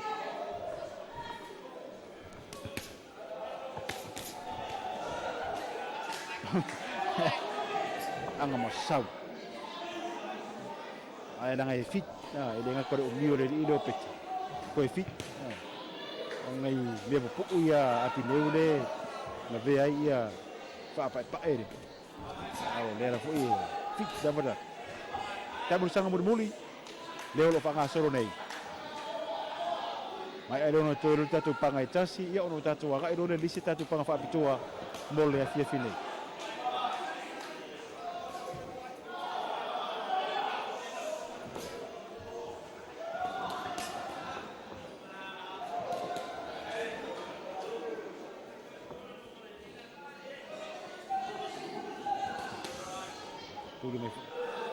Ia pui manava i leo peta. Tamu sagarong tolu te ia foi ona mai mua mai ai. Oi te bi umar tanga tere. Ali lolo pui manava sau no mo forin. Yoli super be ma wole ai pe ia ona ai. Tem foi me foi ere io a apineru.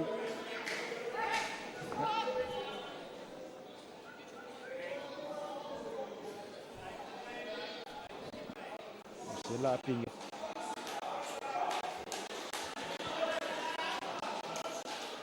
Sarole tulang alama lea po vai alama le lo mori mawina I fuso anga taron amata mai lava ida so asa tofi ala so nafi ami sera bala ipanga ma tua ia panga right fo le te vai ta fiti o tamu ti right fo le fuso juniors ia ta to lava tama fuso le lava ba os por le fit o ta to tama fuso pe ia ona yai no winga o se mato ingaru no tere lava o pa pe ona Tahu na fai tatu tama fusu ma tua na borbaro se pia ona yai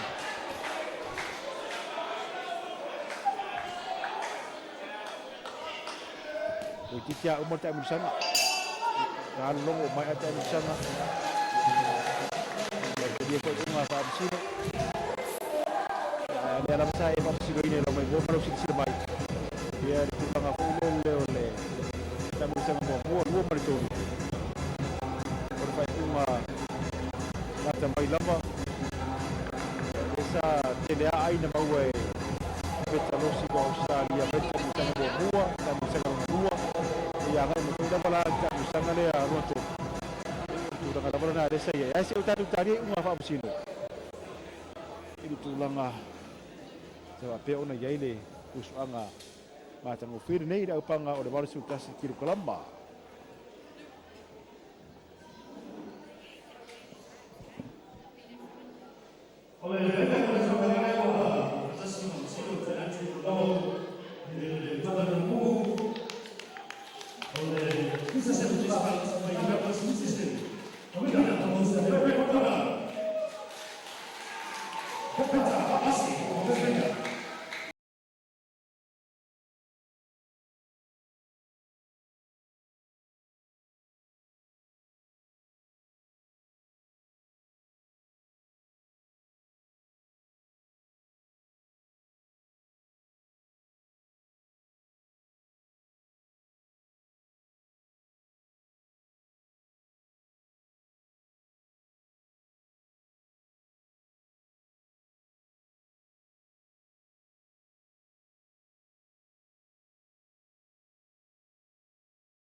Manuela o Australia.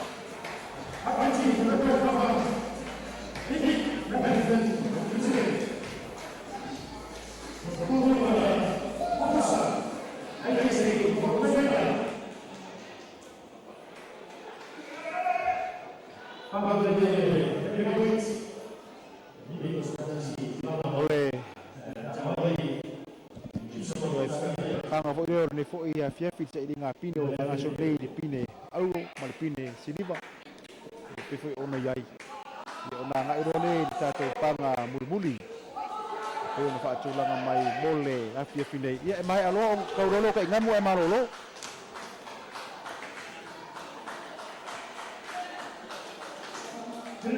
sauni mo ta munusanga mo mua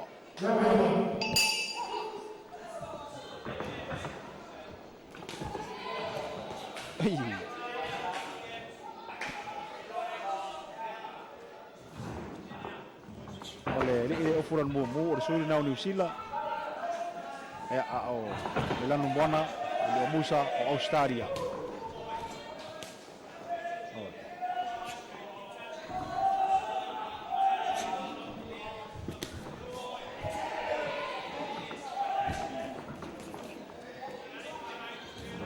alu lava di mole io le Australia le ole New Zealand le o mo pe ona yai le vete fa to Poulava muso Australia la to ia ta mo sanga mo le ro fa ngaso nei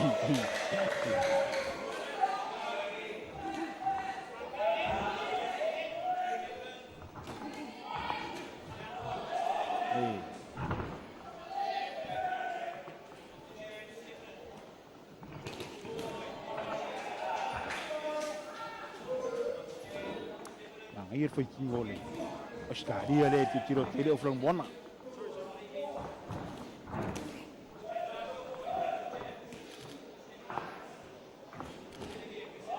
Yo Tuna. Non dia macam ai ali ma pure te bu mala.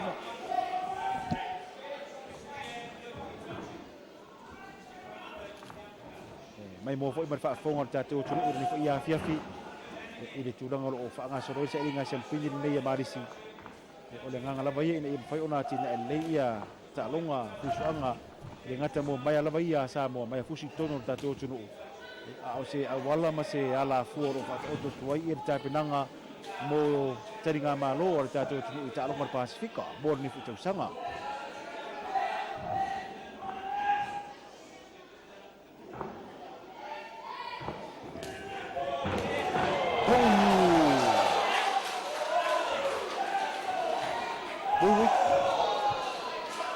le fare torno le musa Australia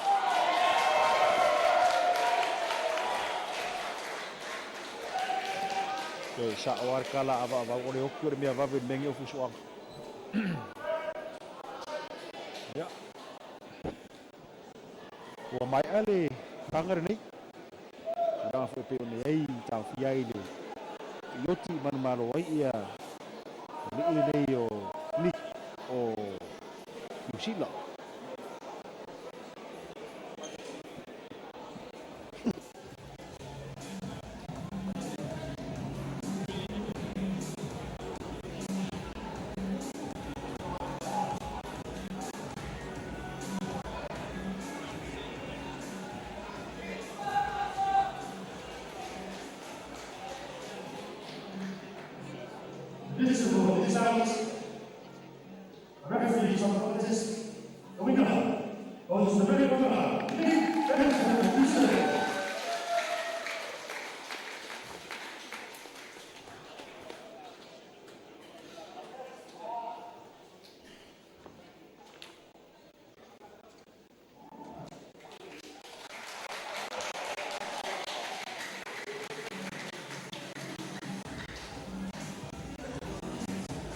Oleh turang na na way ni fai ungor sa to pangar na or man malo tu na tu ya ni ko New Zealand le sa fu suma turman lan mumu ele ne bayang ora ya ya na to le siria bayang ora sa tu mai ta to a tu umale au pa fo mai se fo ya or maru da fo me bo ya ne ya pa me bo ni ya ni sa le lo sa ile ia fiapi.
The Unit Trust of Samoa, for a limited time only, will be opening new accounts at a discounted price of $1.57 through its mail offer vouchers. Buy 50, 100, 200 or 500 units at a discounted price. Invest now by visiting our main office. Terms and conditions apply.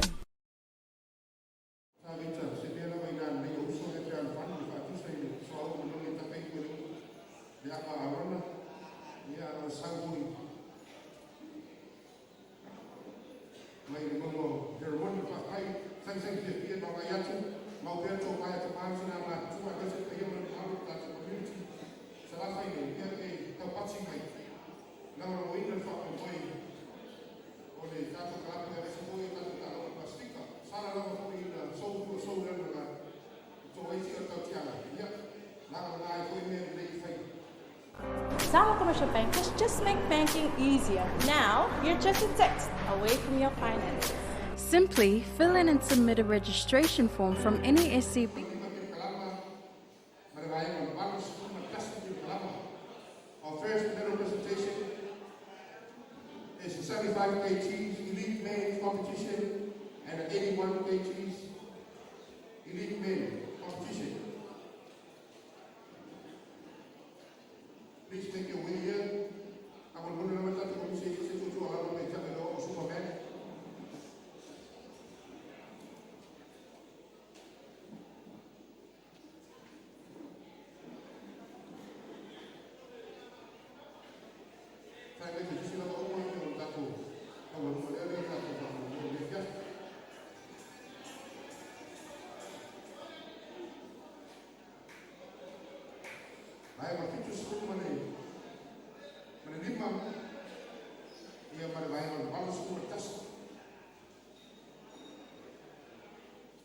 95 kg presentation and also 81 kg presentation. Medal presentation. Ole nei lava whamago. Ia o whailangi fōi ia le whanonga na whiunga ia te pua pre-wetsu. Ole te maa fōi i whasuni ia Marist ia e te fōi. Ia leo le whanonga le isi kiko na pick up his products. Ia lo iei leo le sūna no o lalamai. Ia le sūna ia Richard Wetsu. Pese lama ma sani pese i tui ki moha peri. Amu ia le au. Amu ia le tō. Amu ia le whanu whene ne ki o maho. Amu ia se kasi. Na te leo mai. O tino no wala malo. Ufatu mai mai. Au me. Tafia.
In the 75 kg elite competition, bronze medal goes to Varcoe from New Zealand.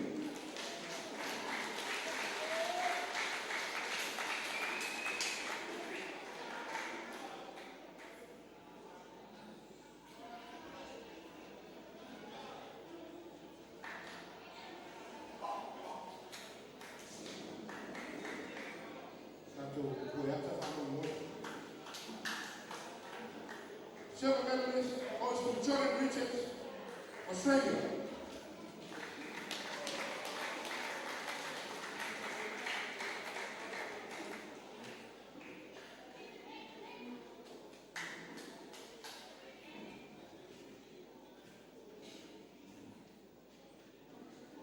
Gold medalist is the Vincent Shipani of Australia.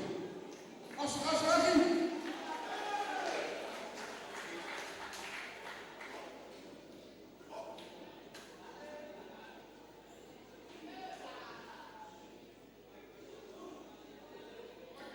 81 kg, bronze medal goes to Lafao, Taefu, Tumua, Pule, Samoa.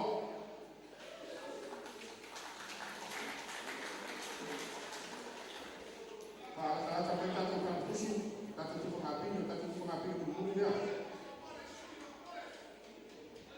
Sungai Lafao, Taefu, Tumua, Pule.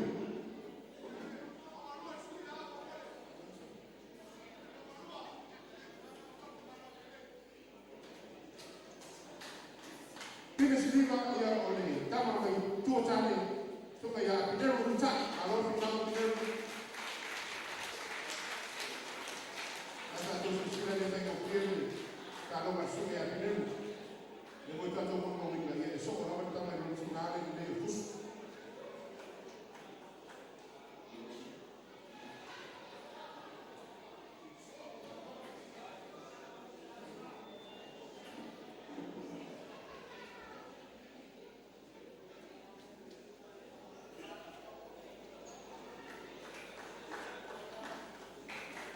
gold medalist is the Peter Rossi from Australia.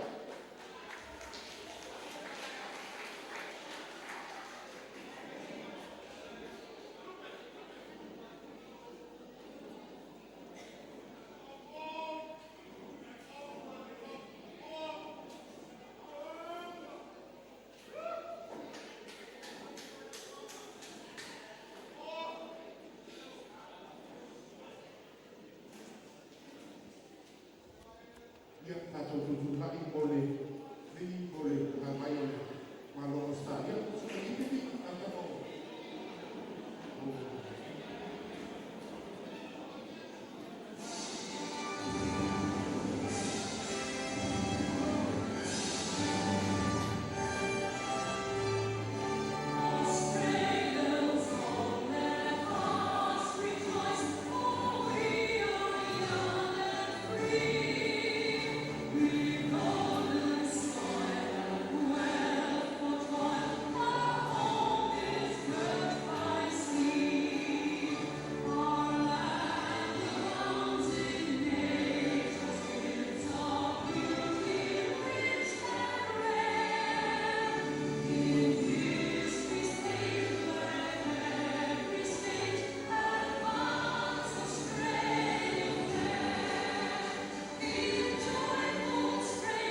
91 Taine,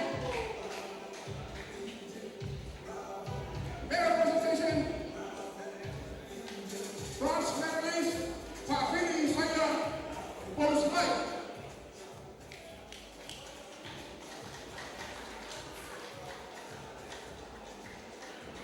Papini saya,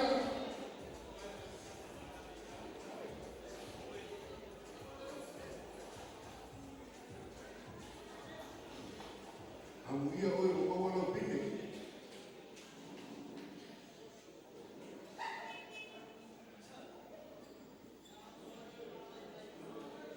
Silver medal goes to Olsen from Australia.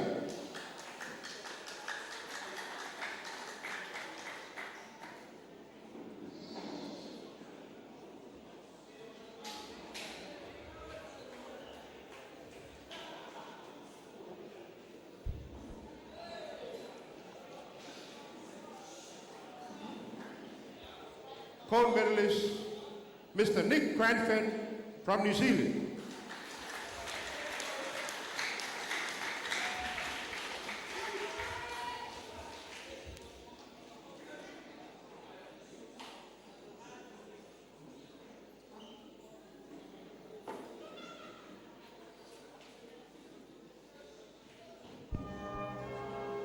Ya, tato tutun lai.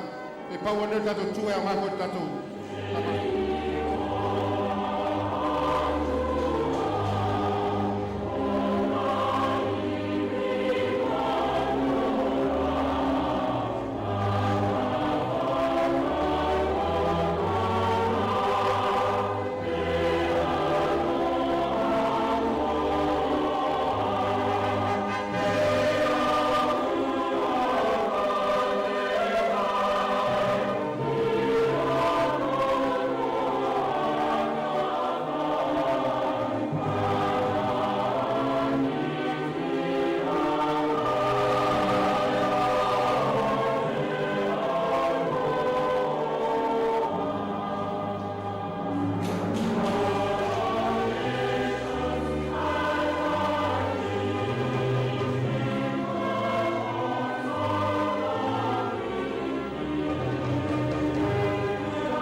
Thank you, Chairman.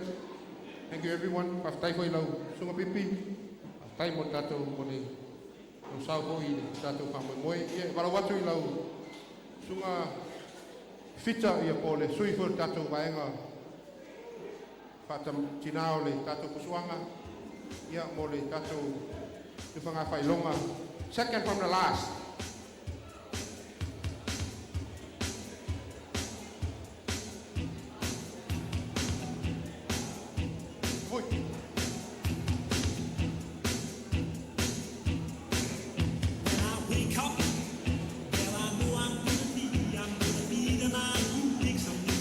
Ya, lau fio ngale chuala.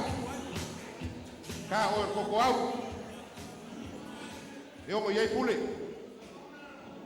Ya, o tato fai tufa nga fai longa o vaenga o le ona 10 kilo kalama. Ya, o le fa mani ina ile pine silima per to si sila ta longa mata ina fo ile va uli ma. Suma ya wili apa au. O le vaenga Tumua Pule. Ya o le suma ya wili au apa au. Tumua Pule.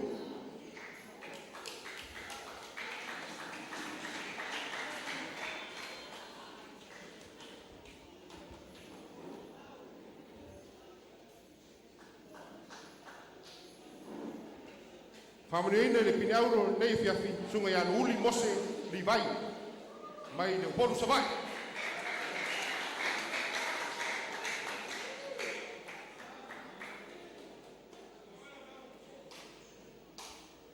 O le vaenga o le ono sfuma fa kilo kalama ia o le pile siliva o sefo o lesi Tumua Pule.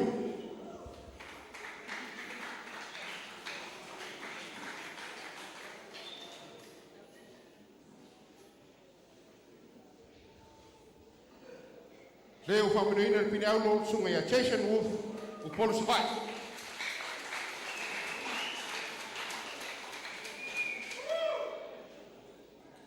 So mai lea matata vaenga o le ono sunga le iwa kilo kalama pine apa mea sunga ia falani tāsele plantation boxing Samoa.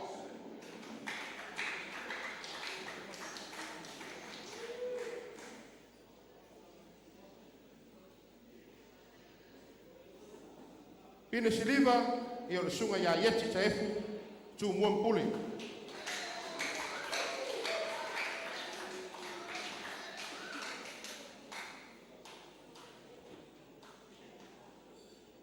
Leo whamureina i le pine auro sunga ia Upolu petelo o le plantation boxing.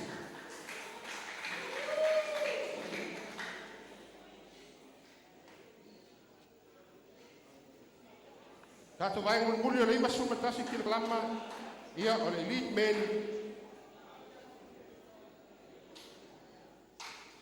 pina siliva fa manua guso plantation boxing.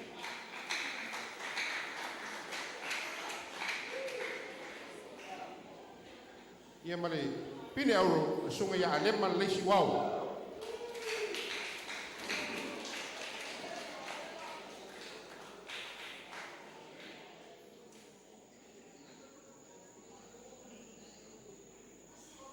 Ia te wala watu na sunga fai malo sumaya se e fa umaina ia nisi fai long tau loa ia na usu ila ia no tato vi tato pese umai ai ni fai tato pangamulmuli.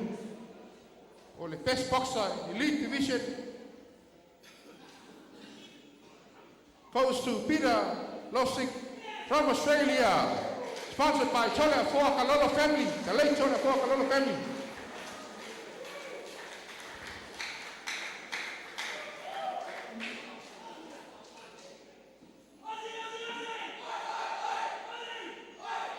And the overall boxing ring winner in the Prime Minister's Cup 2019, the Apia Concrete Products Last Man Standing Marist Boxing Test Event for Pacific Games goes to Upolu Savaii Boxing Ring.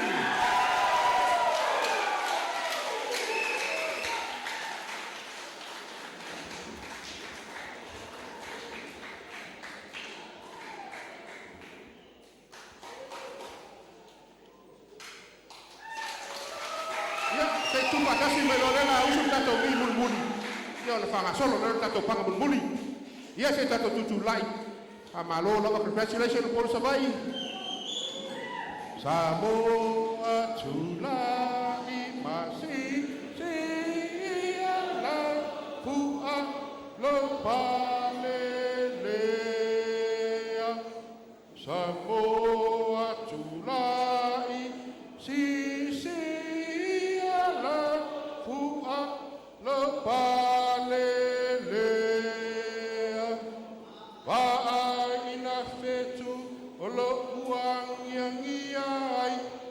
Le fa alongale o Yesu na maliu mosamo o Samoa umau la Pule fa ababau awa ete fefe o le atua le tafa o lo tasa o lo Tonga, Samoa, Taulai, Wamia, Mia, La, Pua, Lopalele.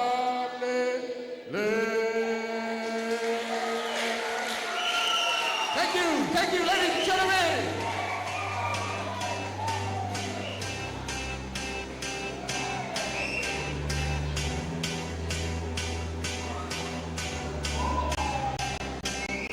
Nawa whaponga mai tatou tunu uri tūlanga.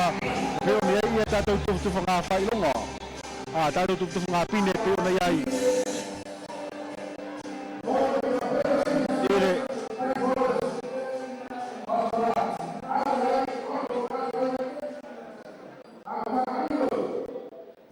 Ile nei fo I baunga o la fiafi.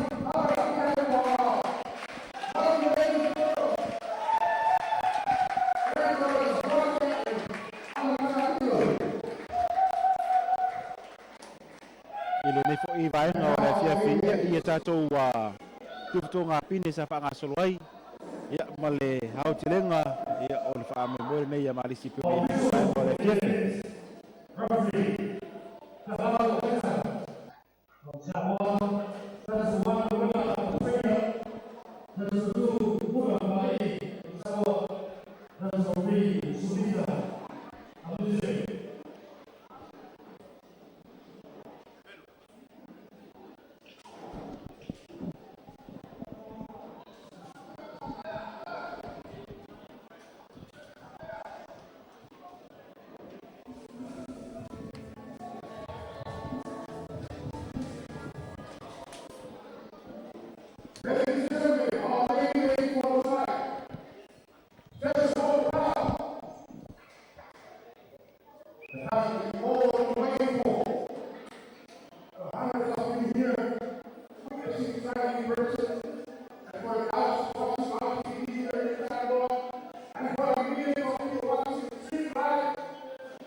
Rau a whaafonga mai mabaru tātou o tunu uri tūlanga o lo iei ia tātou ele whangaina o tātou panga abitoa I le fwoi baenga o le afiafi e tau runga iai ia fusuanga malisi mo le nei fwoi afiafi ya pe ona mai mo mai ai ya I panga nei o tono le maia entone ariu mai le tulimanu lanu mo lanu me mata mai tulimanu lanu mona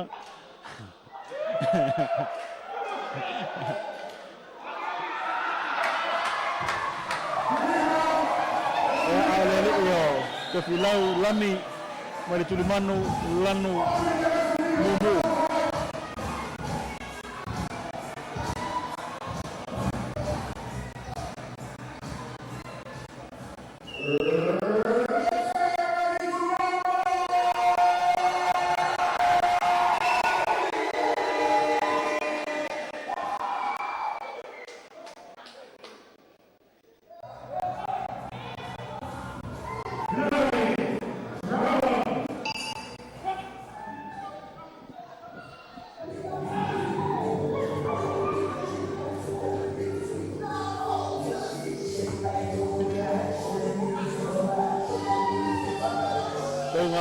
ya entone ariu ya ma ke filau lami pe ona yai ya le tanga o tangulu ka yetu al mer marisi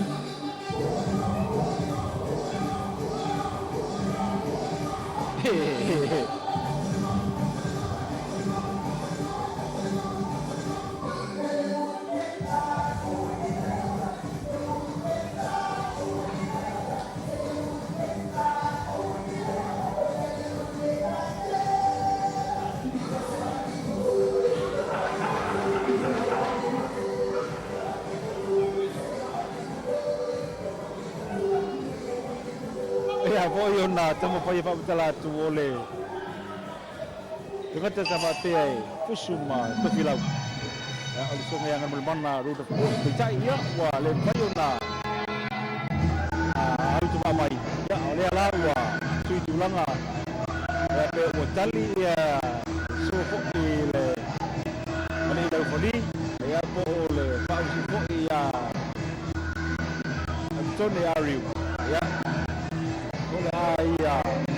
Ya iya ini ya Savaii umat tak bersama buah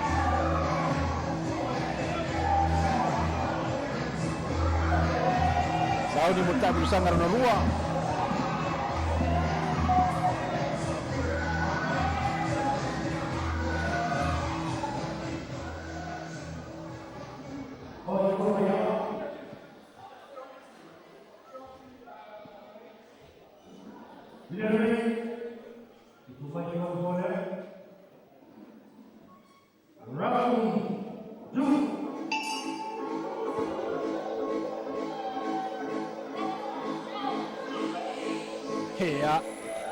Harus pakai tiang aruna ruang. Kita ulami.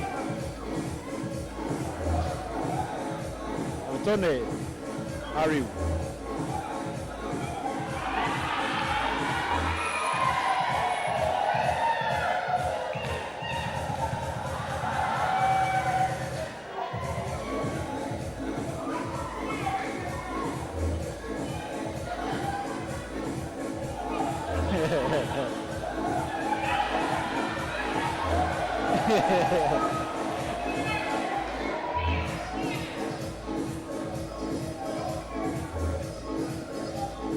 Pangaya kere foi kingol pangaria.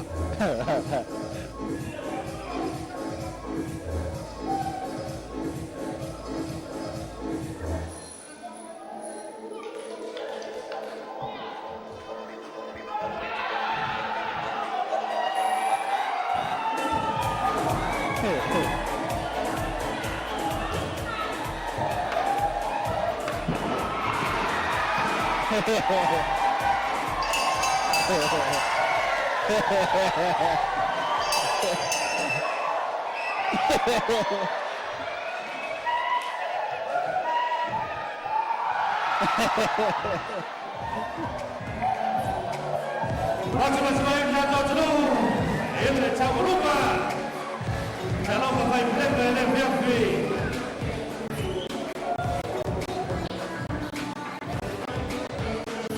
Nawa, may sa vapea ona avea patau lungo pa me moe nei kala puso marisi. Ne foi afia pia ona mai au mai pa poe mai lava ile aso tua. Sa pa solo inicio fo lava ia ai marisi Tumua. Ia ona ngai mai leo le aso lulu sa faila tau parade sa la fainei. Ia sto filo a mata ia le pa me moe po puso ama. Ia la mo mai le temi ole na kia. Tau ngai pa me moe nei marisi.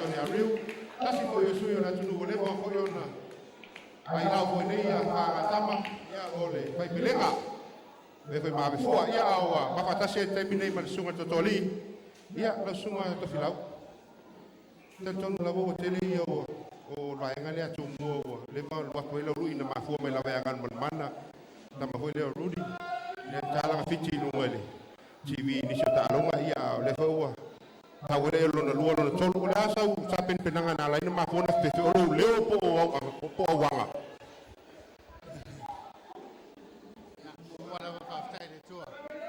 wa e man via ya angata man nei po aftai papto ile kala po marisi ile to ya mana ia wa ile to Taine muli nei va ai Samoa o to soli kapuleni aftai kala po marisi aftai la konas so kaya amsame Murry Poulava, Pule vai limo lo la moinga. Aftai matai umolo nu. Basuman tala mai. La moinga la fusa muli la nei po. Aftai va toai so tolua. My beautiful wife in my life. Never change. Yeah. Aftai mo le pasi. Aftai so ya. Abitone tu sai foi maletalo nei po e ai lo ngai o te toi fia o tasi le maya ai le o temi o mai ba o le o te lo o le sunga ya snake le fusion mato pang le na malolo ai le si Savaii ia piales ia masa ole ala ia la Tumua kala paie tu mai la fa pato tuanga ola o mai snake nei pato ilalo yo ma pala kala paie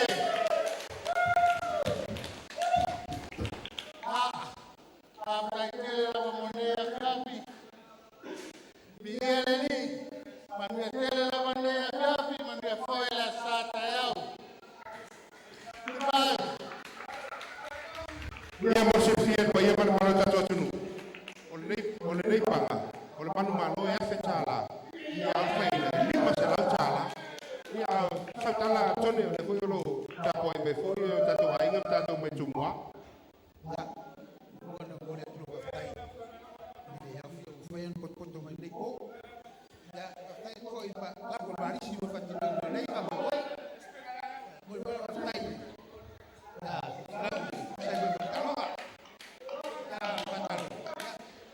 Awa se foi me wa no mo kasi paro. Thank you, sorry, thank you to Filau. Ia se tabui, se tatu na ia tatu prize money mo tatu boxes. Ele umai tatu me fai. Ia Thank you very nice for our good time together tonight. To all our officials and athletes from Australia, God bless you. Our brothers and sisters from New Zealand, thank you very much for your participation. Your presence here have really embraced this event and gracing us with your presence. And all our business community, members of the Samoa Tourism Authority here in Savaii, and all the people of Savaii, Samoa, Pastai Tere Lama Moloto, Titi Faitama Soi, in Tamfainga Tato Kalapu Nefi, Tato Tutulai, Tato Langina Lotanu, Yon Tato Taape, Wataho Lasa, Matoe, if I look to Taola Sam Mulule, Tato Folanga Ne Masina, Lotanu. Maybe, tonight, Bakul Mike Goinga, if I best Kala, Fainka Kapoinga.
Amen.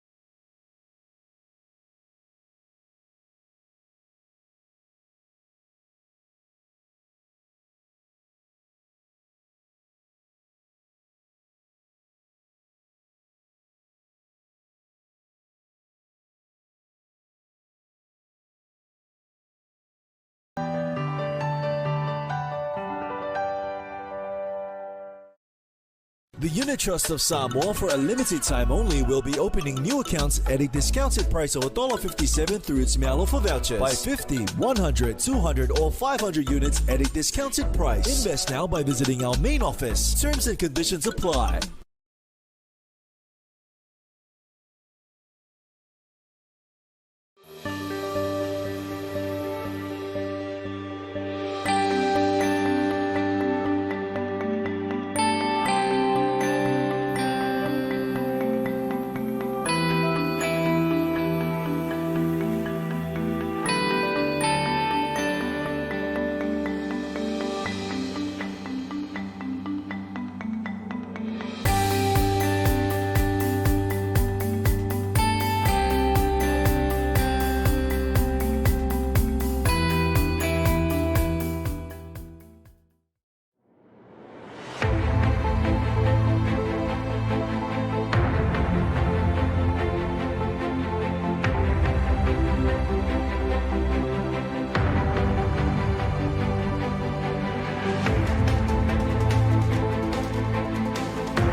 Station rules a nation with version. And anytime I'm in the town or in your country, there's only one station for me, Samoa FM 93.7, 104.1. You know what? Check it out. Christopher says so.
Can't stop the spirit when I need you.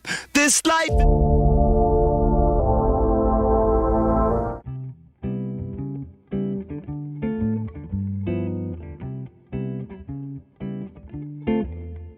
Take the swaying of the palms, moonlight filtering through the trees, a sweet little hut fed with a tropical breeze, and you'll find you'll have just a part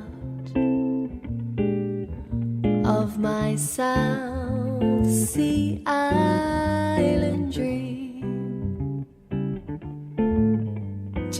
fascinating view of a million stars above, a twinkling from the heavens with their messages of love, and you'll find you had just a part of my South Sea Island dream.